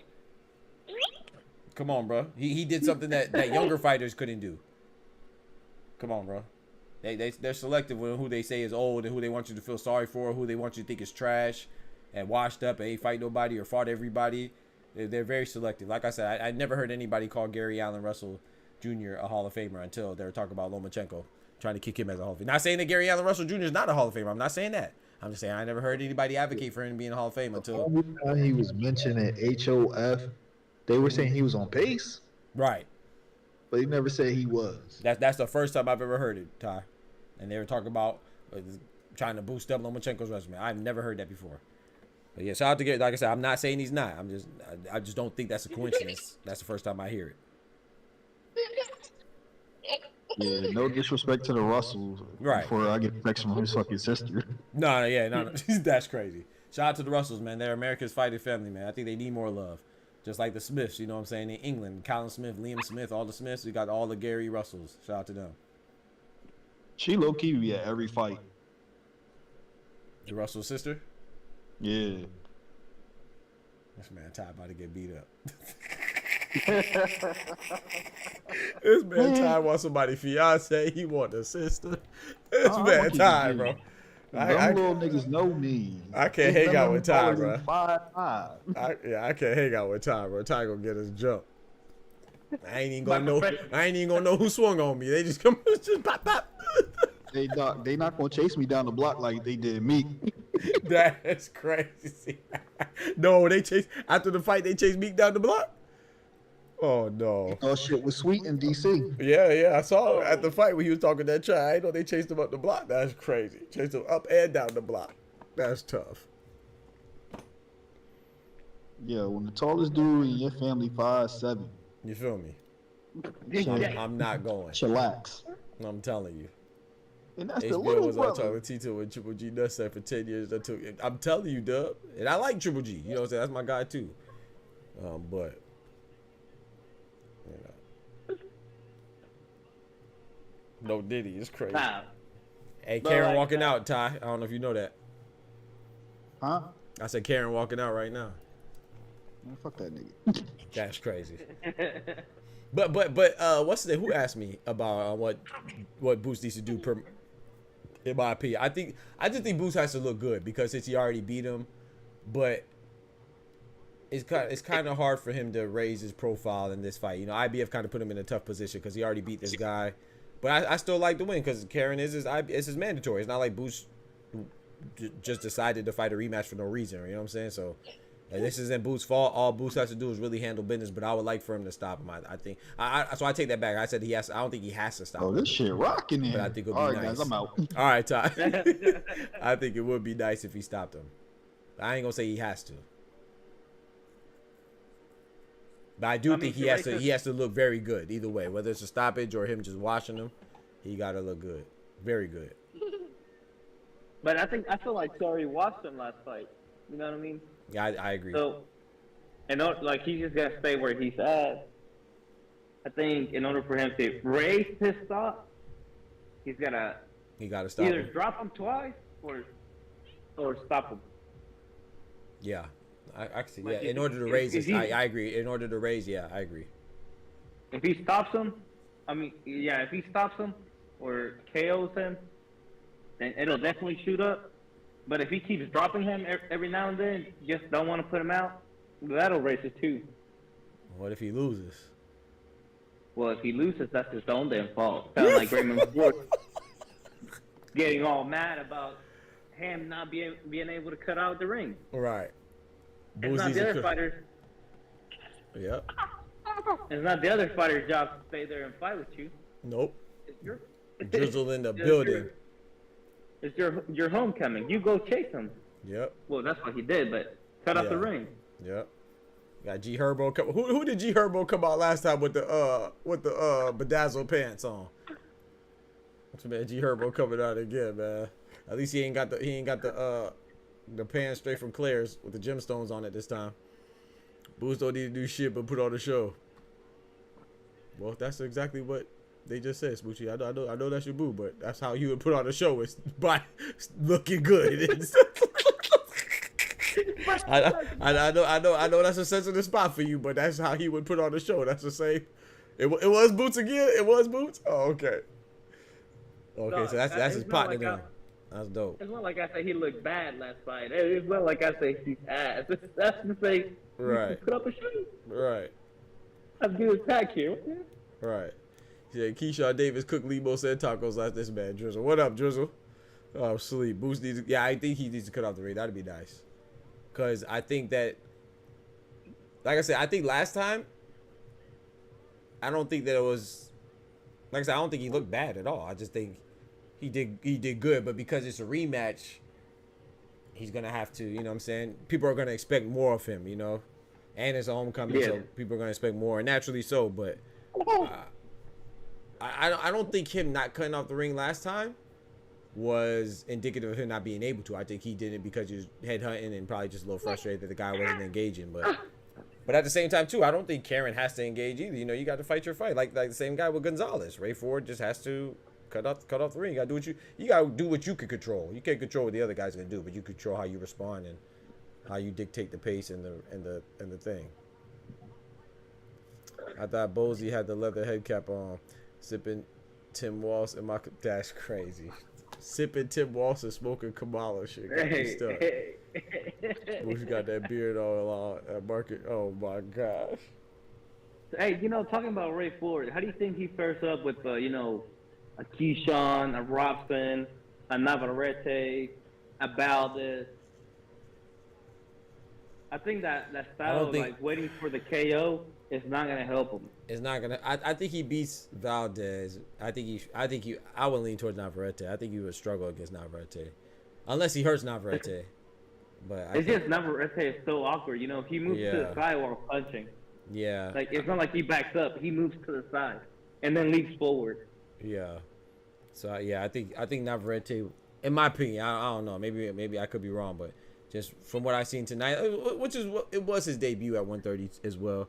But from what I've seen tonight, I think he would struggle against Navarrete. I ain't gonna say he would lose, but I think he would struggle. I would probably lean towards Navarrete right now. Yeah, I kind of have to lean towards him. Yeah. He's a champion, so. Yeah, and he's a champion, right? But Keyshawn, I don't think he has too much fun with Keyshawn. Oh no, I think Keyshawn too. 135 too. Shoot, 130. He just got to 130, so yeah, I think Keyshawn is nah. I don't like that fight. Or Robson. Robson is nice with it too. Robson can say so. Yeah, I like that fight. I would have Ray Ford. Yeah, I would have Ray Ford too. Yeah. But at the same time too, like you said, that lack of urgency.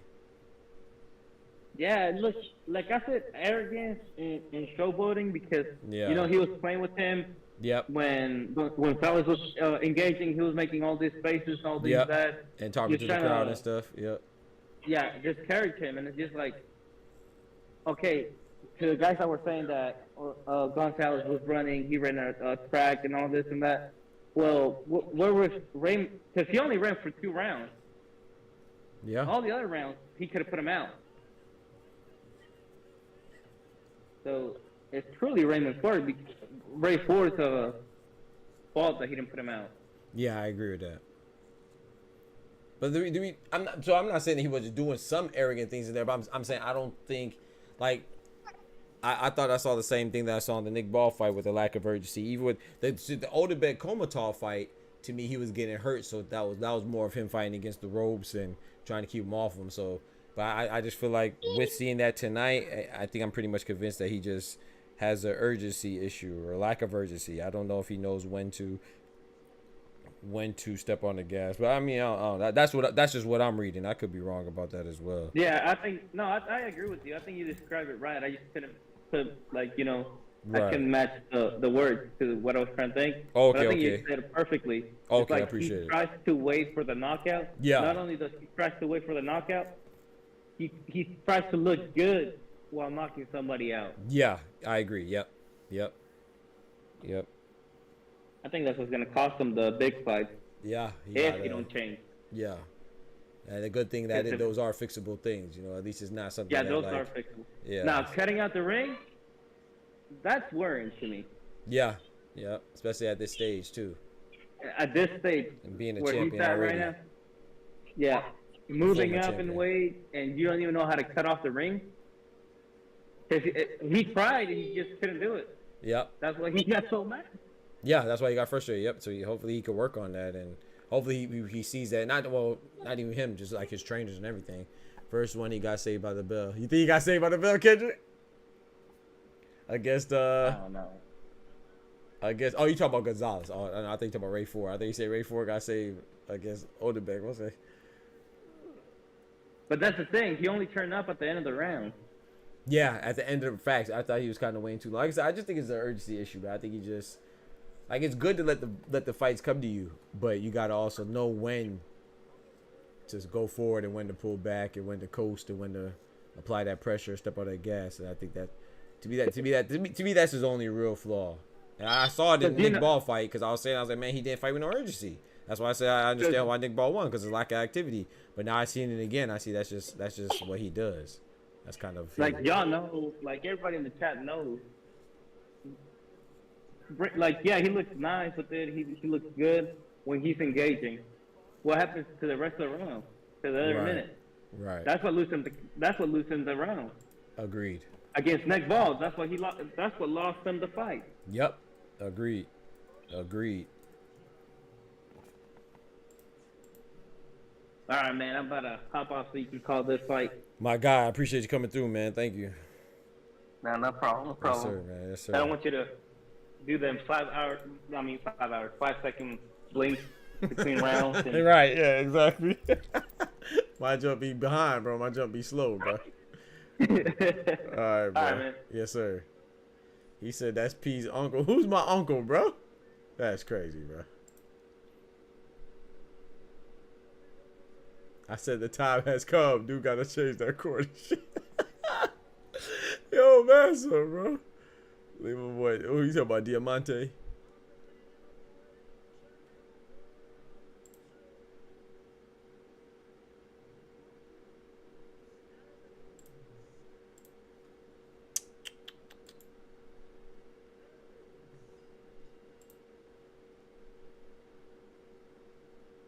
Nah, there's a fine line, but there's no fine line for Nick Ball. It's not. He wasn't being overzealous. In my opinion, I don't think that. Yeah, you shouldn't be. I agree with what you're saying, but you got to know what he did today. That was not good because it's the same thing he did against Nick Ball. Like I said, just fighting with a lack of urgency. But you're right. There is a fine line between being, saying you don't want to be reckless. I'm not saying be reckless, but you got to know when to step on the gas. Like for example, Tank knows when to step on the gas and when not to. There's some fights. I think even Bam Rodriguez, who we just saw, he knows when. And when not to, you know what I'm saying? You got to know, you got to feel that, there is a time when you should step on the gas, and I don't think that he was in any fear of being hurt by that guy. You know what I'm saying? Of course, you never know when you get hurt, but I don't think he was being apprehensive for any reason. I just think that's just what he's accustomed to doing. He's just accustomed to, coasting or going at his pace, and not really switching up the pace when appropriate. I think he just... You know what I'm saying? So I feel like he would have changed the pace against Nick Ball, but I just the reason why I wasn't saying it as definitively against Nick Ball because I knew that he was struggling to make weight. But this one, nah, he should have Ray Ford, and no disrespect to Gonzalez either. I'm not saying Gonzalez is no cupcake, but Ray Ford should have got that guy up out of there. But it's, like I said, I think it's something he could change now. Diamante. Definitely invited to the cookout, but I'll put heads and feet on that. But what's wrong with Diamante, bro? You got them dreads. Yeah, IBF, man. IBF, bro. Forcing him to fight Karen again. But you never know, man. Karen could... You never know, bro. You never know, bro. This is boxing, man. I think Boosie has this in the bag, but... Karen got that bald head, man. I don't know. Nice jab from Boots. That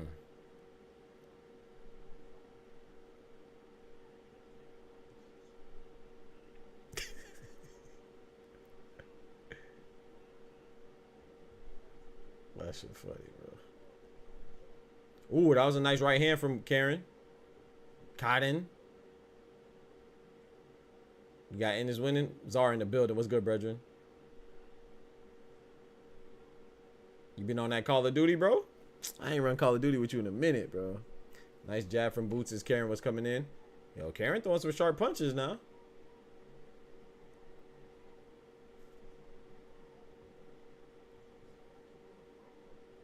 I ain't gonna lie, I like Boots' attire.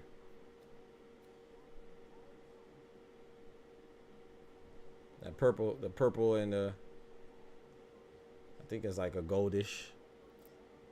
That's a royalty colors. Say purple's a color of royalty, purple and gold. Yo, Boots throwing some sharp punches now.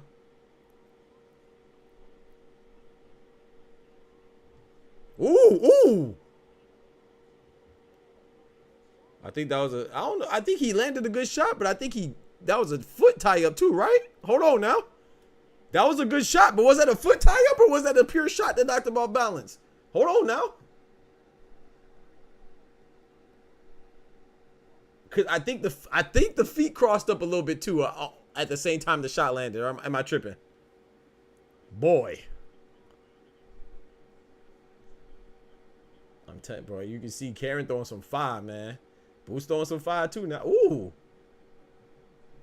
Boots rolling with ooh, that was a nice right hand from Boots.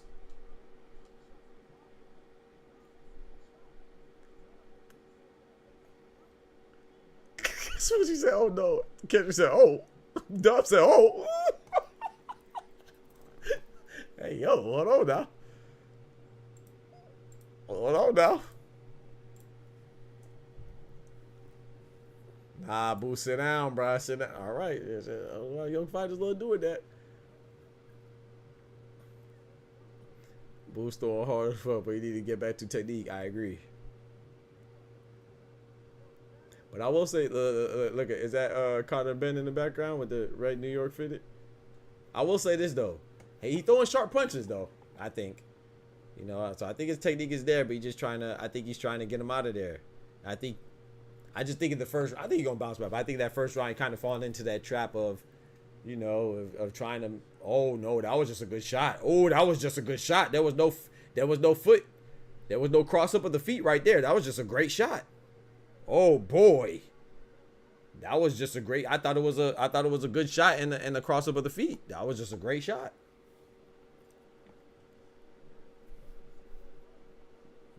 But I know he wants to look good. You know, he in Philly, and then he fighting a guy that's not really intriguing. So I know he wants to look good, but this is a dangerous fight for him too. Just because you know, the circumstances. He got this though, bro. Philly snooze. Karen came to fight, Kent.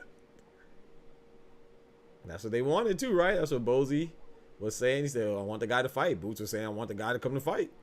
He coming to fight now. That was a nice right hand by Karen. But then another shot by Boots. That was a quick shot by Boots.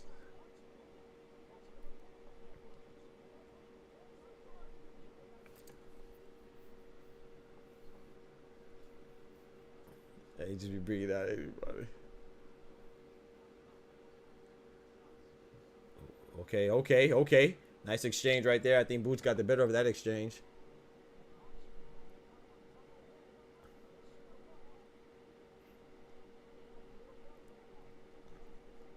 Nice right hand by Boots. Nice counter by Karen.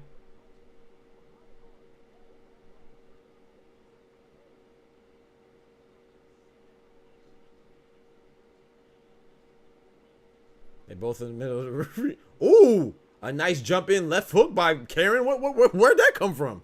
That was a Madrimov jumping in left hook. He snuck that in there. Hold on. He ain't have too much pepper on it. He lucky because if Karen would have put some oomph behind that, some torque.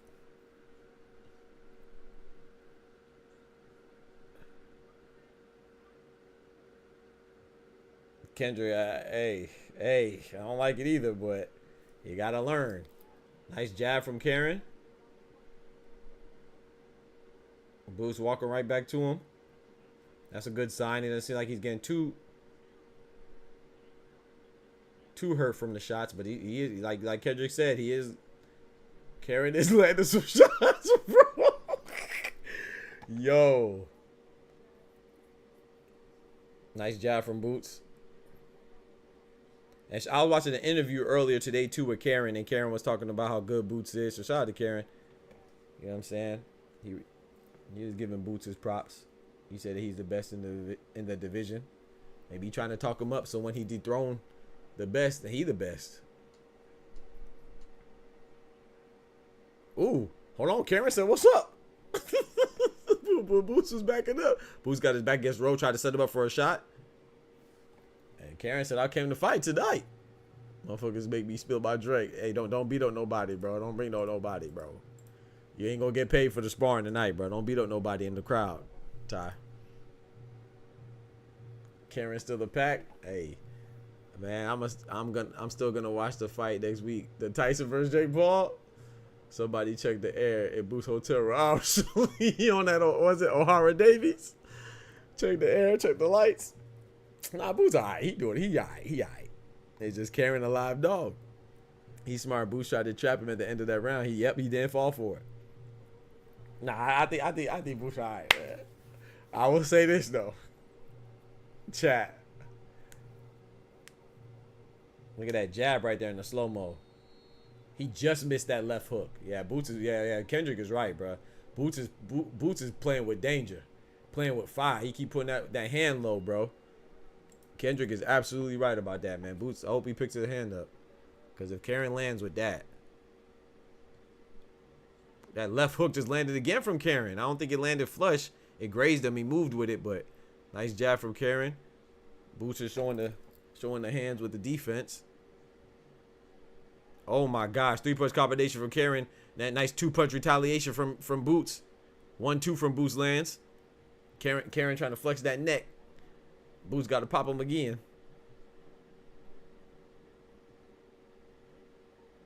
Big overhand right that just missed from Boots. They both looking real comfortable in there though. I say Boots talking to somebody saying, I got you, calm down. He's saying, I got you. I guess he's talking to his pops. Don't got me, get me. Because that was a nice right hand, sneaky little right hand from Boots. He can't say Karen ain't fighting this time. Karen definitely fighting, at least for right now. That was a nice uppercut from Boots. I don't know. I couldn't tell from that angle how well it landed, how flush it landed.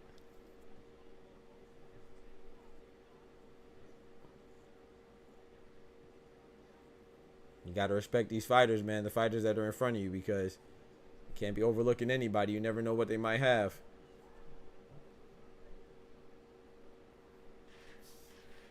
You dropping that hand low again. Karen missed, but you dropping the hand low. It look like Boots getting a little more comfortable now.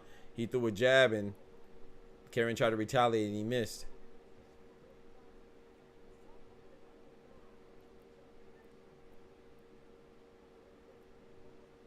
Oh my goodness, that was a nice straight right hand from Karen. I don't know if Boots rolled with it or he got hit with it. Looked like he rolled. Looked like a little bit of both. Now Boots is going crazy. 3-punch combination. Got Karen against the ropes. Karen jumps in with a clinch. Boots talking to the crowd, saying, I got this. Karen might be in trouble though. A couple of those shots landed. Straight right hand from Karen, trying to keep Boots up off him momentarily.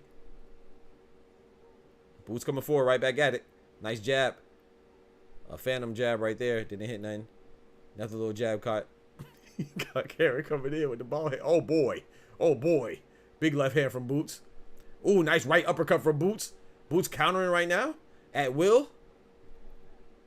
Karen's still in it though. The shots that are landing from Karen are Boots is rolling with it. Nice right, straight right hand from Boots. I mean from Karen.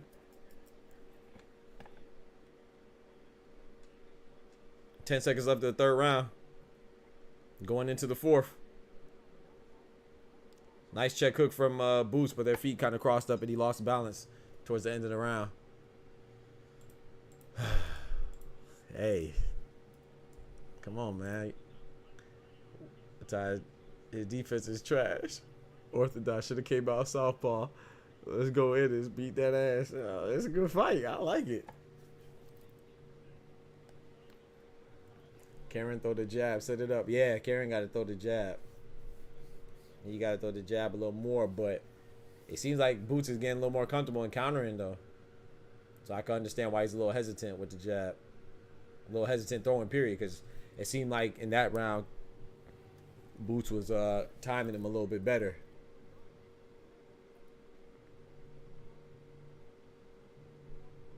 Nice left hand on this replay. Ugh. That was against him when he had him on the corner. Ugh. Had him on the corner like a $2 hoe. Oh, boy. Yeah, I'm not even scoring this. I'm just watching this. But I think I have it 2 rounds to 1 in favor of Boots. I don't think Karen throwing the jab is good. Boots going to time it, yeah. Yeah, to me, it seems like he was already timing some of his punches. Ooh. That was a 5. That hand has some 5 behind it from Boots. Well, they both exchanged some punches right there. I think Boots got the better of that, but they both landed. Like, they both exchanged right hands. You got a 2-1 for Karen. I got 2-1 Boots. Karen getting with Boots. Yeah, it's looking good right now, Kent. It's looking good right now. Well, competitive, I say, you know. I think Boots winning 2-1.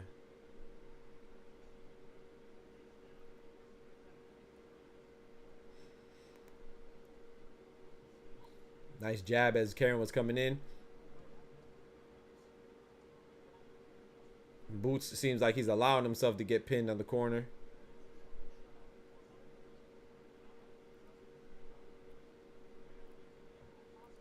That was a nice shot from Karen, snapping Boots' head back right there. Snapping it to the side. Nice jab by Karen right there. Boots moving backwards a little bit. Boots tried to retaliate with a jab that Karen slipped. Another jab that Karen slipped. 1-2 from Boots. The 1 hit, the 2 missed. Another jab from Boots. Both in the center of the ring right now. Both posture 3-punch combination. A 1-2-1 from Karen. You can tell Boots is trying to set him up with a trap, trying to catch him as he's coming in. But Karen's not going. He said, "I'm not going. You're not going to catch me with that sneaky check hook as I'm coming in. I ain't no novice." Slip. Nice body shot from Karen. That's good to invest in the basement.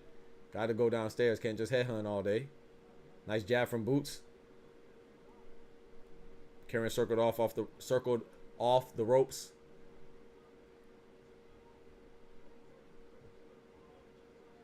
Big right hand from Karen. Nice right hand. I want to say big right hand. Nice right hand.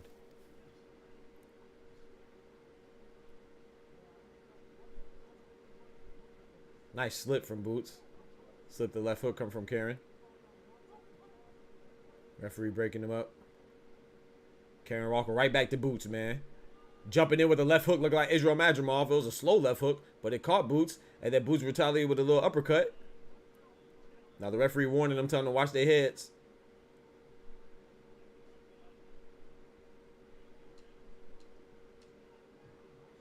Ooh. Ooh. Karen said, I saw you out there playing undisputed with what he was playing, undisputed or virtual boxing game. I saw you out there playing a virtual boxing game with Bam. Oh yeah, that motivated me. I heard you talk about Bud and unifying with Barrios and Stanionis and Brian Norman. That motivated me, cousin. Yeah, I saw that. Yeah. I saw you looking past me. Yeah. I'm on that. That turned me up. I think Karen got boost time. You think so, Ken? I don't know. I know it's interesting. I know that. I know it's interesting. That was a close round. I edged that to Boots. Sweat is flying. Karen got better footwork than Tim. Did Karen and Tim do switch roles in the fights? Boots keeps anticipating the right hook, but there's a freaking left hook. That's effing him up.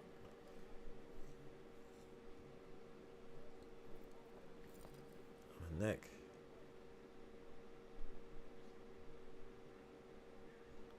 We need this big Turk bag. Yo, that was a nice shot from Karen right there. Karen pushing him off him. The ref coming to break it up. Ringside judge has it 2 rounds to 2. I got it 3 rounds to 1, but the last round closer. Oh my goodness, Karen just jumped in with a left hook again.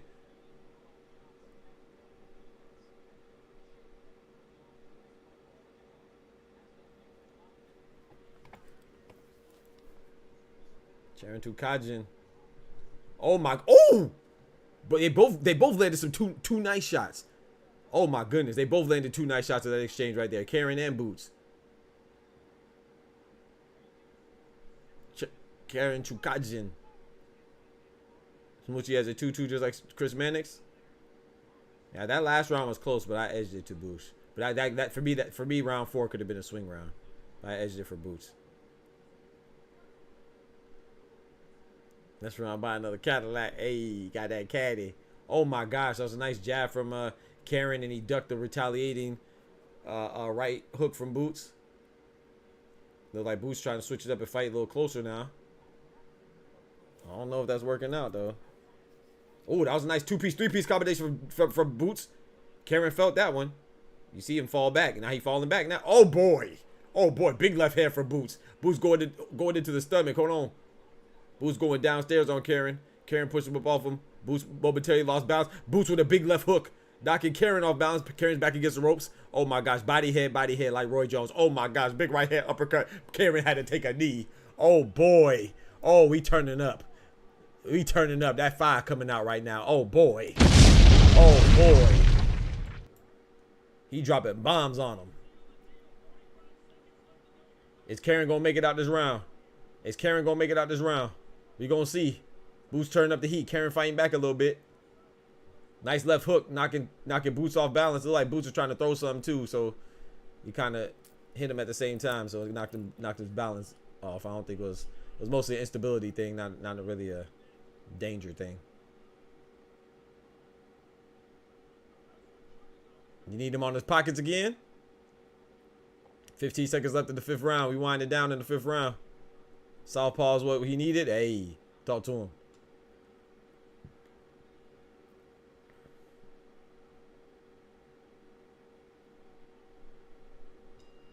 (10-8) round in favor of Boots. Definitely his best round yet. The hell, CHUKHADZHIAN just did a lap in the middle of the ring. He had to walk it off.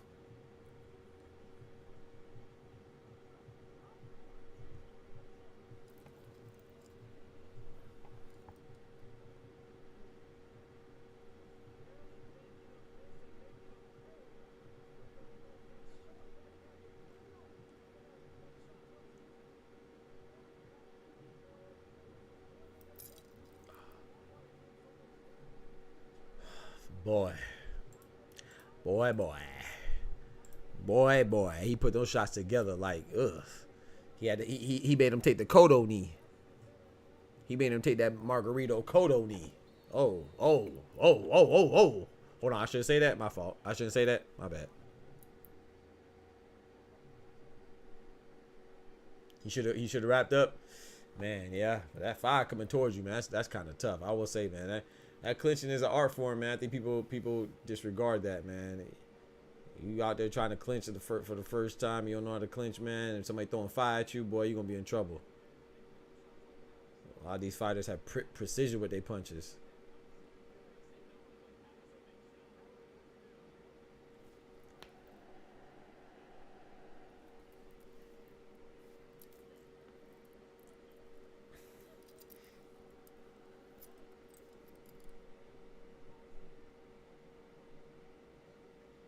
That was a big right hand that just missed from Karen.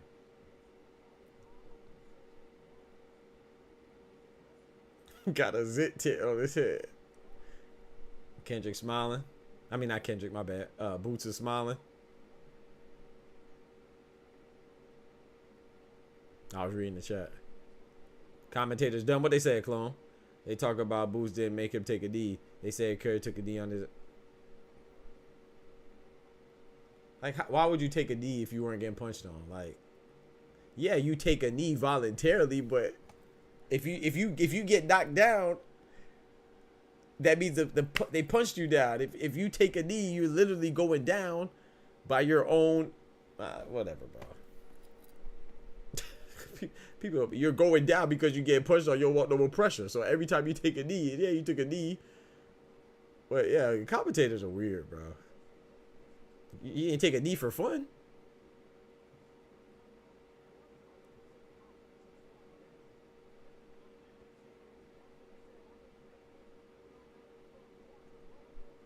Oh, they're saying it's a smart move. They're not wrong. Oh, okay. I was going off what Clone said. I can't, you know, I can't hear it. That was smart to take a knee. Yeah, I agree with that.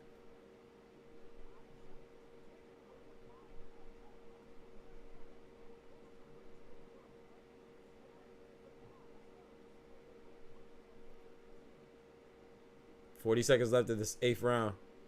Excuse me.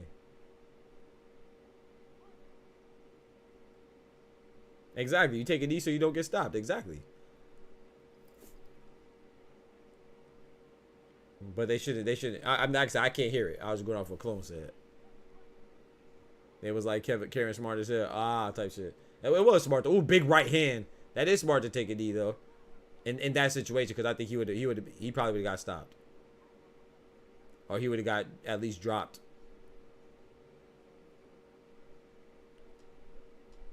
So sometimes it is smart to take a knee. But like I said, I can't hear him saying it, so it depends on what their tone is. So that looked a little, that might have been a little low. I don't know.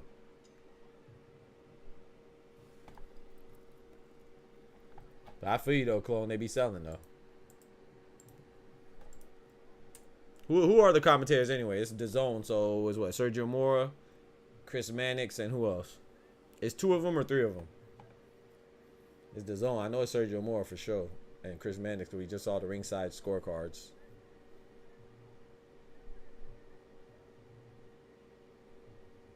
They want to rub his bald head like a genie.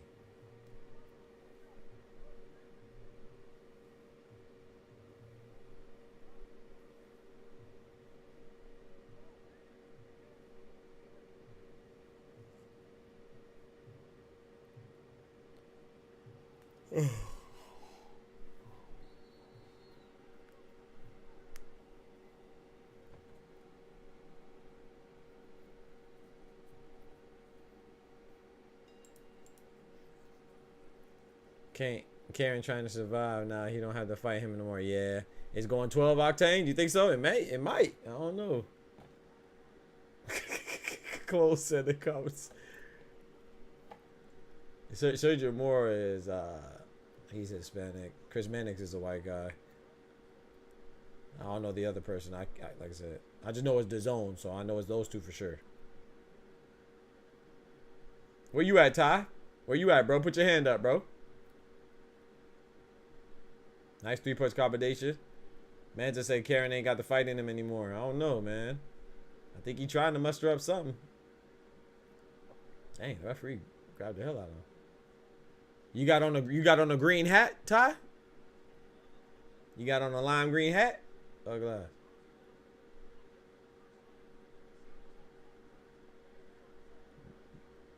Boots was digging to the body. They said time? What are we doing? What we doing? What are we doing? What are we doing? Was it called low? What's going on? Well, he was warning them.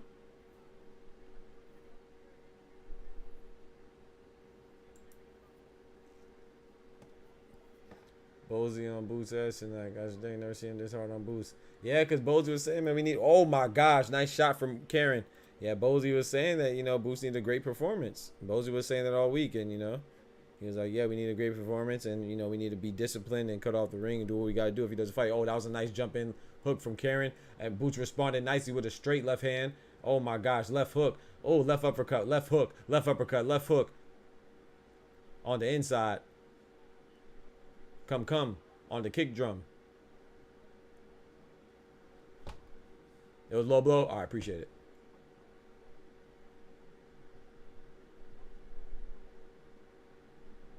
Nice left hand from Boots as Karen was trying to back out from the inside.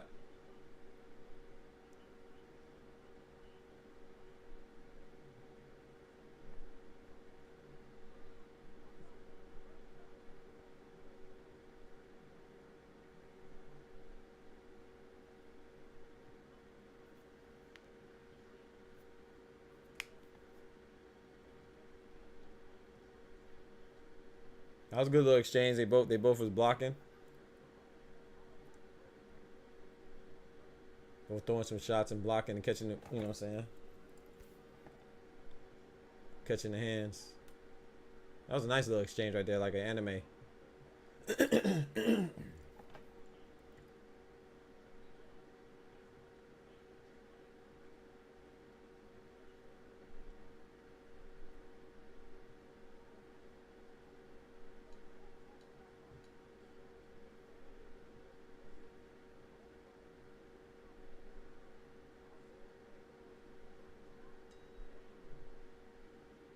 I will say this though, to Manza's point. It seems like Boots is still punching with force, which is a good thing. Karen doesn't seem to have too much stank on his punches anymore. Better roll by the red corner, I bet. See if I can see my boy. Oh man.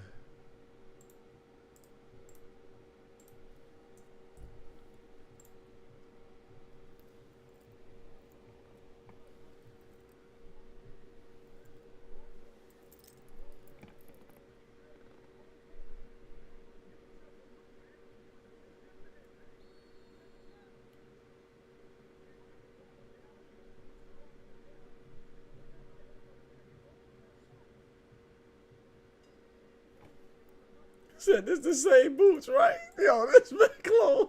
Yo, average someone in the building. What's good, brethren? My guy, average. My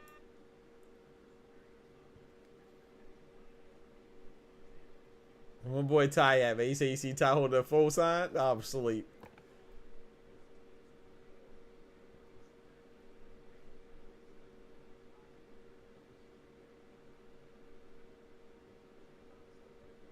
One 5-4. Well, that was a nice shot. That was a nice shot. Right hand from Boots. Lunged him into the ropes. Got Harvey Doc out here. I'm just wondering, Kendra, this can't be the booster that's calling out Bud. Y'all crazy, man. Oh, man. Y'all crazy, bro. Hey, man. Karen came to fight, though, man. Karen came to fight, man.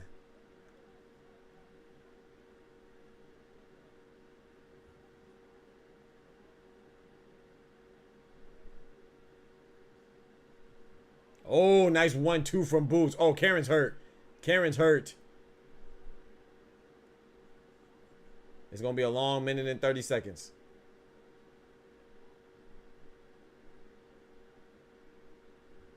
Karen said, oh, this is exactly why I chose Bud. We're going to be on Boots' head after this fight. Always. You can't.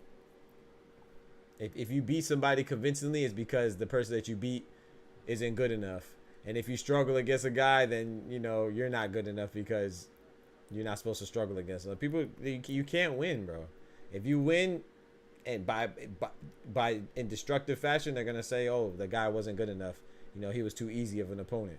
And then if you struggle with a guy, they're not going to say it's because the guy was good. They're going to say it's because you're not good enough. It's just, that's why, you know, shout out to these boxers, man, especially the social media age, man.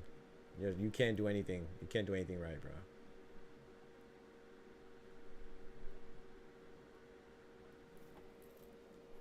But I will say that with that being said, I do think, like I said, I do think that Boots is winning to me, for sure. But I do think that Boots, unfortunately, because he beat this guy already, the IBF made it the mandatory, you know, I think it is imperative for him to look very good, you know. But then that's kind of like people disregarding how, you know, how formidable Karen is. Not saying he's the best guy, but he's a mandatory for a reason, right? Got back in position, so he's a good fighter. Yo, and he's cracking Boots right now. They're exchanging some punches right there at the end of the round. Karen was getting some good shots in. I'll tell you that. Yeah, the Ukrainian looks good and looks like he came with a game plan. Yeah, Boots' defense is just showing, but I think it's because of what Chuck is doing. Yeah, CHUKHADZHIAN is doing good, man. Like, we gotta Chukhadζhian's not doing bad, man. He came to fight. That's what he wanted, and you know.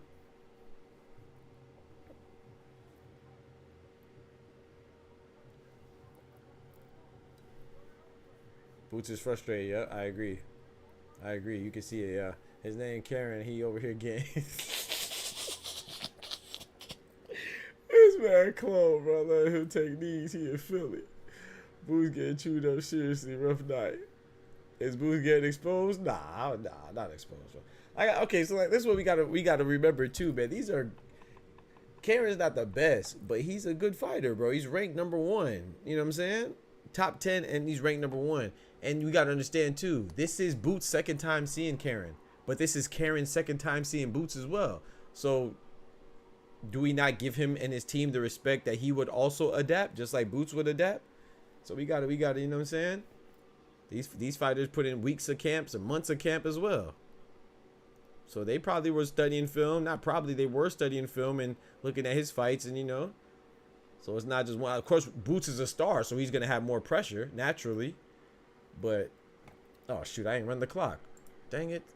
My bad. I was running I ran the wrong thing. Why y'all ain't tell me? Y'all heard people clapping. My fault. I ran the wrong thing. So I need a soundboard, y'all. We got to get this onions up. Let's get right. I wouldn't say he's getting exposed, though, no. I think we're just surprised how good Karen's doing. And sometimes we gotta know how to distinguish between the two. Like, no matter how much we want to focus on the stars, there's a lot of good fighters that aren't stars. This is boxing, baby. Boots having debatables with Karen. And seems like Chuck adapted. Yeah. And Boots overlooked him. Yes. I still have Boots winning, but tough fight for. Yeah, exactly. There's nothing wrong with that. Well, I mean, you shouldn't overlook anybody. Oh my gosh, Karen just jumped in with a big left hook. You shouldn't overlook anybody, of course. But yeah, a lot of times, you know, in all the interviews that we saw a lot of interviews of Boots. Well, I did, right? And the majority of them, he was barely talking. He was just saying, like, you know, we don't really want to fight Karen again, but he's a mandatory. We're going to handle business. And then they focused on unifying with Barrios. The conversation was dictated by and centered around unifications with Boots. Boots and Barrios, Boots and Stanionis, Boots and Brian Norman, or even the Bud fight, or Virgil Ortiz, you know what I'm saying? Ryan Garcia, Conor Benn, all these guys I've heard about. I've heard them discuss them more than Boots and the guy that's in front of him right now, CHUKHADZHIAN rematch. So, you know, and it's not always a fighter's fault too. Like I said, they're the interviewee, and the interviewers ask the questions, but sometimes you just got to try to be a little bit more aware of how you focus your thoughts, you know. I think like Average said, like I said, Boots is winning. I think it's just Karen is doing better than what we anticipated. The boy said he having debatables with Karen. This man clone, bro. Oh my gosh, Boots got to keep his cool, running, yeah, and don't run into some shit facts. It would be harder for Boots to increase the gap than Karen to make it look better than before. Thank you, Murrow. Thank you, Murrow.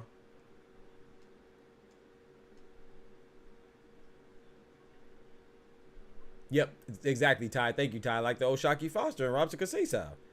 Like Oshaki Foster, he really beat Kasesau twice.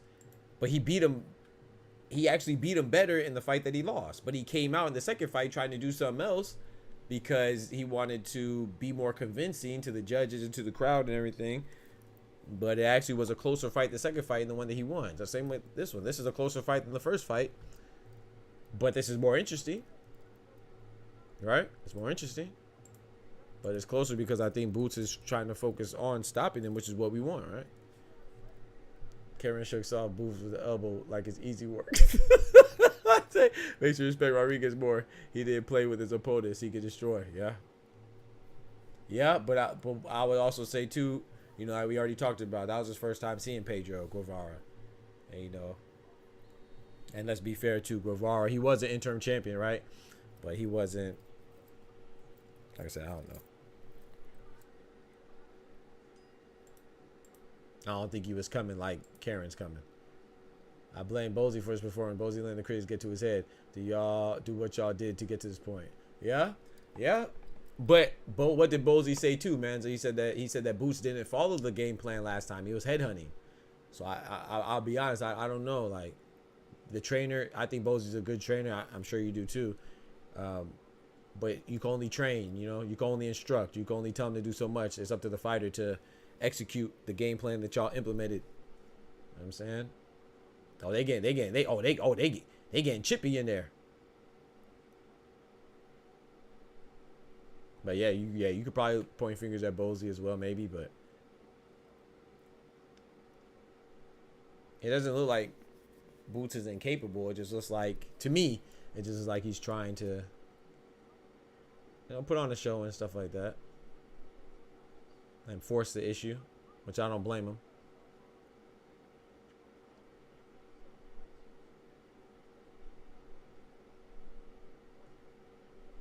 Oh, really, Kendrick? Bozy just saying get him out of there? Oh, okay. I didn't know that.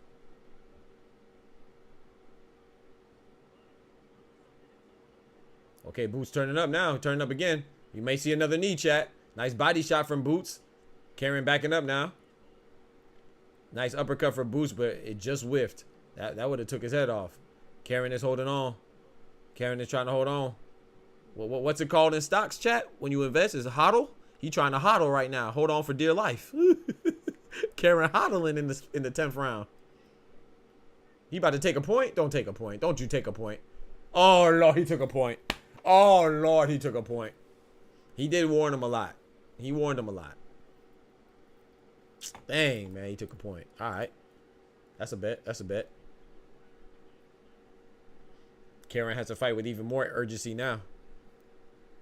He was losing before. He definitely... Oh, Lord. Oh, hold on now. Them toesies. Watch them foots. Nice right hand from Karen. He ain't had no stank on it, though. He ain't had no stank on it. Boots, 3-punch combination from Boots. Nice hook. They both exchanged hooks right there. Ooh, they both exchanged hooks again. Karen landed... The second one, Karen landed better. The first one, Boots landed better, in my opinion.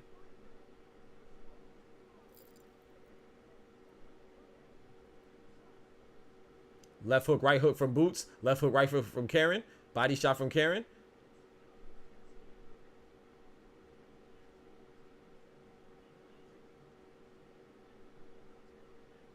Harvey Doc is crazy.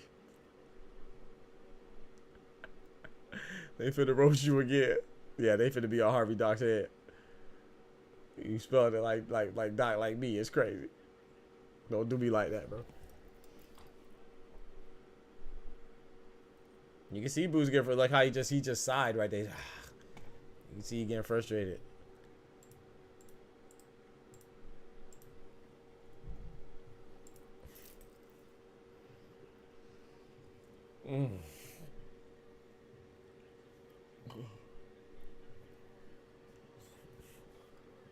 I don't even know if Boots ready for no stop, bro. Manson, you see what I'm talking about, Manson? Yo, Manson said he's not even sure if he's ready for Brian Norman now. Bullshit! Bullshit! Bullshit! Bullshit! Bullshit! Bullshit! Yeah, you wildin', Manson. Bro, you a troll, bro. Nah, I like Brian Norman. Don't get me wrong. I think it's a good fight. I don't think anything's a given. I think Barrios and Boots is a good fight. I think Norman and Boots is a good fight. I think Stanionis and Boots is a good fight. But I lean towards Boots. But I don't think this fight is indicative that he's not ready for any of them. But I do think it's showing that it might be more interesting than we believe. I do think that. But not ready is crazy. Harvey Doc stay out bullshit. F Chupacabra. Karen Chupacabra is crazy. He was gonna do something to make us remember the facts. Not ready for who? We definitely need to line up this friendly fade. Yeah. He wild. Let's say he's not ready. Yeah, he's not ready. It's crazy. If you're saying it's gonna be more interesting, yeah, it might be more interesting, but not ready. Come on, man. Come on, man. I'm sure you're ready for what? Not. That, my friend. I agree. But I've always thought Bud was. I don't even like the Bud Boots conversation. Like I said, Bud is a champion in 154, bro. Boots is a champion at 147. Like, why are we even talking about that? I don't, but I know why. It's because Boots was calling him out so much. But that was a nice hook from Karen. But I don't even like that conversation, man. Boots has business to handle at 147. Bud has business to handle at 154. Now, if Boots moves up to 154, then that makes sense for the conversation. But oh, big shot from Karen. Snapping Boots' head back. They on the inside trying to fight now. Oh, boy. Karen is throwing some shots now. Boots is taking them well. He walking forward. He's not hurt, but he feeling them.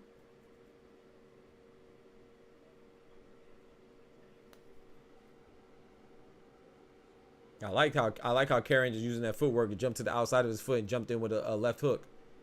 I like that. That was a nice move.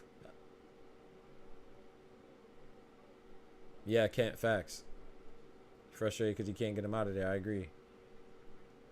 Oh boy, that was a stiff left hand from Karen. Hold on, I'm tripping, bro. Let me bring up the chat, bro.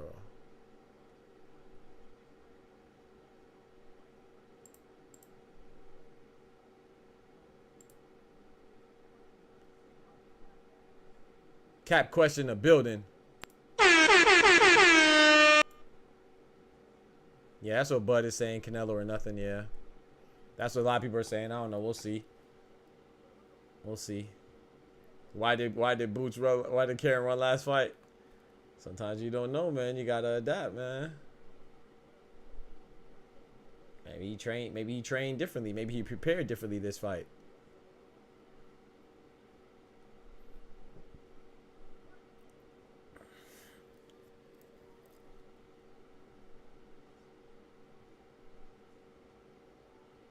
Oh, that was a big shot from Karen.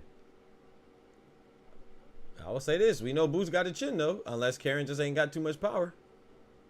One of the two. Or maybe a combination of both. He trying to steal the championship. You see him, Kent. You got to give him credit, man. Karen is fighting, man. And shout out to Boots, too. Boots is right there with him. He fighting, too, now.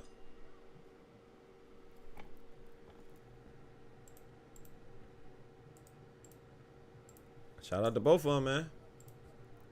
We got us a fight, chat. Oh my gosh. Oh my gosh. Oh my gosh. Karen ain't a big facts. He came to strap. He came to scrap facts.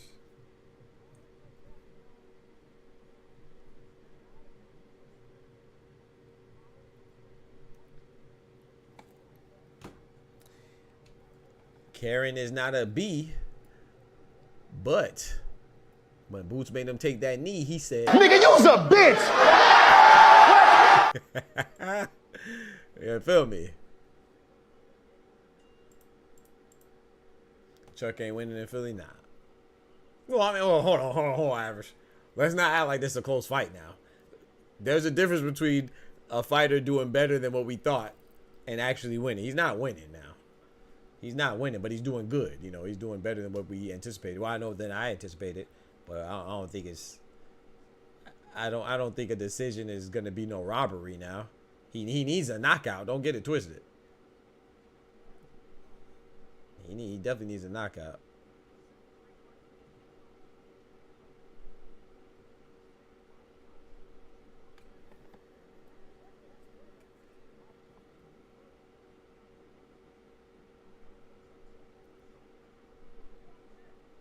I'm pulling up after this fight. All right.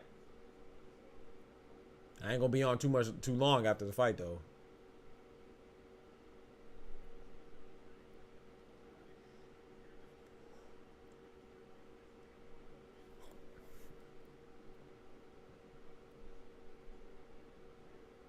I'm gonna take my dogs outside, take me a shower, hit the sack.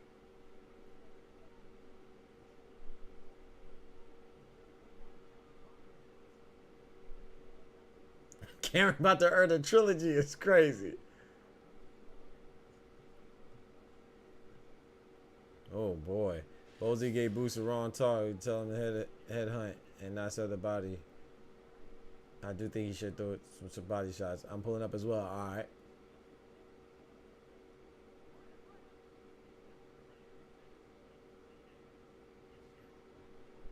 That was a nice shot from Karen. Karen just threw a 3-punch combination. All hooks.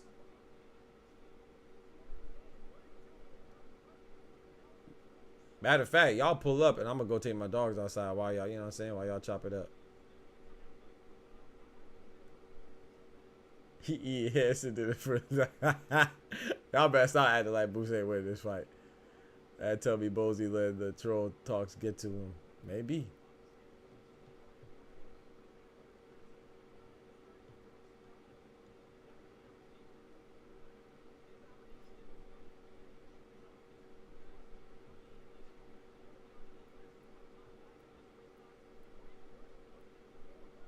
Octane, stop it. Stop it, Octane. Stop it, Octane. Now you reaching. Kind of Ben better make sure he cleared first. Karen's in trouble, chat. Karen's in trouble. He holding on for dear life.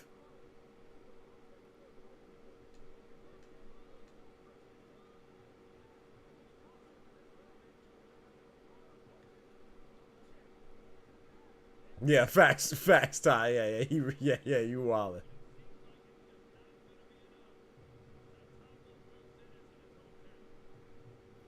Hey, clap it up for Karen CHUKHADZHIAN, man. That was a hell of a fight now. Come on, man. Shout out to Karen, man. Shout out to Boots as well. That was a tough fight, man. I know he wasn't expecting that. We cannot knock ENNIS. Definitely can't knock Karen, man. Karen came to fight. Respect. Shout out to Boots, though. Boots held it down. And I want to say this, too, man. I know we're going to hear it from Boots, right? 154 ain't happening. I will say this. We go... I've always wanted to see Boots versus Ben, though. I've always said it. People thought I was crazy. I always said I wanted to see Boots versus Ben because, again, Boots looks good, but Ben has a nation behind him. It'll be a good fight for his publicity and to boost his name, you know, and raise his profile and his stock and his popularity and make people more aware of him, you know, boost his brand. But I think he beats Conor Ben. Don't get it twisted, in my opinion. But I will say that with Boots, I want to ask y'all. You know, I want to put this man. I just want to. You know, we like to ask thought-provoking questions right here, chat, right? And pose have thought-provoking conversations, right? Look at this guy right here I just posted in the chat, right? That's Floyd Mayweather, right? Floyd Mayweather had a good fight with some people that weren't notable, right? You know, a young Floyd, you know, he will tell you that one of his toughest fights was against Emmanuel Augustus, the Drunken Master. You know, he had a pretty decent fight against Jamarcus Chop Chop Corley. You know, even later on, he had two decent fights with Maidana, right? Close fights. Maidana, Chop Chop Corley, Emmanuel Augustus. None of them are Hall of Famers. None of them are high level to the quite this caliber of fighter that Floyd is, right? But sometimes styles make fights, and Karen could just be somebody that Boots. That's a good fight for Boots stylistically. You know what I'm saying? We can't act like you can't have good fights with people that aren't necessarily on your level, quote unquote. But I will say that Boots still needs guys that we know are good for us to give an accurate measure, for us to have an accurate measure, or for him to give us an accurate depiction of how good he is. That's what he's lacking right now, right? He's lacking a guy that we know is good that he beats. He just doesn't have the opposition. And when you don't have that, and then you have a guy like Karen who nobody expects much of, and you have a good fight with them, then, you know, people are going to question you naturally, but we can't take it out of context. Another one, Esau Pitbull Cruz is not on Tank's level, but people think that was a good fight simply because he didn't get knocked out. You know, who else?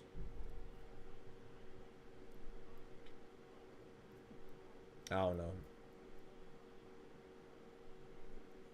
So sometimes it happens.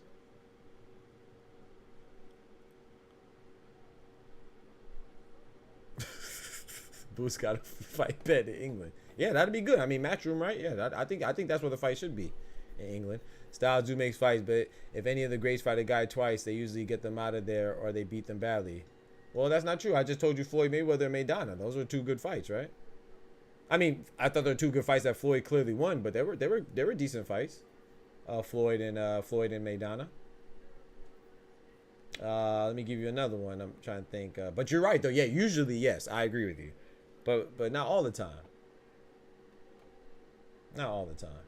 But you're right. Yeah, usually the better fighter adapts. Like for example, in your point, Mansa, like Andre Ward and Kovalev. The first fight was close, but the second fight, Andre Ward blew him out the water. So no, you're right. It happens too, but it also happens when you have two close fights too.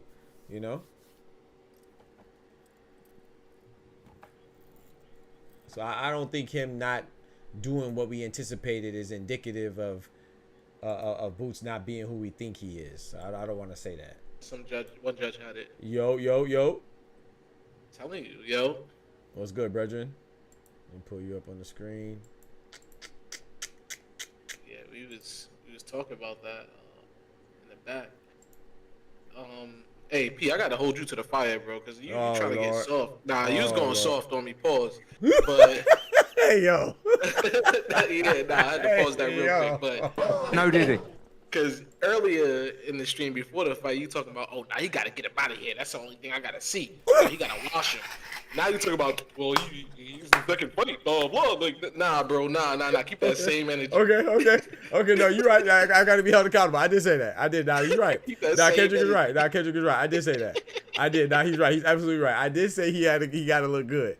But then I ain't gonna lie. I didn't think Karen was gonna come out like that, bro. I thought Karen came out pretty. No, he fought a great fight, man. I ain't gonna lie. Yeah, but you are right. I did say that he had to knock him out.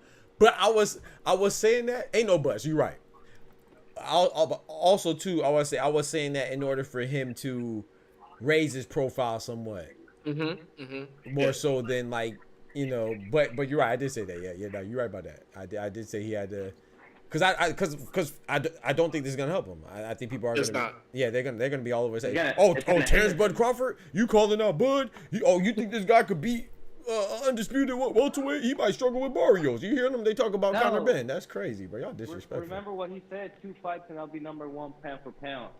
Oh, he did say that. He did say that. I don't know why he said that. I was telling Kendrick, I was like, I think what happened, in my personal opinion, I'm not making excuses. I just think this is what happened. It was a hometown fight. The pressure got to him, and this is the second time Karen fought him, so he already seen the best tricks that he can pull off. Now, what I did not expect was Karen dropping his hands and not doing Boots on when he's best off. Yeah. That was crazy to me. Now, when he dropped his hand and he just kind of came in, I was like, oh, shit. I'm like, come on, he's out doing you. Yeah, this man average talking about get him. Yeah, you know, I got you. Right. I got you. No, Kendrick is right. I did say that. That's a fact. I can't, I got to practice what I preach, bro. I have accountability, bro. That is facts. I did say that for sure. I'm like, hold on, what are you talking about? It was like round 10. I'm like, what are you talking about? No, it's not the same energy. Same energy before the fight.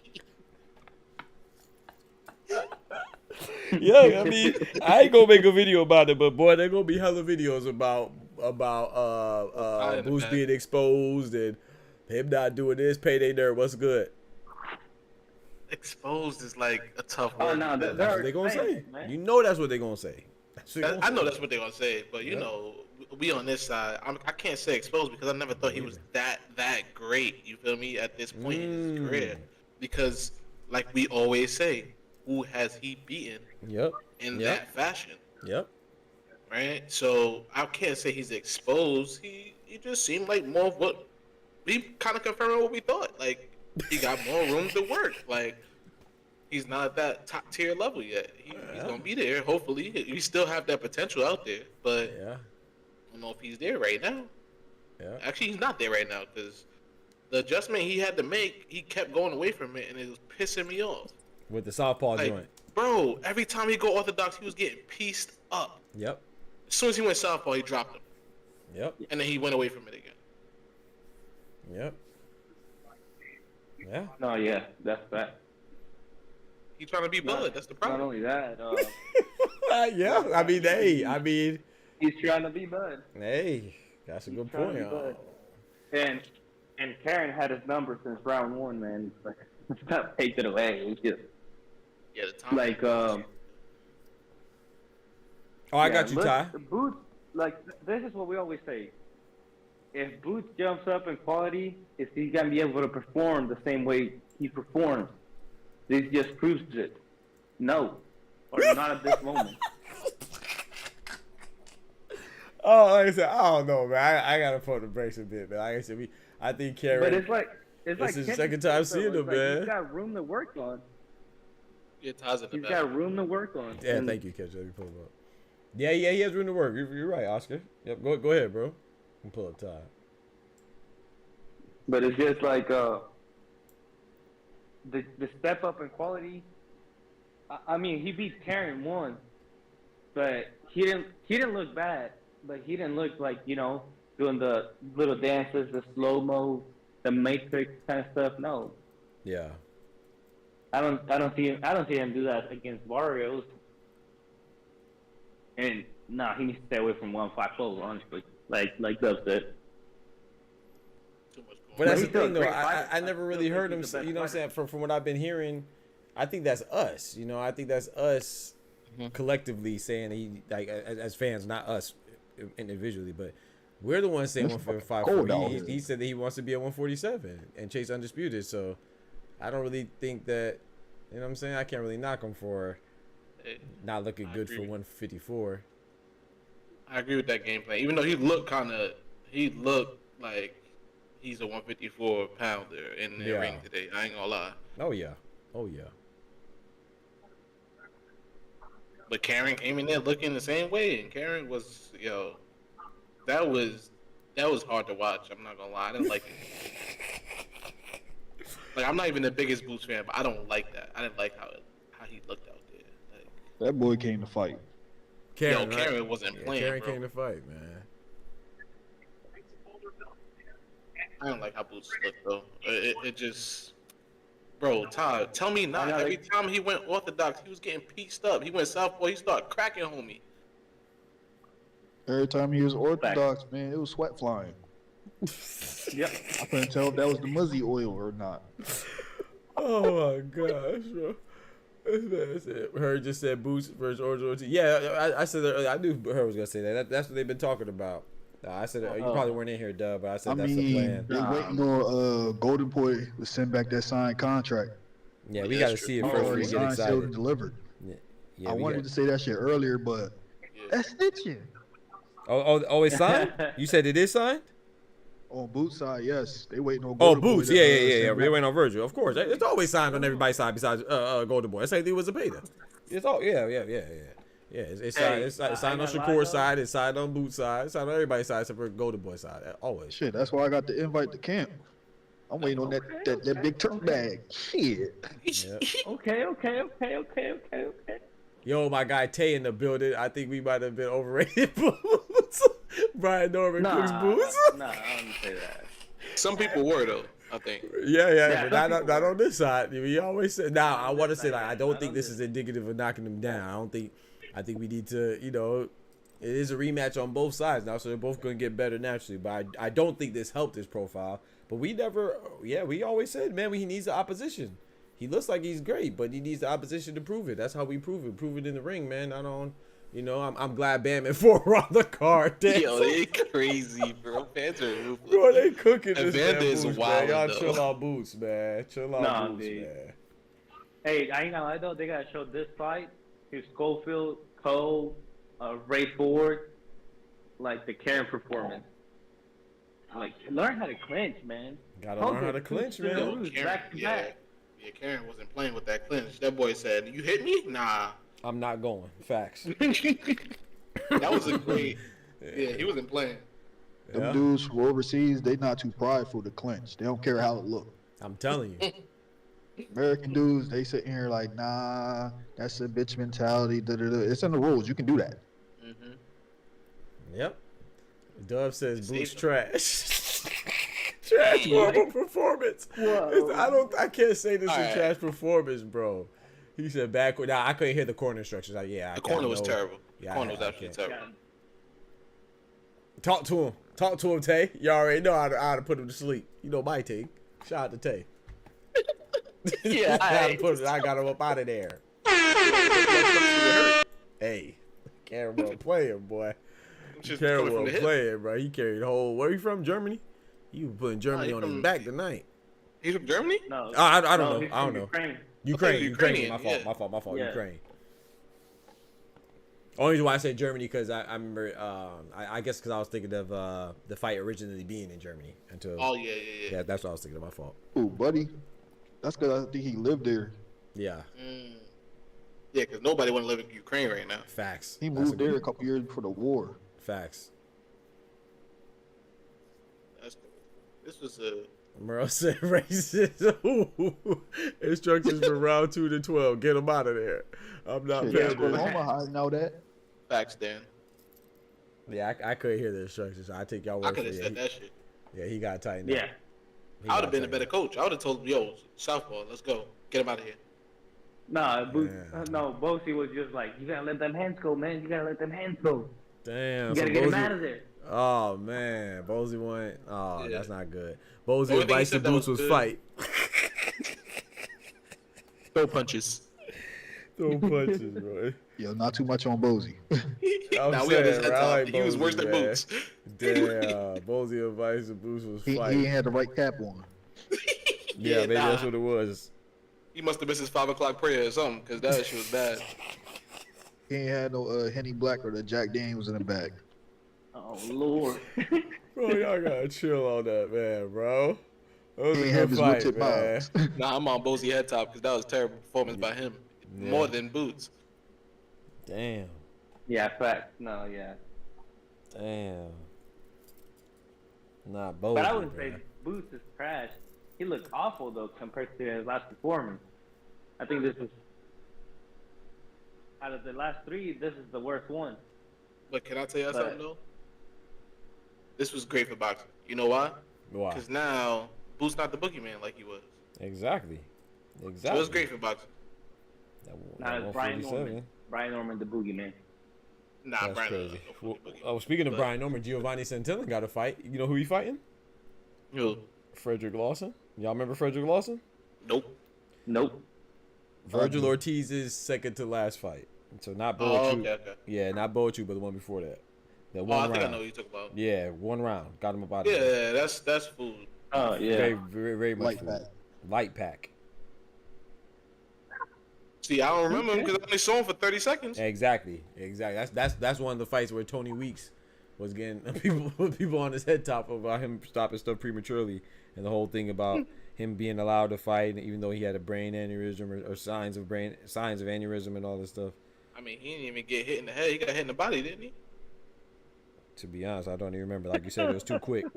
I don't even remember how it went, bro. I don't even remember, bro. It was a body punch, I think. You're Just probably right. folded up. Yeah. I don't even I remember. remember him folding up like a little baby in the fetal position. Yeah. Yeah, Joe was so fast, bro. To Nah, answer Boots got- Doug, nah, them Go ahead. boys was thumping. Boost trash. Got hit so much, Virgil or Borchuk for KO. You think so? I still, I don't know. I still. got Karen, he Boost. hit harder than people think. Aaron, Nervous like, he was last hitting year. them, bro. Boost was Yeah, concussive he was post letting surgery. them He hands was hitting them go. clean, too. That's the thing. That's why I didn't like. I didn't like that he was hitting them clean. Usually I see Boots rolling off those punches, bro. He was getting cracked. Yeah. So Tony Weeks had a parlay going, y'all. I'll be right back. I'm gonna take my dogs outside, man. Y'all. Shouts to Ty, though. I ain't put my $10 down. Yeah. Not in Philly. I should have put the 10 on the decision, though. I ain't gonna lie, Ty. That shit was still looking juicy. Decision for Boots, that shit was still looking juicy. They thought he was gonna get packed up. Yeah, when I was rushing back to my seat, I was thinking that shit. Mm-hmm. When I seen Buddy come out there with the baldy, I was like, oh man. Yo, then Buddy had the nerve to have his own little fan section. The fuck? Oh yeah, he ain't playing, bro. He came out there to fight. You heard? You said it. Yeah. I needed Nah, that 4th round tie, I was scared, bro. I was like, damn, son, I should have put that $10 down.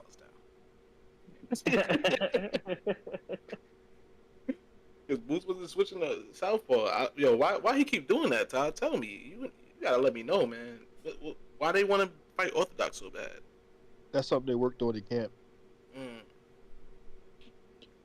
They ain't work on it good enough. I'll tell you that. He was expecting Buddy to know too much about the southpaw stance because of how he had pursued him in the first fight. But hit him with the Uno reverse was like, nah, buddy, I was looking for this. Yo, because that left hook was timed perfectly every time. In the middle of Boo's punch. He kept. This is what happens when dudes got film of you with them in the ring with you. Feel you. Yeah, no, I was gonna say that carrying, like changing the pace of the left hook was insane to me. I ain't trying to put nobody on the bus. Low, it didn't matter. All I knew is it was gonna land. It was like a magnet. This the shit that literally happened to you when you over here planning fights ahead. Yeah, you right. You already looking past folks. You signing deals and shit. This is what happens. Is that what happened to Cole? I'm outside of the building. I could talk about Kodo because I was sitting next to his fucking folks. It's that why he did 2 spinneroonies, man. Sister yelling, "Get up!" No. Damn. Nah, I ain't gonna lie, Ty. I know exactly what you talk about because, like, when I went to the Misfits joint, I was sitting next to one of the dudes' families, and they had me rooting for him. I was like, yeah, we in this together now, because it was like they had a whole row deep, like row and a half actually deep. I was like, yeah, we in this together now, like just me and my man's here. We ain't fighting all y'all, and then he that joint was crazy, but at least he won, thank God. They do my shorty's folks, so I'm like, yeah.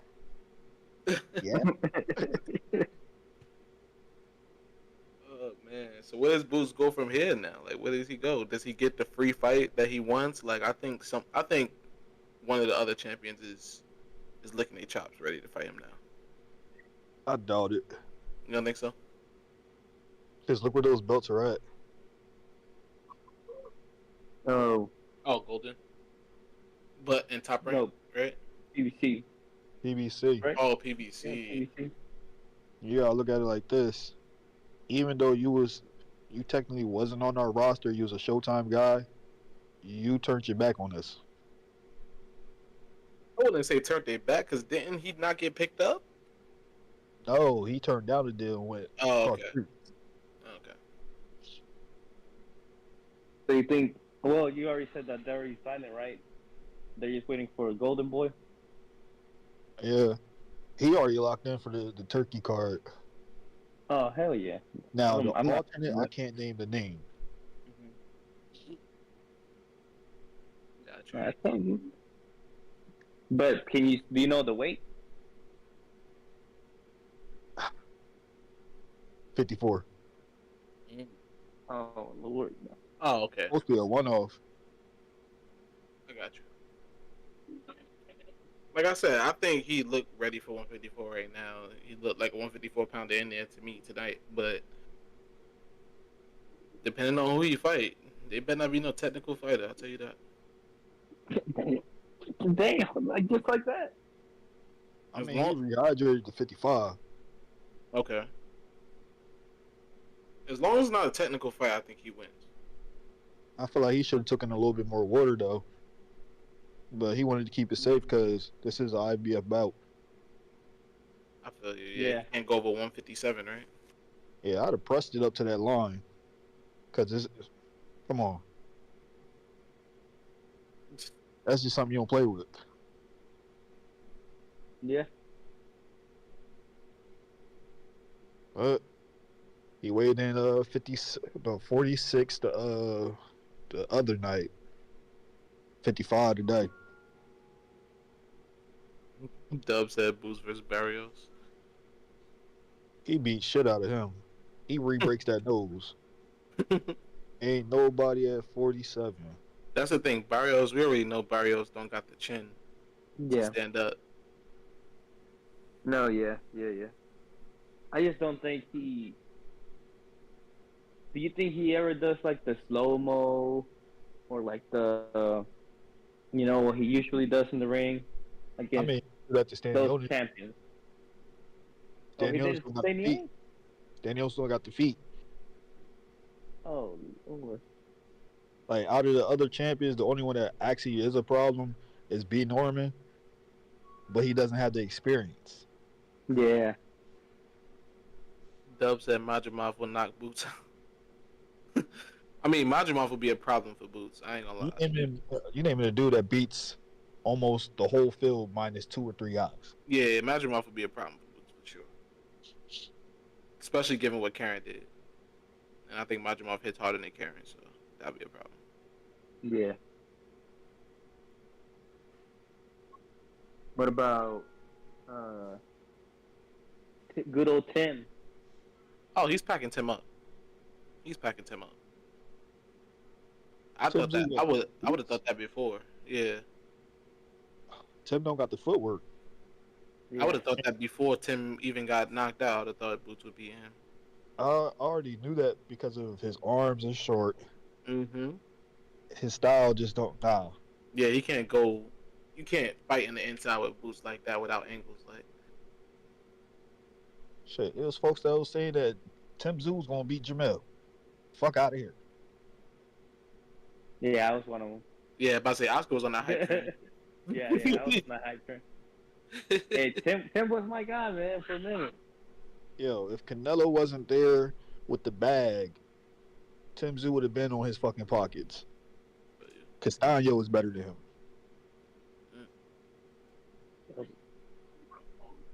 Yeah, I never really was know. big on Tim Zoo like that. He just never really showed me anything against like high level competition that I thought. Like I he like showed the fact me. he got a following though. You said what happened? I like the fact he got a following. Oh yeah, I mean he's Australian, bro. You know they gotta back anybody. They back Cambosis. Cambosis was selling out Sydney Arena, whatever it was.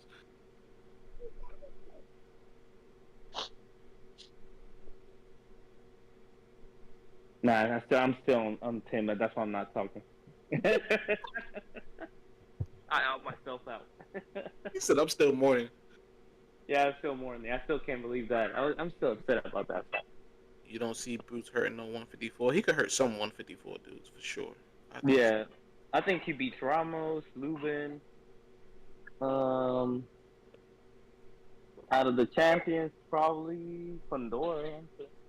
Yeah, definitely. He'll drop Fedora. I believe Yeah, that. he'll drop him.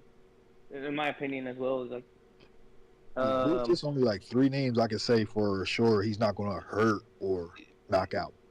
Mm-hmm. Everybody else, easy pickings, or they just up for grabs. Yeah, I feel that. Because the thing is, we comparing him to the one person that he didn't finish. Like, it's not like this is a new person that he didn't finish. This is the same person that he didn't finish. So this dude obviously knows he could take Boots' punch to a certain extent, right? Because he did take that knee. He knew he felt the pressure. So he was about to go. On that one, he was about to go. I was like, oh, yeah, no. That was a smart ass knee because he was about to go straight through them ropes. Bro, the clinching though, man, the clinching was perfect. Yeah, nah, he clinched and he fought in the inside well too. I think. Yeah, yeah. Like you said, like I think the point sealed it for me too. Like, yeah, the point sealed it 100%. Boots was already up to me, like at least 2 or 3 rounds before that, and then the points, and then he won another round after that, and then it was like, yeah, you're not winning unless you knock him out. Sitting here thinking back on it, I would try to test his feet. I know he's good moving backwards, but how well is he actually at hunting for somebody? Who, Karen. No, Yeah. but remember, I think Boots did try that for a little bit. He was on his back foot, and Karen wasn't biting, I don't think. That's what it was. Boots wanted him to bite, like throw something heavy, and so he could, slip. He wouldn't commit to it. Exactly. Yeah, Karen was smart. He played it smart, bro. I ain't gonna lie. He fought a smart fight. yeah, Like jumping on the back foot, I'm trying to force you on angles rather than I'm gonna take a step back. I'm gonna approach a corner. Nah, he should have circled around him on some Loma type shit. Yeah, I was gonna say that. He also did make it pretty obvious though. Yeah, he did make it obvious. I saw that shit from a TV screen. Pressed on getting a knockout. Yeah. Well, I mean, that was the advice he got from his coach. That was the problem. That's crazy. Let them hands go. Let them hands go. You gotta let them go. You gotta let them go. God damn it. I mean, when them people from the upstairs approach your team and tell you, "Yo, we need this for marketing," what do you really tell your guy? Fuck you. I'm gonna fight my fight. That's what I'm gonna tell him. You ain't in the ring. Your marketing ass on the sidelines and watch this work. Right. I mean, this shit happens all the time, especially when that bat getting waved around. Then when you see other guys who don't perform well, they bat go down. So let me ask you, who had a worse performance, Ford or Boots? Who am I more disappointed with? Ford. I'm more disappointed with Boots. Yeah, I've seen that from Ford already. I already know what Ford is I'm about. I'm with Kendrick on that. Like, for Ford, it's more of a personal thing because it's like, I know why he acting like that. Oh, okay. Hey, we got something in from Well, he seen Cool Boy. He was like, "No, I'm not about to be another Cool Boy." we got some news from yeah, true. What happened? We got some news from Ryan Garcia. We do not let people who are on the juice discuss real I don't want athletes. shit from Ryan That's all. Garcia because they, like, Golden Boy was approached about him and they said they would not. They Of course not. negotiating shit on his behalf. Of course not. But he said this is what he said. Boots will get knocked out by me. Roll a clip. You already know what to do, P. Yeah, I already rolled it. I'm gonna roll it again though. We do not let people who are on the juice discuss real athletes. That's all. Don't say Oscar holding you back because your father was on that group call. Allegedly. Man, Ryan ass, man, and Boots will fold him up, man. Ryan, let Boots fight him.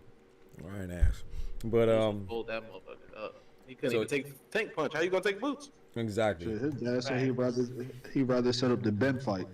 And then we got another message. Terrence Crawford says he added Boots and said, "I didn't see the fight, but I heard about it. Stay focused and keep working on your craft.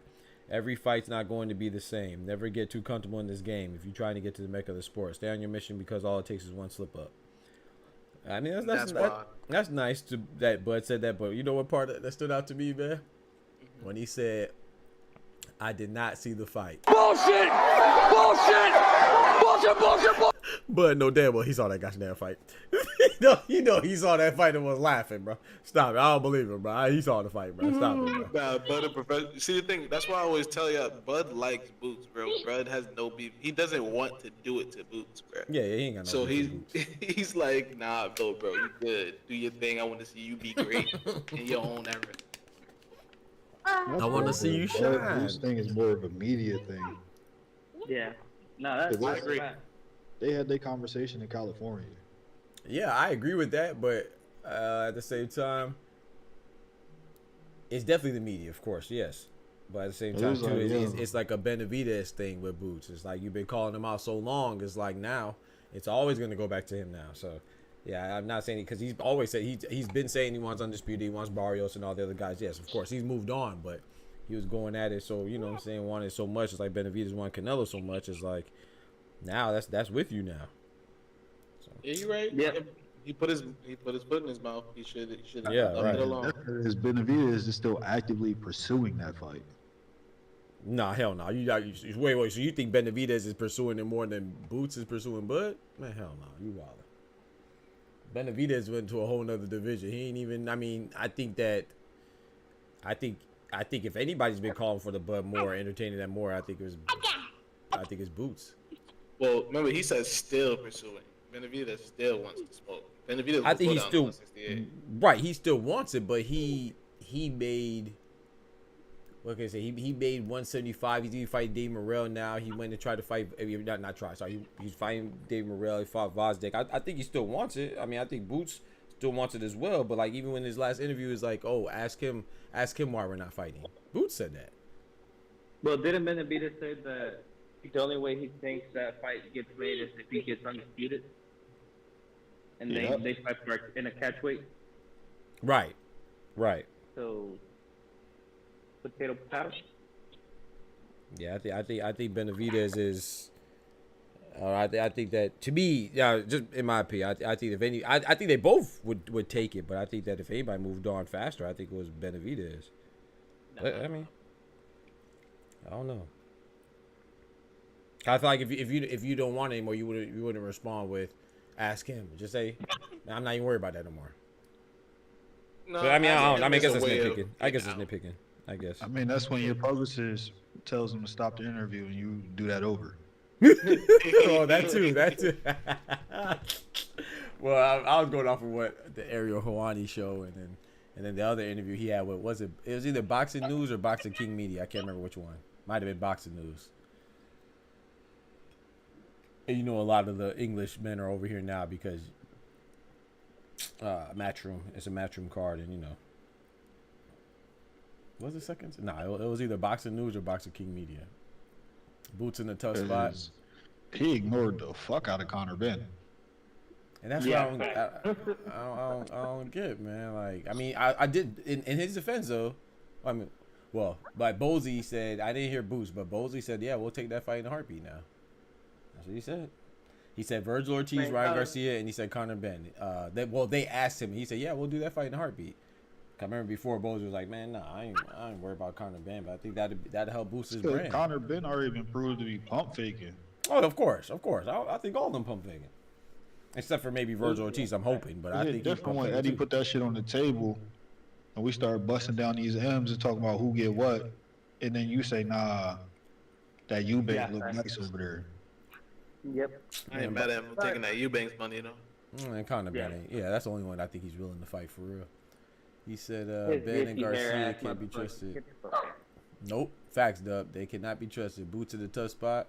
Tough spot household. What can you explain, Mensa? Boots need that Ryan champion, fight or critics. Huh? He's a champion, ain't he? Yeah. Mensa, go to sleep, man. I think you're past your bedtime. No, I want to explore because maybe he's saying like maybe he's saying like he can't get the Bud fight and he shouldn't go to 154 and then he can't unify with anybody because nobody wants to fight. That's what I want to explain. I don't know. I'm not sure what he means. Boots need that Ryan fight or critics gonna say his resume weak. I don't think Ryan improving his yeah, exactly. Yeah, I don't think Ryan moves his resume. I ain't gonna try to make it seem like he's ducking. The real problem is the weight. Well, Conor trying to be 154. That's the only reason why that fight ain't been made. He said, I go to 160, I go back down to 147. He can't make 47 with the 10-pound rehydration clause. Oh, because it'll be a championship fight. Who can? Oh, Conor Ben, you said? Oh, Ben. Okay. So you think Conor Ben without that, you think he would fight Boots? You think so? I mean, he would try. That's what's up. I'm giving him the benefit of the doubt, but I know for sure that's the reason why. Yeah, I don't know. Man, he'll shave his hair, eyebrows, cut his toenails. That was a condition he tried to put in there, right? And it's like you can't go against a sanctioned body's bylaw. Yeah, nah, you can't. He said he's a champion. His fucking resume soft as shit. It's not the strongest. Ryan making it better. Yeah, Ryan not making it better though, for sure. Yeah. Ryan's not making it better. You better off saying Devin Haney, like Ryan not making it better. Yeah, because at the end of the day, Ryan's still moving up to 147, so people gonna say, oh, he's not. You know, it's so funny the excuses people make for Ryan Garcia, because if he fights at 140 because they're big, they don't care. But if he fights at 147, they're gonna say that he's too small when he loses. He doesn't beat anybody. In my opinion, he doesn't beat anybody at 147. I ain't gonna lie. That's the thing, is anybody willing to fight at full 47. What'd you say? That's the thing with Ryan right now. Like, all the offers that have been allegedly put out, it's not full 47. It's like, for whatever reason, he want that 43. Of course. What the fuck? Of course, because he's a star, right? So he could get He's not even a champion or nothing. I mean, no, Ryan Garcia. He's not even the A side. Like, Exactly. like he A side against bums, not real like heavyweight, like real stars. Like, Yeah, Ryan Garcia boosts the resume for people who don't. It'll boost the resume for people who don't know boxing. At Man. 47 If higher. you know boxing, Ryan Garcia does not boost nobody's resume. Dog. I'm sorry. I don't know. He'll boost Devin Haney's because Devin Haney Wait, get did you get say back. I'm sorry? That's it. No, fuck that. No, that's the truth. You be sorry about the truth. Ryan Garcia, bum. Yeah, I don't know. He hasn't been a relevant guy. Yeah. He quit on Tank. He came in on PEDs and overweight with Haney. Right. Apparently he was still losing. Oscar Duarte accused him of coming in on PEDs as well. Oscar Duarte accused him of coming in on PEDs, and he still came in heavy. Yep. Come on now, he a bum. Yeah. I think Boots is in a good spot right now as far as matchmaking because he just satisfied a mandatory, so he could he gets, I think, correct me if I'm wrong, Ty, he essentially gets a free fight where he could do something real quick, and then if they, you know what I mean, hit him with something else. Yeah, he got a voluntary defense now. Yeah.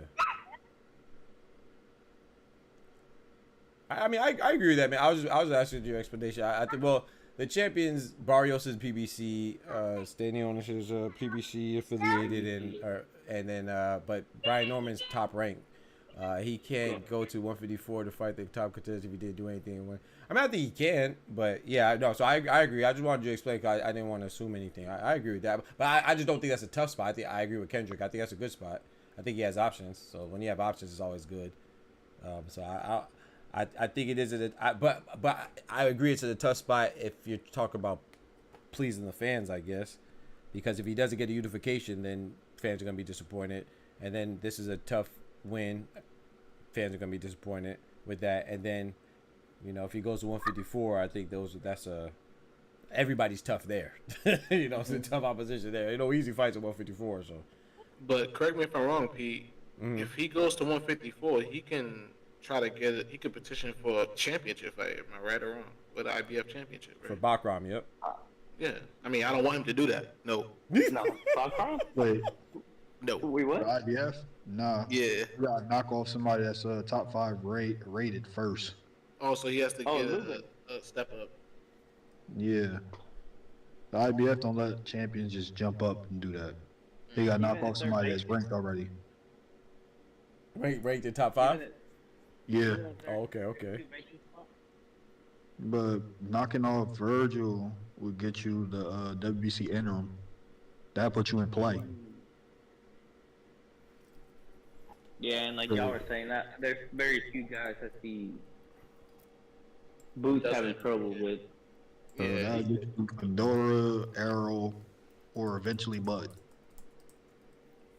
Yeah, let's hope he get there before Bud get there. I hope they drop the Fandora fight, honestly. It's been too long. Yeah, that's still waiting for this fight. Yeah, I'll wait until Bud get there, because all you gotta do is knock off Virgil. Now you got a guaranteed shot. I don't like that for him, Tom. What, Virgil? No, Bud. Look. They need to go their separate ways, bro. They need to go their separate ways. Bud would spank him. But hey, that's what you asked for. Well, so you said if he fights Virgil Ortiz, he'll get a spot at the WBC. You're saying because Virgil's yeah. Oh, okay. Take over the WBC interim. Yeah. I just don't want to fight Bud, bro. I never wanted that fight, even when because I don't want Boots to look like Spence. Like I don't want that. I don't think it would look like Spence. It look more like Sean Porter. I still don't want that. Nah, I don't see him looking like Sean Porter. Yeah. So he's gonna win the fight until Buzz turn up. Until he tries. Like he presents a certain attribute that Bud will probably struggle with in the beginning, but around I say 6 or 7, he had the timing right. Oh, okay. Yeah, I feel you, man. He said, trust me, Bozy feel that he called out Ryan cheating ass and told Boots don't go to the body. We need to knock out in his camp. Well, he never called out Ryan. They asked him about Ryan. And that's like I saw somebody. I was watching an interview and somebody said, in the comments, they're like, "Oh, why is Boots calling out Ryan Garcia? Why don't he call out Bakram if he thinks his son is a beast?" He didn't call out Ryan Garcia. The interviewer asked him about Ryan Garcia and the reason why he asked him about Ryan Garcia is because of the Golden Boy Eddie Hearn and Oscar De La Hoya 5v5 thing, where Eddie Hearn proposed Boots and Ryan Garcia, and then Oscar turned it down and said Virgil and Ryan Garcia. So in that same interview, they asked him about Ryan Garcia and Virgil Ortiz in reference to the 5v5. So people just say crazy stuff. Like, just because someone's asked about something doesn't mean that's synonymous with calling somebody out. I don't think Boots and Bozy are looking for Ryan Garcia like that, but I think but they'll fight him, yeah. Even when Ryan was throwing out his name, they didn't even respond to him then. Right, exactly, yeah. So I wouldn't say he's calling him out. Because 143 is crazy. Yeah, that's insane. And he's a 147 fighter. But whenever it's like 140, he coming at 145. So you gonna tell the alleged weight bully he got come to 143? Yeah. That's crazy, bro. He said Bud already downloaded this fight. The code was he didn't watch it, he saw it. Boy, Captain, bro. But I saw that shit. That shit funny, bro. People throwing around Bud name like he ain't have tough performances too. He did. I mean, that was kind of similar to the guy I call Green Beans. Which one? What's the Kavalaskas? Oh. Green Beans. Mean Machine. Mean Machine Kavalaskis. The where they said Bud got dropped.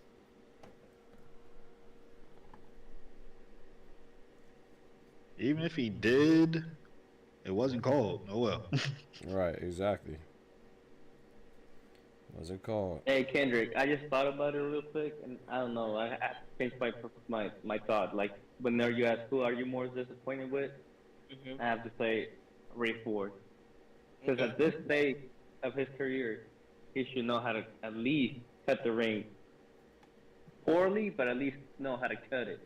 I think bro, that dude was on a freaking, I don't even know. He was on a motorcycle. That motherfucker was even on. For 2 rounds, though. 2 rounds. Nah, it was more than 2 rounds. You're capping. No, You're capping. 2 rounds. You're capping, bro. You're capping. You're capping. No, Bro, after he got hit the first time, he went on the right for a couple rounds, right? And then he came back to fight again. He got a little comfortable in like that 6th, 7th round. Got cracked again. And then from then on, you couldn't see that man. He was the Flash. I think Russ should go back to calling the fights or giving somebody a count when you turn your back and start moving away. Yeah, I don't know, man. Anytime you turn your back and take flight, you wave that shit off. Bro, I can't believe Cole, man. that hurt me, man. Man, I felt bad for his folks. Oh yeah. Huh? What did they say whenever he got stopped? I don't know what they said. I don't know. I couldn't hear, but I don't know. I agree with Oscar on that though, Kendrick. I mean, I know he was moving fast, but I feel like, man, you gotta still be able to cut that ring off, dog. I don't know. And that's the thing. Like, I can't blame fighters for. It takes 2 to tussle. You always say that, right? I can't blame the fighter, all the way. Nah, yeah, it's not just his fault. No, it's not. And I'm not knocking him because he got 2 knockdowns. It's not like if he fought like that and never knocked him down, then yeah, he's trash. Like, we gotta do something. That's Kendrick, not I gotta say this. Go ahead. Talking to the man I know personally, Raymond. Jamal Ford. Bro, you need to stop doing all that extra stuff. I get you want to, make yourself a little bit more marketable and all, but when you get a guy hurt like that, just finish him. Right. Don't stand there and admire your work. Don't sit here and try to look into which camera angle or trying to figure out where you at with it. Yeah. Well, no, so I agree with Kendrick. I'm more disappointed in Boots, but I definitely think that what's the name should cut off the ring though. You know, he should cut off the ring better. But I think Boots is more disappointed. He said Manza said this this Ford first fight at this weight. Yep, 130. Boots was more disappointed because he was frustrated and his team was frustrated. Yeah, I agree with that. But I do think Ford should cut off the ring though. Okay, learning how to cut the ring has nothing to do with weight. Better be able to cut off the ring and not doing it effectively is a problem for me. Not doing it effectively. You cut off the ring against less fleet of foot guys. Right. I mean, more fleet of foot guys. Right. Yeah, Ty, I agree with you on the second knockdown because wasn't he on the ropes and shit. Like he thought it was over. Yeah.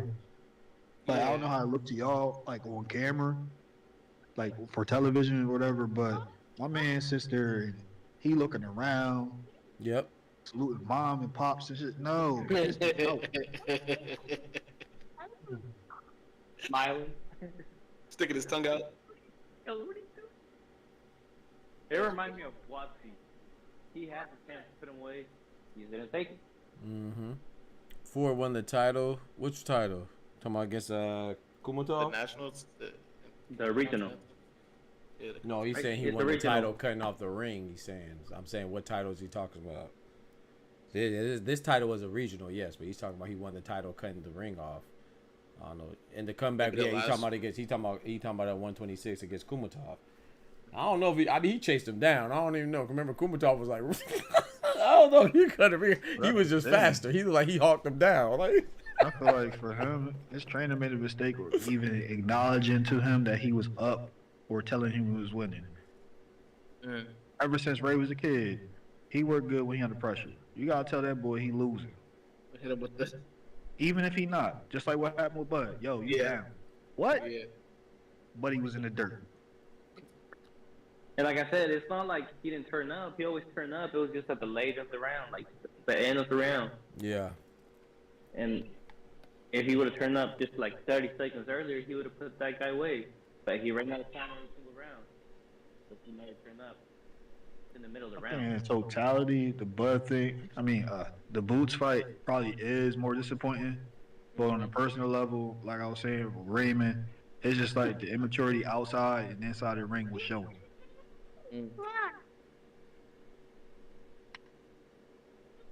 I think he should stop hanging around certain people out there in Houston. Oh, you said you talking about Shakur? That's what you said? It's not Shakur. He be out the way. He be just with him. I'm talking about him out there with Jared. Oh, okay. Shakur be in the house. He a family man. Nah, you right. Shakur. Nowadays. Yeah, it's Jared and a couple names be out there doing a bunch of nut shit. Hang with Jay Prince Jr. Yeah. Shit, that's the whole reason why Shakur seen what happened to Takeover. Yeah. Shakur tightened up after that shit. That's a fact. Oh, he was out there? Yeah, he was there. He was standing right next to him when he got blicked. Yeah, he was right there. Man. Dang. Yeah, imagine if that hit Shakur. I mean, blood on your t-shirt, it's crazy. Yeah, rest in peace, Takeoff. You know Shakur was wearing the white tee. Gas station tees. You know about that. Hey, not too much on my legs. You know, Jersey niggas love our gas station tees. These some Florida niggas. That's why I said that shit to P. Facts. Oh, they not even gas station tees. They bodega tees. We get them from the store. $5. Oh, you talking about the shirt you washed once and they got 20 holes? Yeah, that shit with the golden crown on top of it on the package. Facts. You already know. I am the Gilligan. All you do is talk and tweet. I ain't even saying. I'm here to make history. I guarantee you I'll put What's the name? So Boots responded to the Ryan Garcia thing. Someone asked him about it. He said all he does is talk and tweet. I'm here to make history. And I guarantee I'll put him out. He said I'm here to make history and I guarantee I'll put him out. I agree. I agree too. I'm waiting for somebody to just yell. What happened with Oscar said? Ryan's talking a lot of shit for somebody who can't even fight. By the way, Yeah, it's a fact. brilliant fight. He's trying to stay relevant. Brilliant fight. I mean, Boots against Virgil Ortiz is one of the best fights out there. To be It's like They're acknowledging they're acknowledging Boots versus Virgil Ortiz too. I'm looking at this post-fight interview. Oh, you're free to talk now, Ty. What's up? Yeah. The big dog mentioned it now. It's over. Stanionis. I just hate when dudes sign stuff or just be looking past folks. Yeah. Yeah. Anytime you still gotta actually enter a ring for somebody, we shouldn't be cutting on the film of another fighter. What they don't understand is when Boots is fighting those guys, it's all about trying to make it entertaining. That's crazy. Okay, hold on. We got another thing. Eddie Hearn said PBC has already messaged me about Boots and Stanionis. They said they're gonna try to step aside Shakram Giyashov and get Stanionis and Boots. I told you, bro, that performance is a gift and a curse. It's a gift because now it's a chink in the armor they see. That must have been Al on the phone. He back? I don't know. Okay. He ain't say who. He just said. I'm not mad at it. I like it. I think Stanionis goes night though. Yeah, I know if it was up to Leonard, he wouldn't have did that. For pound, but I would love the unifications, but if the fights don't happen, then the fight would So go my to thing Texas is, as well. where do they fight? Like, what are they gonna fight on? Because it's like, are they gonna fight on the zone or are they gonna fight on Amazon? They would have to fight on the zone. Because how many main cards or main events has Stanionis headline? From a marketing standpoint, what does he bring to the table? But it could also be like the only way you get to unified is just staring at Amazon Prime. Yeah, he can still get the purse split, but just they have the fight on Amazon, right? The only thing they can really do is a joint venture or the zone host. PBC ain't gonna be able to strong arm or finesse that and say we're hosting. He says, And it all paid off. Ben Rodriguez says, I want to do the unifications, but if the unifications can't happen, the Chocolatito fight makes sense. Oh, no. Nah, tell him holla at Junto. Come on, man. You feel me? Holla at Junto, man. If the unification can't happen, all right, it ain't happen. Move up. You feel What is me? it, November now? I mean, if he can't get a unification by January, that shit's going to get called regardless. Hey, who's WBC on 118? Huh? Sorry, what you say? Who's WBC title holder in 118? I can't hear you. You said WBC. The title holder for 118. Oh, is it Junto? WBC, I believe. Oh no, he don't want to call that. Never mind. Yeah, let him call it. Let him call it. Nah, he got it. I need that. Yeah, WBC at 118 is Junto. Yep. He got it. Yeah, he don't need to fight Chocolatito. You know where he gotta go. Big Junto. Come on now. He said, Dub said, Who you bam, got? cherry Who you picking. got, It's dog? crazy. Who you got, dog? Big Junto, you know who I got, man. Stop playing with me, man. Yeah, he thought he could throw an uppercut. He gonna feel that uppercut. Come on, man. You know I got Junto. I got Junto from 115 to 122. Line them up. Anybody. I got Junto. I don't know Dudes too from San much. Antonio got a bad record against Japan. Oh shit! Never mind. Don't walk in there with no rat tail. I can't think of somebody. The last time I heard of somebody from San Antonio, Texas, beating a man from Japan, especially at the lower weights. Said Bam will put Junto in the dirt. Hey, maybe. Hey, I like to see it. I would love to see that, man. Too. I'd love to see it, man. But I prefer In the for. dirt, I think that's a good scrap. I think it's a good scrap too. Yeah. I do think someone's going to the dirt. I just don't think it's Junto. All I know is Junto ain't no old ass fuddy duddy. You feel me? Yeah, fact. You feel me? Junto can move. Come on now. Yeah. Range with power Exactly. too. Come on, man. This guy's barely hitting his prime. Now had his prime when I was in middle school. But I would for me I would hope they prioritize unifying in their own divisions. Because Where's the other champions at? Are any champions in natural? No, they would have made that happen already. nah, not that I know of. I actually don't know where the other Tafu is the champions top are rank, at. right? Who's that top rank? Tafu. Fumale Cup. I actually don't know. I don't know where the champ. Is he with top rank? He may be. I think he's with top rank. Yeah, he might be. I'm not sure though. Don't quote me on that though. But he might be on top rank. Oh, Jesse got a nice reach for to be at what 118. Yeah, 115.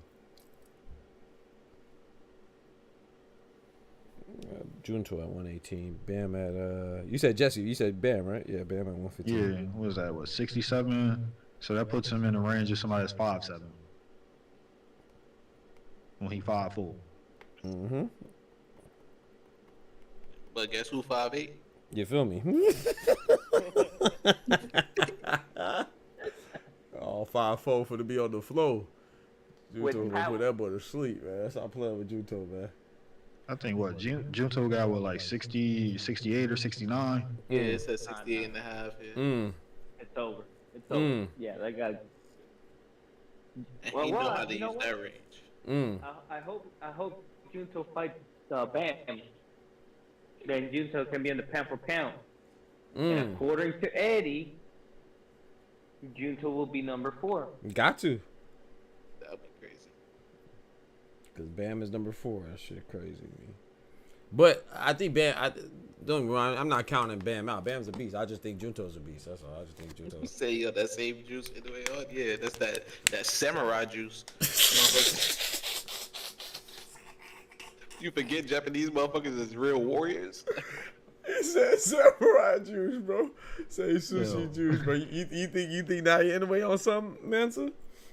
I can see it now. I don't know. People be saying that. I don't think so, but I don't know. You never They're not know. gonna allow him to have that snack pack in Japan. All right. All right. Oh no, man. I don't like to speculate. If someone get caught, they get caught. Then I believe it, but I don't like to speculate on it if they ain't get caught. But I think you never know, man. I'm trying to think, what's that Japanese bull? Because it is a guy over there that uses snack. That's the funny part. It's in Nashinga? Nah, Be back. not to share. Start with a T. Kosei Tanaka, not Taraji. His last name, I think he's with that Super Straw.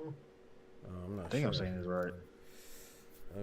Last name started. I know Kosei I think Tanaka. he had one of them lower weights. He got the ring belt and one other belt. Okay. Oh, did he just barely win it? Is it the class right above minimum? I think. Let me look. Because 2 of the belts is vacant there. Oh no. It might be Taraji or whatever the fuck his name is. Kenshiro Taraji. I don't know. Let me see. I think so. That's the only one I can think of that you said when you said start with a T, but Yeah. I can't remember the name. I just know he holds a ring belt. And at that weight class he's at, 2 of the belts are vacant. Oh, 2 of the belts. Okay, that's not Kenshiro Taraji. Kenshiro Taraji's at 112. 2 of the belts are vacant. Junior flyweight 108. You said That's right above minimum? yeah. Yep. Minimum 105. Yep. Yeah, that one. Okay. I don't know. I'm not sure. Masamichi Ibuki, that's the guy that beat Pedro Guevara that Bam Rodriguez just fought today. He's a champion of IBF. Maybe you talk about I don't know, Kayosuke Takami. I'm not sure though. Yeah, I'm not sure. I don't know. I just know when I look at their names I get dyslexic. Bro, I'm telling you, man, they got like a T, an N, and an S. Like, why? He said why? That's crazy. Yeah, remember, it's symbols. That's what it really is. He said why? Why your name look like that? That's crazy. Like, why your name look like my uncle? That's crazy. You know, the other thing that makes it difficult, like some of those people that come from like, where Manny Pacquiao is from. Not Philippines, Thailand maybe. Thailand and the Philippines. Some of their names don't translate to our letters, so they just take on the name of whoever their sponsor is. Yep, like CP Freshmart. Yep. What? That's not his name. Yeah, his name is I can't remember his name now, bro. Yeah, what if he's sponsored by OnlyFans? That's crazy. Wang Jung something something something. Yeah, whatever they have, like, because even Strong Side, he got the Win Concealer. They got so many names, bro.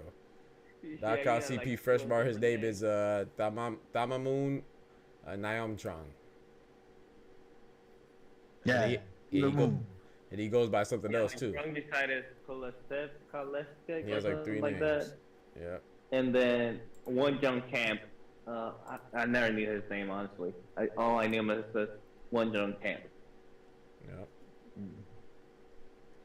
That's great. Yeah, his name is a bunch of sound bites put together. Wang Jung Camp, like his actual name is something like some shit you can't spell. Like a Not Yabuchi, my bad. Pedro Guevara didn't lose to Yabuchi. I was thinking if he lost to Kenshiro Taraji, my fault. Not Yabuchi. I mean, he got that Vada check next to his name, though. Connor Ben said they don't matter, though. He don't trust Vada, so he's clean. It's bad. Vada wasn't in the company that popped him. Who the fuck is that guy? Who the fuck is that? You know damn well who I am. Who the fuck is that? I bet he doesn't even trust his shadow. With Ben, it's like with his paperwork, it's not paperworking because you served your full suspension. You weren't, what's the proper word? Not adjudicated, but what's the proper word for it? Let's say you talking about like, I know exactly what you're talking about. You got adjudicated in my mind because he was adjudicated. That's why he had to serve his time. What's the no, not when they I can't even get the word right. I know exactly what you're talking about. He said Junto could raise the RPS as punches 8 times. Facts. That's a hell of a week. Yeah, it had great cards. Tay said, Doc, everybody been having shaky performances, bro. Shaky, baby.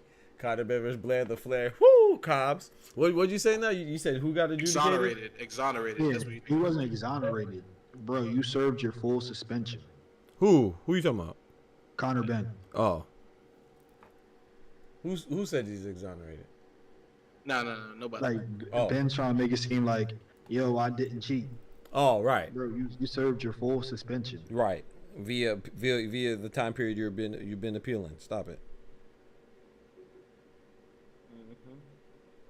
And when we go check the database of all the people that are on the banned substance list, your name's still there. Talk to him. I was adjudicated. Right next to Freaky Ryan. I was adjudicated for a speeding ticket. They tried to get me. Judgment withheld. Adjudicated. You heard me. Shout out to you. Shout out to me, man. They tried to put a blemish on my record. My record clean, man. I ain't got nothing. Not even a speeding ticket on my record. They tried to get me. You talking about exonerated or? No, I was adjudicated. What, you plead to lesser charge? Wait, what? I'm asking. No, I ain't pleading no lesser charge. What you mean, bro? Oh, okay. Cause when you get the speeding tickets, you could be like, hey, I was really jaywalking. You feel me? Oh no! I just they caught me the ticket. I went to go. I showed up in court, man, and then I told them my story. They're like, okay, man. They just wiped it clean. Said, judgment withheld. One time I got 2 tickets, and I wasn't even driving. Yeah, that's crazy. I got a speeding ticket and a seatbelt ticket, and I had my seatbelt, and I wasn't driving. It was my dad, but he didn't have no papers, so I had to take the blame for it. Yeah. I was cool. Yeah, somebody gotta take this ticket. Yeah, he was like, you got a license? And then he pointed out my brother. My brother was like, no. He was like, you got a license? He pointed out my dad. No. He pointed out my dad, then he pointed out my brother. And then he was like, you got a ticket? You got a license? And I was like, yeah. Are you from here? I was like, yeah, I was born in Florida. Like, all right, you come here. You come with me. I was like, ah, shit. That's And I just like still when, got my ass chewed. I was like, what the fuck? You're the one that got stopped. Nah, I got off on one charge, my only misdemeanor charge. Niggas tried to hit me with the, what was it, forgery of a federal document. Oh damn. Yeah, they tried to hit me How you with it. get that? So what happened was, He lying, bro. He lying. nah. What had happened? Anytime you start off with what had happened was. It wasn't. All right, so I'm gonna start it off this way. All right, so boom. That's even worse. Alright, so boom. So in New York State, we gotta get our inspections. You feel me? Yeah. We got the inspection stickers. Uh-huh. So my pops, who was the owner of the car at the time, I was in college. He didn't feel like going to get the car inspected or something. I don't know. oh, you went to the oof man? He printed this bitch out, bruh. No. The color I think that year was red or something like that. He printed it out, put it in there. He's like, just take it to school, you'll be alright. The one, my aunt called me, she's like, oh, can you go pick up this furniture for me? I'm like, alright, cool, no problem. You know what I mean? Me and that good nephew. I hit the left, checkpoint. Oh. Dang. Bro, I'm driving through, waving to the cop. How you doing, sir? Yeah. He said, one of them was like, hold up. What the hell is that? Yo, pull over. I was like, oh, shit. Dang. And I had a zip in the car, too. Thank God they ain't smell a zip. But, yeah, so I went through all of that. Luckily, I had connections in the town, you feel me? I was a caddy at a really, really prestigious country club out there. So when the sergeant came over and I started talking to him, yeah, he came over, I started talking to him. He asked me, he's like, what do you do? I was like, oh, I'm a caddy right now, you feel me? I go to school right up the block, blah, blah. He's like, all right, what caddy, where you work at? I was like, oh, Westbury Country Club. He's like, oh, okay. Mind you, this is like probably one of the, I think the third most expensive country club on the island. Damn. And he was like, who's your boss? I told him my boss was. He called him literally right there. He called him. He's like, yo, you know this kid, blah blah. He's like, yeah, I know him. Blah. I was like, all right. He's like, yo, I'm gonna let you off. I'm gonna write you a citation. Usually I'll tow this shit, but I'm gonna let you drive home. But don't come back with that stupid shit. That's like, what's right, up. cool. So I had to go to court. I beat the case because it wasn't my car. You can't write me a charge. It's not my car. So yeah, I beat the case. Thank God. Good shit. So it was that. So similar to me, I think you were asking me. My fault. I think you were asking me what happened with mine. So I got a speeding ticket. I took it to court. I appealed it, and they charged me not the full price of the speeding ticket, but the adjudication was withheld. So I ain't have to like. Oh, so it's withheld. That's why I was like, when you adjudicated, usually they found you guilty. Yeah, no, not adjudication of guilt. My bad. Oh, okay. So you just put court calls. Adjudication withheld. Okay. They withheld you, so that means they didn't put it on my record. I just had to pay. I can't remember what it was. It was like, I don't remember how much it was, but they probably like $150 or something like that. Yeah, something like that. I think it was a little more though, and then they let me pay like $80 or something like that. And they said that I ain't on my record, so because the cop was a butthole, man. And somebody was speeding beside me, but you see the young black man in a red. I was in a red rental car. I was a freaking Kia, bro. I like what I like speeding in the Kia. Fuck out of here, bro. Man, you know that wasn't me, man. Come on, bro. He was the Kia boy, yo. Stop playing. That was a long time ago. I think I was like maybe like 21 or something. Probably that. Well, I don't even know if I was 21. Yeah, something like that. 21, something like that. Red little car, dude with dreads and a little meat. Yeah, let's get him. Right. That's why I got my shield on my back, bro. I don't play that. And I got a red car too. Right. I don't never get pulled over though. Yeah, I have a red truck. Yeah, my Avalanche cherry red. But this was like a freaking, like a maroon red, like a freaking. That Kia I was in. I was in the rental. Oh, okay. Well, yeah, it wasn't hot cherry red, nothing like that. Allegedly, you had a zip. Allegedly, you had a zip. We don't know who listening. True. Man, I ain't worried about that. This shit legal in New York now. I ain't worried about that. Shit, this tent not. Tech death joint ain't legal in New York.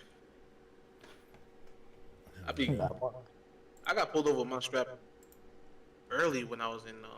I ain't talking about the blick. I'm talking about the tent. Oh, the tent. Oh, nah. Yeah, nah. I had on one of my cars. Yeah, my tent. I had like 15 on it. Oh, that's not bad. No, it's terrible in New York, bro. You can't get nothing lower than 70. Yeah, you can't get nothing lower than 70 in New York. They don't play that. Yeah. Not in police states. They don't play that. You gotta have I know here prescription. we got 5%. That shit sucks though, because whenever you're driving at night, there's no lights, especially like out in the country. There's no lights, and yeah, that's terrible. You gotta get you some ceramic ones. I need to get some new tints. My shit peeling now. Well, it's starting to not peeling. It's not peeling yet, but it's kind of bubbling up. You get the ceramic tints, pay the extra. You feel me? It looked real good. Yeah, I think my brother had a Jeep Wrangler, and he had to pay like what was it? Yes, sir. I'm gonna go ahead and call it, fellas. Yes, sir. I appreciate y'all pulling up, man. That was a good fight, man. Y'all chill on Boots, man. Boots did well enough, bro. Nah, we keep your energy. We keep your energy. I'm still all fades. I got 2 sets of gloves. What we doing? Y'all chill on Boots, man. Hey, Doc. Yes, sir. With all the spinning roonies, man, you do gotta make a clip about it, though. Yeah, I don't know, man, because that's too much. But they've been doing too much lately, bro. I don't know what's Cole like. had Jersey looking bad. Huh? No, Cole had Jersey looking bad. Man. Oh, so Khalil Cole is from Jersey. Yeah. See? So Ty, you were sitting. I told somebody that. I said, bro, I don't think he's from Philly, but I wasn't sure. You know. I think he's from. Oh yeah, you did say that. Yeah, Hey, Ty, I did. I said, I don't know. I think he might be from Jersey. You were sitting behind his folks. What they say whenever they. Oh no, they were sitting right next to me. Oh, right next to you. Like I was sitting like one seat. The girl I was with was to my left, and like his aunt and his sisters was right next to her. Damn. They was crying and shit. Huh? Yeah, that's why I was in the chat talking about. They over here talking about get out. Hey man, that sucks. You don't want to see your loved one get beat on like that. Bro, First he had a time, picture too. of a cow, man, I told him some shit. Yeah, but I mean, that's it. Somebody got to get punched. That's the name of the game. Somebody family crying. So if it ain't Coles, it'll be Gallegos. Gallegos. You know, if it ain't Gallegos, it'll be Coles. Nice, but I told his people, yo, he shouldn't have been talking crazy like that. Yeah. Yeah. He looked past the fighter. You know what? Yeah. The most, though, like, you know how he paid that tribute to that little girl? That was happens dope. all the time in sport, man. Like, say that one more time. Football team, like, this happens all the time in sports. Like, whenever they do, like, a tribute to, like, a fan that passed away, and then that team gets blown out, and you're like, that fan is probably not happy right now. Ah, yeah. It's like, Yeah, with that little kid, I was fight. like, Yeah, rest in peace to that. Yeah, I missed it. I saw the picture, but I didn't realize it passed away until I think it was Average One pointed out, or was it Mansa Musa? Someone pointed it out. I wasn't paying attention. So yeah, rest in peace to that. That was dope by Boots, keep Meek freaky ass about the locker room. See, that's why you was out there looking like you was about to get. You was looking shaky because you had Meek up in there, man. Wait, who you had? What? What? I said keep Meek Mills up out the locker room. Oh, yeah. Meek. Oh, Meek. Yeah, 'cause you know Meek can't box. That motherfucker. Oh my god. Keep Rob Meek. Wait, Meek was in there tonight? Hey, yo. Meek Mills was out there tonight? It's Philly, man. This is city though. It's Philly. I'd rather you let Quilly in here. No, you cannot let anybody affiliated with Cass in that there. in That's what you should have. Yeah, he should have brought Gilly in there, man. What you mean, bro? You brought Meek Mill in there, bro? Nah, they was around. I don't know, man. You know, Diddy might be, you know. I thought You Meek should have Mill had would Cassidy have if you wanted to rap. I thought Meek Mill would have been out there with Cassidy Diddy, off some man. other stuff right now. Yeah, I ain't see him in a minute. That's a fact. Who? Cassidy. Cassidy. Oh, Cass. Oh, well, you know, I watch battle rap, so he be around. Well, when I be watching the battle rap and shit. I know. He actually just pulled a no-show on somebody. Dang, who was he supposed to battle and he didn't show up? Cassidy somewhere drinking 211. I can't remember. Smoking whammy. I can't remember who the hell was the no-show on. I can't remember. Yeah, all I know is P. Diddy had Meek Mill sound like a ketchup bottle, so. That's that was crazy. crazy. That's crazy, bro. Yeah, I'm about to go ahead and slide, man. Y'all be easy, man. Y'all. He should have had Peanut in the locker room. All right, man. Appreciate you, Kendra. Appreciate you. I appreciate your time coming through, man. God bless. John the Don. Thank you, bro. That's who it was. Nah, y'all can stay. Y'all ain't got to leave. I tell y'all that y'all can keep rocking, man. It's just I'm about to get off. I'm tired. But y'all ain't got to leave. Y'all can chill in there and talk, man. So I be liking that, man. Like, you know, I ain't got to be in Discord for y'all to rap and for us to rap. I'm just tired, bro. Hop in the shower, man. Yeah, it was. Yep, it was. Thank you, clone. It was Cassidy and John. Yep, but Cassidy skipped the battle. Yep. I knew he was supposed to battle somebody recently. And then what's the name? Wasn't Snake Eyes and Stumbles supposed to fight? Like have like a boxing match or something, and then Stumbles ain't show up.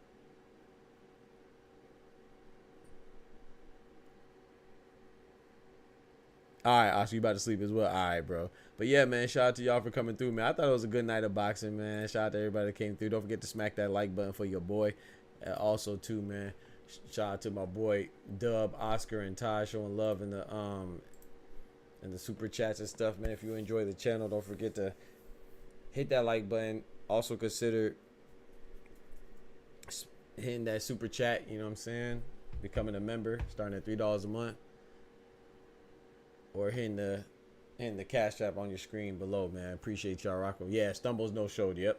Appreciate y'all rocking, man. But most importantly, over all that stuff, remember with God, we can do anything without God. We're nothing. The doctor's out. Peace. From the hood to college, both worlds they had to meet. 6 degrees between us, so cold we're about to freeze. But we're Florida boys, hot takes, we bring the heat. We're moving the culture, the engineers to the streets.